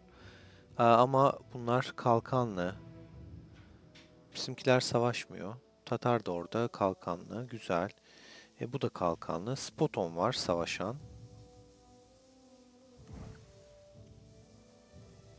Kasap var savaşıyor bir yandan. Çünkü boşa çıkartıyor. Vurmalarını bekliyor. Kimsesiz baba savaşıyor. Onit savaşıyor. Zero Slasher çıkartmış boşa ve savaşıyor ve yapmaması gerekiyor aslında. O kadar bir gücü yok. Buna gelseler şimdi patlatırlar. Bunlar kalkanlı, okey. Şu tarafa bakacağım. Repta var. Froike ve Xavier gayet güzel abi. Onlar savaşır. Diablo da güvende şu anda. Kalkansız ama güvende. Froike ve Xavier yanında zaten. Xavier 400 milyon oldu mu? Çok az kalmış. Adam yani bu şeyde neredeyse 30 milyon falan Erdem kastı. Erdem demişken ben de bir mağazaya bakayım.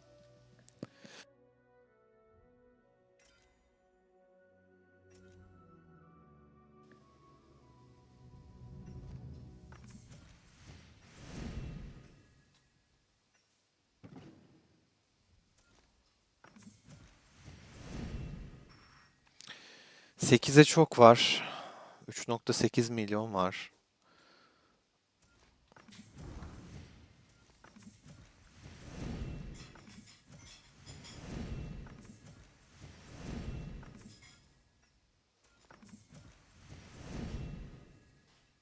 Bugün pazar ama sıfırlanmayacağı için gönül rahatlığıyla 975 bin Erdem'imi içeride bırakabilirim.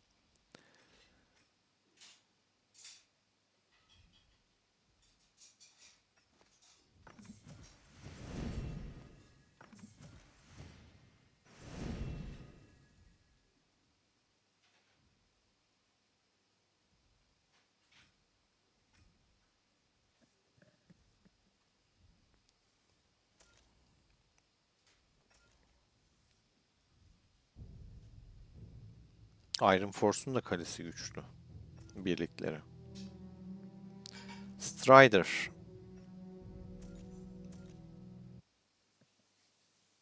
Bugün pazar. Arenanızı unutmayın arkadaşlar.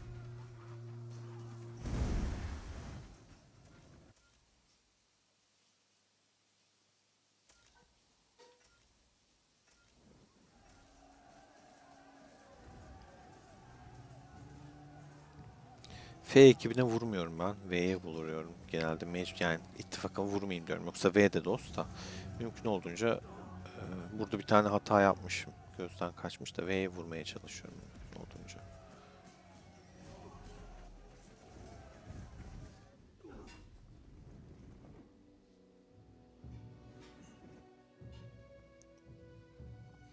Sohbete bakayım.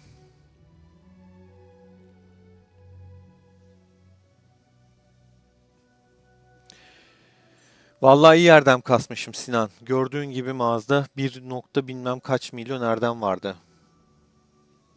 Yok be Ümit, benim için şey değil. O kadar sorun değil. Yani normalde evet, üzücü. 190K bu arada çok. Yani hastaneye bakmadık. Hata ettik orada. Angry'nin geldiğini de gördüm. İttifaka yazdım. Ondan sonra hemen şey dedim, hani gireyim yapayım. Neyi, Kiros'u geri çekiyordum. Sonrasında gel gör ki ben Kiros'u dokundum. Hemen gideyim dedim ama yetişemedim. Bak, Stesse'nin yanından şu an şu. Vuracak yani, bak.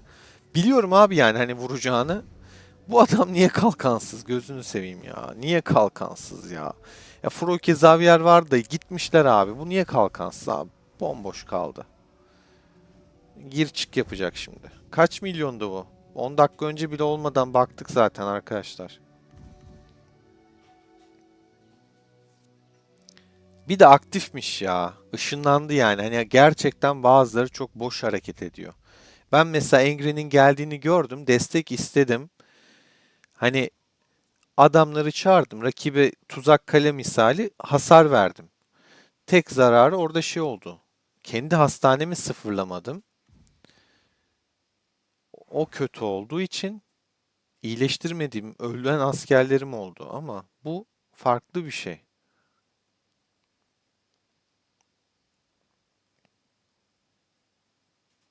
Daha bir şey kalmadı. Şaka maka, Angry benden sonra piyasadan çekildi, farkındaysanız. Bak, adam kalkan açmış. Oğlum, Angry bana vurduktan sonra hayata küstü ve gitti ya. Lan koca adam kalkan açtı gitti bak.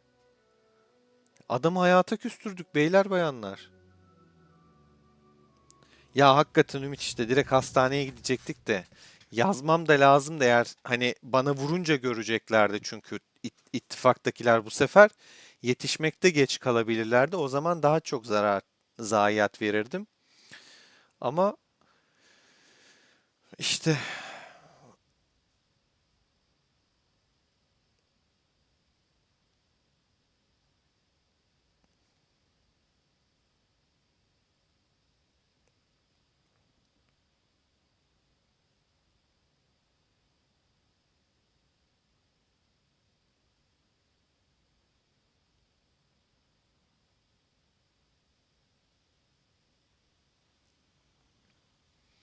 yani gerçekten kötü ya.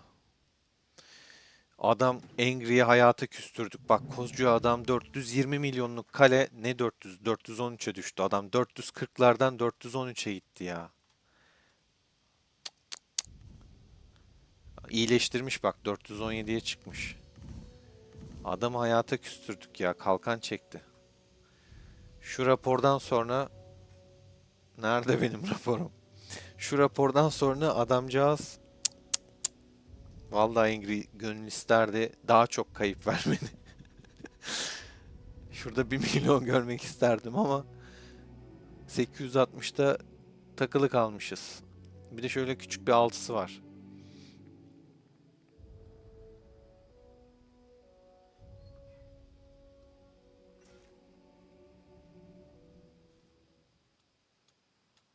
Oğlum bunlar kimle savaşmaya gidiyor? Biz kimle savaşıyoruz? Stes'te bak bu tarafa gelmiş bu sefer de. Kimi sıfırlayacak? Kime gidiyor?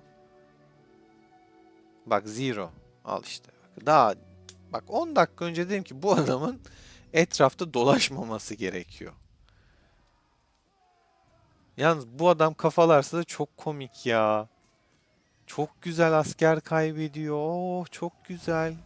Kasap niye kalkanını bozdun ya? Niye bozdun abi? Biz destekleriz zaten bunu. Bir şey kalmamıştı ki. Şimdi sitesi bu tarafa doğru yürüyor. Sana gelecek. Kasap, İbo. Bak geliyor. Onit var burada. Onit'e dönmez. Kasaba gelir ben söyleyeyim. Zero ve kasap yapar burada. 2 tane kale. O Esteban da varmış. Mis. 3. kaleyi de bulduk valla.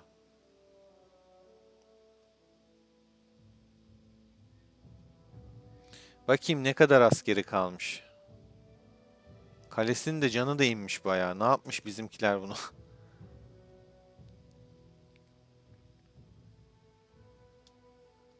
İttifak yeteneğinden 30 dakikaydı. 15 dakikası geçmiş midir acaba? Şimdi ben gözetleme attığım için savaş halinde olacağım. O sırada bari değsin. Şunu da atalım. Pink'e de atalım.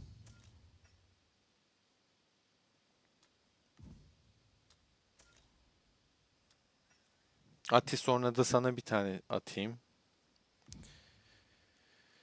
Başka kim var? Angry kalkan bastı. Atamayız.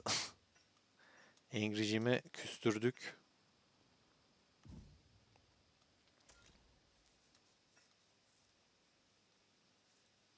Bakayım sitesi hangisine gitti. Bak Esteban basmış helal. Güzel kasap şeyde topuk yapmış. Güzel abi güzel. Aman. Aman vermeyin. O Bilal'ime bak burada. Çıkma Bilal. Neyse stresle döndü. Çık çık. Döndü. Ekmek bulamadı. Bak şimdi bulamadı ya. Stres'te de şey var. Onite döner. Çünkü gözü dönüyor belli bir süre. Anında zaten döndü yani. Hani tanıyorum ya. Biliyorum artık. O kadar çok kırkla kapıştık ki. Biz çok kırkla denk geldik. Oynadık. Hele ki bitimine doğru KVK'nın yani çıldırıyor. 200 milyon falan da kafalar. O yüzden Froike'yi takviye attım. Bak şimdi Onit'e girecek.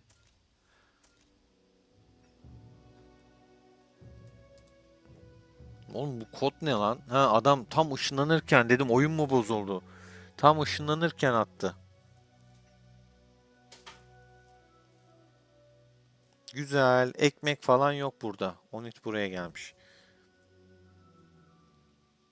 O da saçma bak. Boş yere ışınlanma harcadı. Şimdi rotayı buraya çevirse bir daha al. Yani hani abi şey her şeyi önceden söylemekten bıktım ben ya. Gerçekten bıktım ya. Mantık yok zaten şu harekette. Niye buraya ışınlanırsın ki? Sen buradaki adamdan kaçıyorsun. Bu adam buraya geldiğinde sana da vuracak. Destek şuna. Bak tuzak kaleye çekersek bunu ama güzel olur.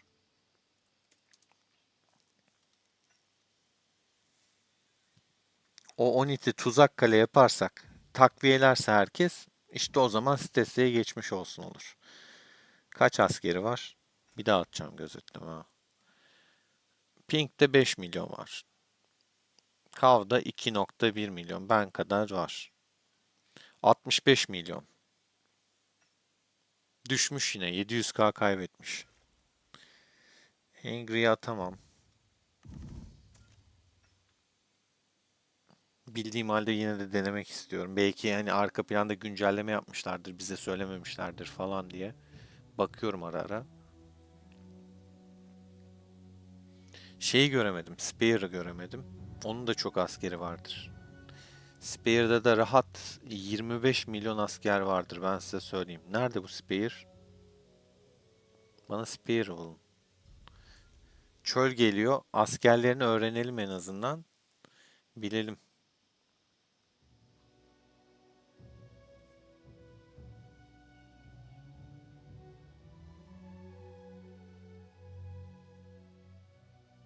Şaka maka Spare yok piyasada.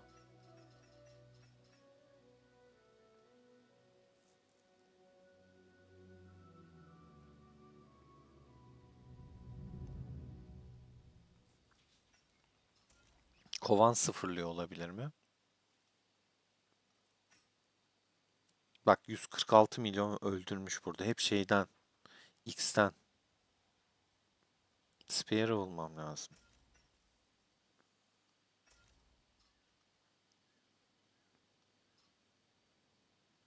Popis var. Bak mesela insanlar hiç bunu düşünmüyor abi. Adamlarla çöle gireceğiz bu hafta.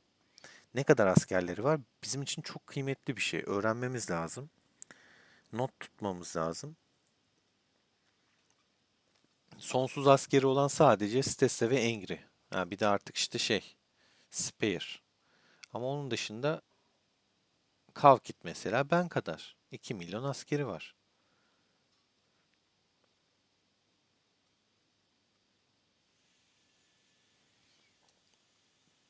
Öyle aşırı göz korkutacak bir şey yok yani. Atıya atayım, bir tane de Mavkit'e atayım. Mavkit'e mi attım, Kavkit'e mi attım daha önce? Kavkit'e atmışım, Mavkit'e atmam lazım. Bir Atiye atalım. Pink'e attık. Kav mıydı, Mav mıydı yine unuttum bak. Kav'a attık. Burada da Mav var. Bir de Mav'a atayım. Güçten zaten belli hani kaç milyon olabileceği de yine de atıyorum az çok. Bu Spear galiba kendi krallığına döndü ya.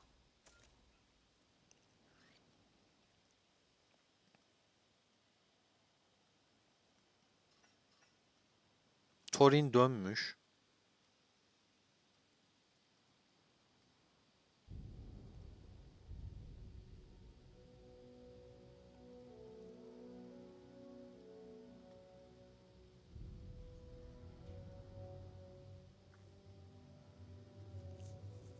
Burada var ya o kadar güzel sıfırlanacak kaleler varmış ki. Öf öf. Şuraya bak ya.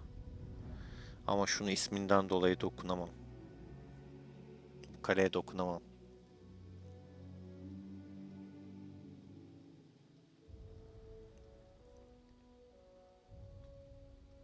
Oğlum 40'a biz gitseymişiz. Yani orada şenlik varmış. Gerçekten şenlik varmış.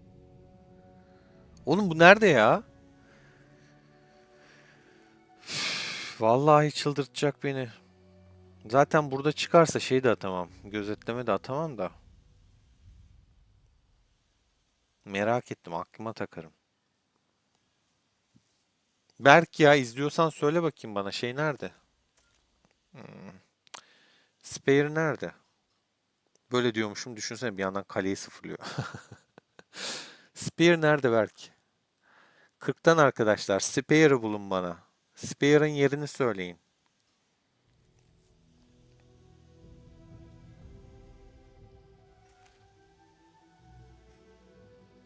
2,4 milyon. 2,2 milyon. Abi yani hani bak ben çok net söylüyorum. Bu adamları çok asker kaybettirdiğimiz takdirde yani gerçekten sıkıntı yok. Tek sıkıntı ne çölde şu an? Ne var arkadaşlar? Hem karate var hem stesse var ve bu ikisi müttefik. Oyun demiş ki ben size yatırımımı yapacağım, paramı vereceğim, sizin kaleleri kasacağım, sınırsız kaynak vereceğim, birbirinize dokunmayın. Diğer kalan herkese vurun, gaza getirin, paralarını alın demiş.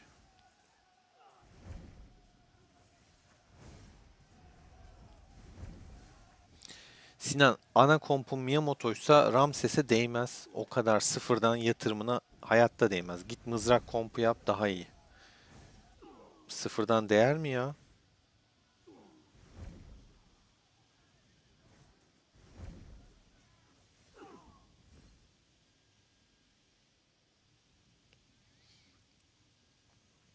Değmez, sakın yapma. İttifak becerisi mi? Biz de kullandık. Birazdan aktif olacak. Ama bak bak Berk, ben sana her şeyi söylüyorum açık açık. Bak gösteriyorum. Çok kızdım. Şu an senin kaleye de sabaha kadar gözetleme atacağım. Şuralarda bir yerdeydin. Neredesin sen? Sabaha kadar gözetleme. Ah be. Ah be. Sana bir şey atayım ben.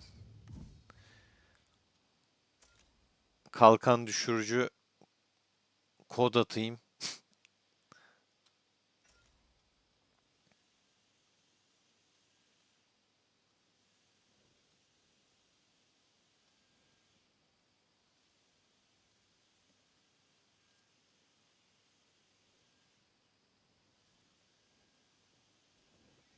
Yine nereye gidiyor Stesse? Yine nereye gidiyor bakayım.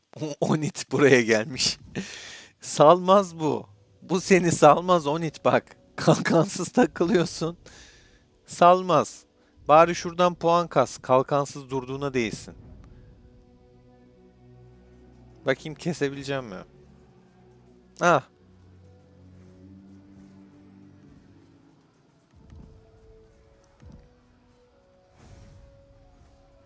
Kesemedin. Puan da kasamadın Onit. Dur bakayım, şuradaki Miyamoto'dan Sörken'i kastı galiba oradan. Oo, Sörken'i yani namı diğer Serkan buradan puanı kastı. Güzel güzel. Kastı puan. Kalkansız adam bari puan kassın yani. Onit bu sefer yarımı buldu, yine şey yapamadı. Stesse geliyor vallahi bak. Serkancığım hem sana gelecek hem Onit'e gelecek. O yüzden şuraya destek geliyor.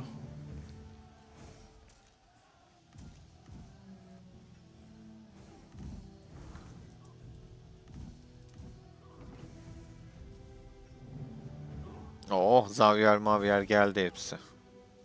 Güzel güzel. Onit'in kalede savunma yapılır bak. Gönül rahatlığıyla yaparsın böyle bir kalede. Vur baba.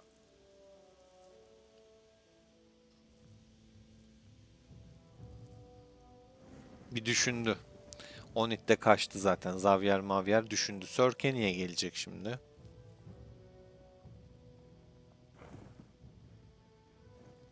Ya babacım, ulu orta atmayın şu destekleri ya. Adam düşünüyor, ondan sonra bir de kesiyor yani yolda seni. Xavier sen yapma bari. Esteban da aynısını yapıyor bak. Bak buradan buradan buradan yapacaksınız. Çok zor bir şey değil.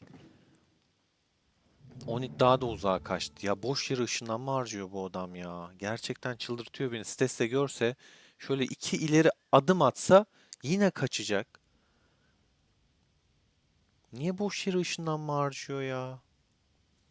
Oğlum hiçbir şey yapamıyorsun. Bari kaçıyorsan şuraya gir. Destek atsınlar sana. Savun. Çok saçma hareketler. Ben şeye dayanamıyorum ya.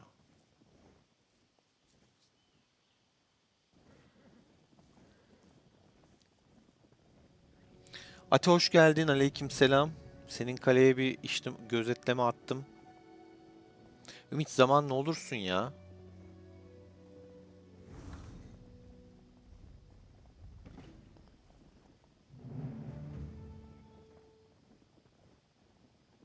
Sinan, hiç kasmamıştın zaten mızrağı. Hiç kasmaya gerek yok.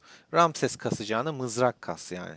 Ama Bailey Elizabeth Asaka değil de savaşçı mızrak yap. İleride çünkü yine savaşçı mızrağı Roland gelecek. Roland da güçlü. Destekçi olaraktan. Kiros'un arkasına gönül rahatlığıyla koyabileceğin bir karakter gelecek. Daha oyun açıklamadı da. Yani şimdiden söyleyeyim, Roland diye bir karakter var ve gelecek. Daha önceki videolarda göstermiştim zaten.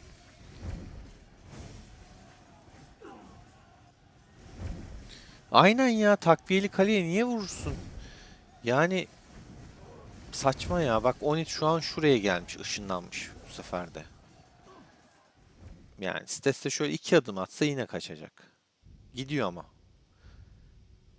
Ati arkadaşımızın kalesi de burada.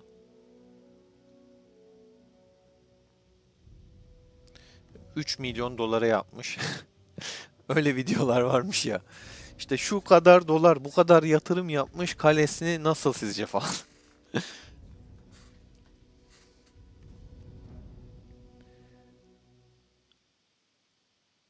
Abi ben Spear'ı çok merak ettim. Hala aklım Spear'da. Spear nerede Spear? Şu gözetleme raporlarına bakacağım şimdi. Diğerlerini de paylaşacağım. Öyle zaten bir şey yok. Bakmıştık gerçi ya. Herkes 2'şer milyon.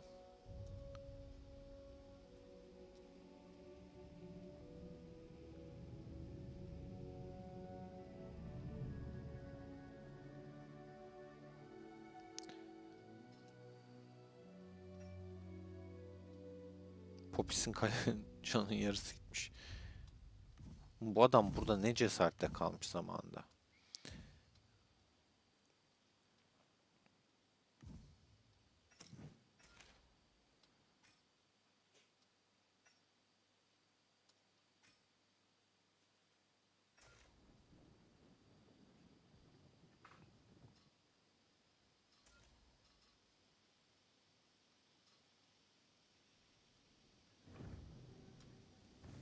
İstese gece beni sıfırlamaya gelsin bakayım.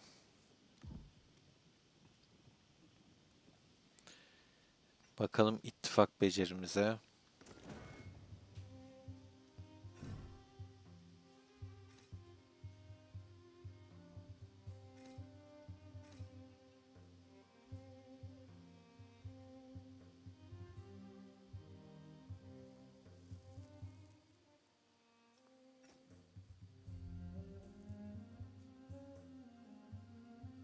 Çok güzel ya. Bunlar da güzel işte. Bunları hiç aktif etmedik biz.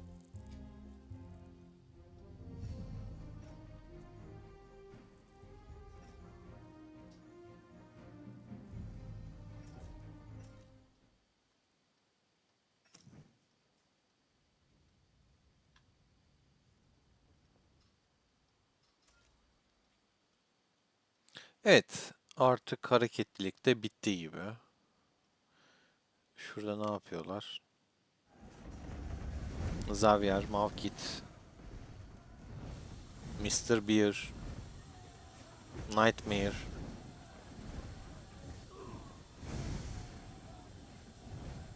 Ha, bizimkiler şey getirmiş. Katapult mu? Neydi bunların adı? Unuttum. Mancınık. Froike de geldi. Stesse'nin kaleye patır patır.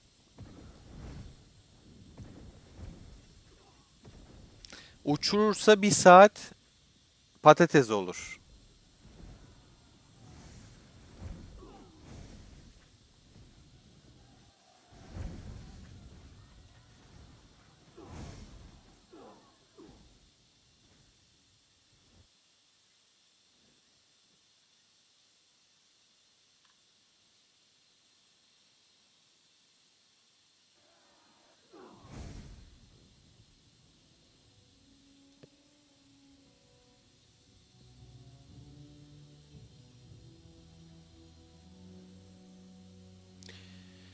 Tüm krallıklar içinde en güçlü 40 mı? Valla olmayabilir, bir şey diyemiyorum ona ya. 40'ın sadece en büyük avantajı Stesse, Angry, hatta Angry de değil yani Stesse çünkü aşırı aktif. Angry'yi zaten gördük. Stesse ve bitmeyen askerleri. O çok fark yaratıyor. Askeri çok fazla olduğu için yani hani savaşı kaybediyor mesela. Ama umrunda olmuyor. O yüzden sürekli kalene kafa atıyor, sıfırlamaya çalışıyor. Yani tam böyle bulaşmak istemeyeceğim bela tip çocuk olur ya böyle. Dayak yese de gitmez, sürekli gelir saldırır.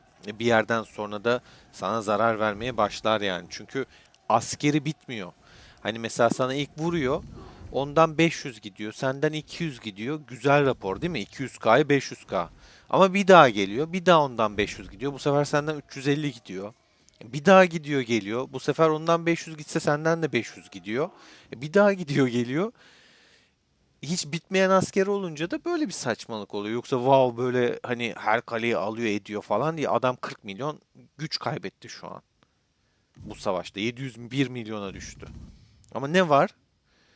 Bitmiyor, askeri bitmiyor yani hani. Yoksa bu adam da güçlü. Freuchen de çok fazla askeri var ama Stessel'in işte 65 milyon askeri var yani. Bitmeyen askerle savaşmak da zor. Dövüyorsun dövüyorsun yine geliyor adam sana. Kaç tane rapor var. Baksana en son kaç tane asker kaldı. 65 milyon asker var yani.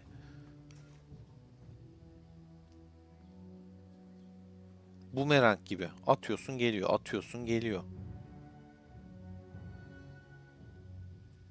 Farkı o yaratıyor yani. Yoksa mesela normal kalelerin savaşta belli bir yerden sonra askerin bitiyor.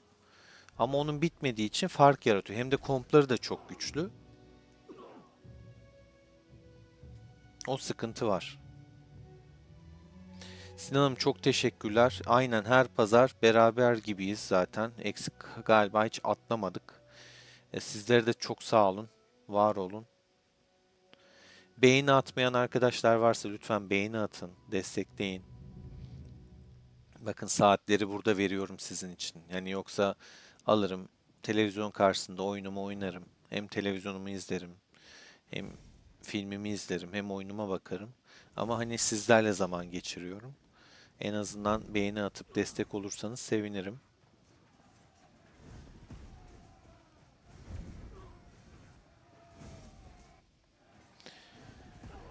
Ümit'in dediği gibi para basmadan o güçlere ulaşılmaz. Atin de orada hani emeği bayağı var. Üstüne bayağı da bir yatırım yapmış yani. Kalesi zaten sağlam. Bir de Arthur'u falan da var. Kendimi geliştirdi. Satın mı aldı bilmiyorum ama Erdem'i falan da bayağı sağlam. Ama şu an baktığımızda en güçlü Türk PowerShell. Zafer abi 310 milyon güçte. Şu an dünyanın en güçlü Türk oyuncusu Emin H'den sonra düzeltiyorum. Emin abiden sonra Zafer abi. Emin abimiz de çünkü unutmayalım. Azeri Türk'ü. En güçlü o. Kaç milyon ulaştı acaba bak. Çok merak ettim.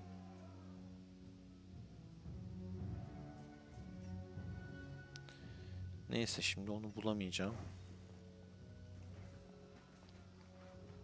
Ya da şöyle ya. Yine aklıma takılır bak görmeden yapamam. Bir bakayım. Ee, hemen bakayım.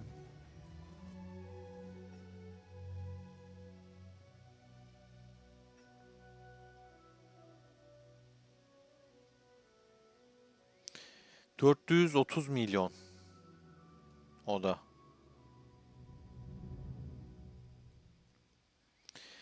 Doğakan zaten var aslında. Normalde mesela Karate diye Krallık onda da bir arkadaş var. 700 milyon güçte ama o da Stesse ile savaşa girmiyor. Birlikte anlaşmaları var. Ne Stesse onunla savaşıyor ne o onunla savaşıyor. O yüzden hiçbir şey olmuyor.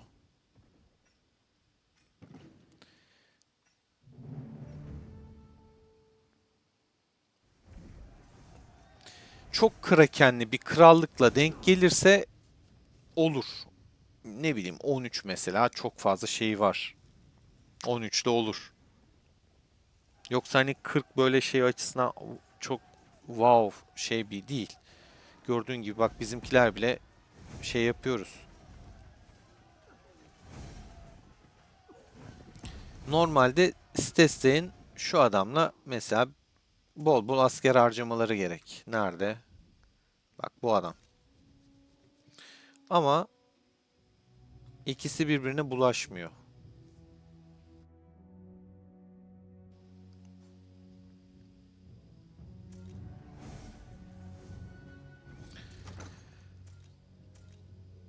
Bizimkiler Stesse'nin kaleyi salmıyor. Farkındaysanız. İlla mancınıkla vuracaklar.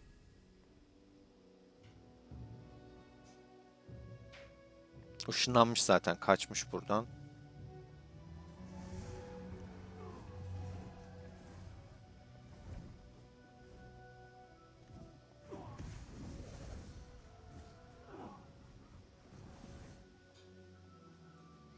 Froike puan kasıyor böyle. Bu şekilde. Güzel. Bizimkiler bu arada şu adamı mesela sıfırlarlar. Ha. Affetmezler. Ben size söyleyeyim. Ne oluyor oğlum, açık arazi ne var? Neyse arkadaşlar, çok da uzatmayayım. Biraz artık stratejiye değineceğiz. Çünkü gece biraz daha uzun daha var bitmesine, gördüğünüz gibi 4 saate yakın var. 40'tan da arkadaşlar var. Stesse geri geldi. Kalesini çünkü patlatmaya çalışıyoruz bir yandan. Bak Froike'ye giriyor. Ee, Biraz hareketlilik olacak. Tabii ki gönül daha fazla paylaşmak ister. Ama paylaşamayacağım. O kısımlar gizli kalsın. Zaten başka zaman tekrar üstünden geçer konuşuruz. Kendinize çok iyi bakın.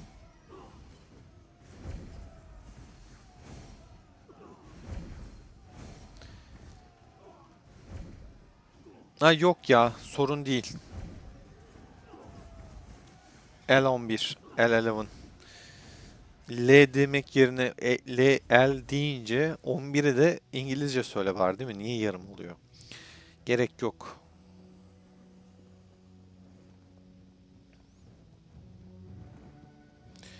Hepinize çok teşekkür ediyorum. Kanala destek olup abone olmayı unutmayın arkadaşlar. Destekleriniz kıymetli. Bugün koca yayında eşlik eden herkese de çok teşekkür ederim.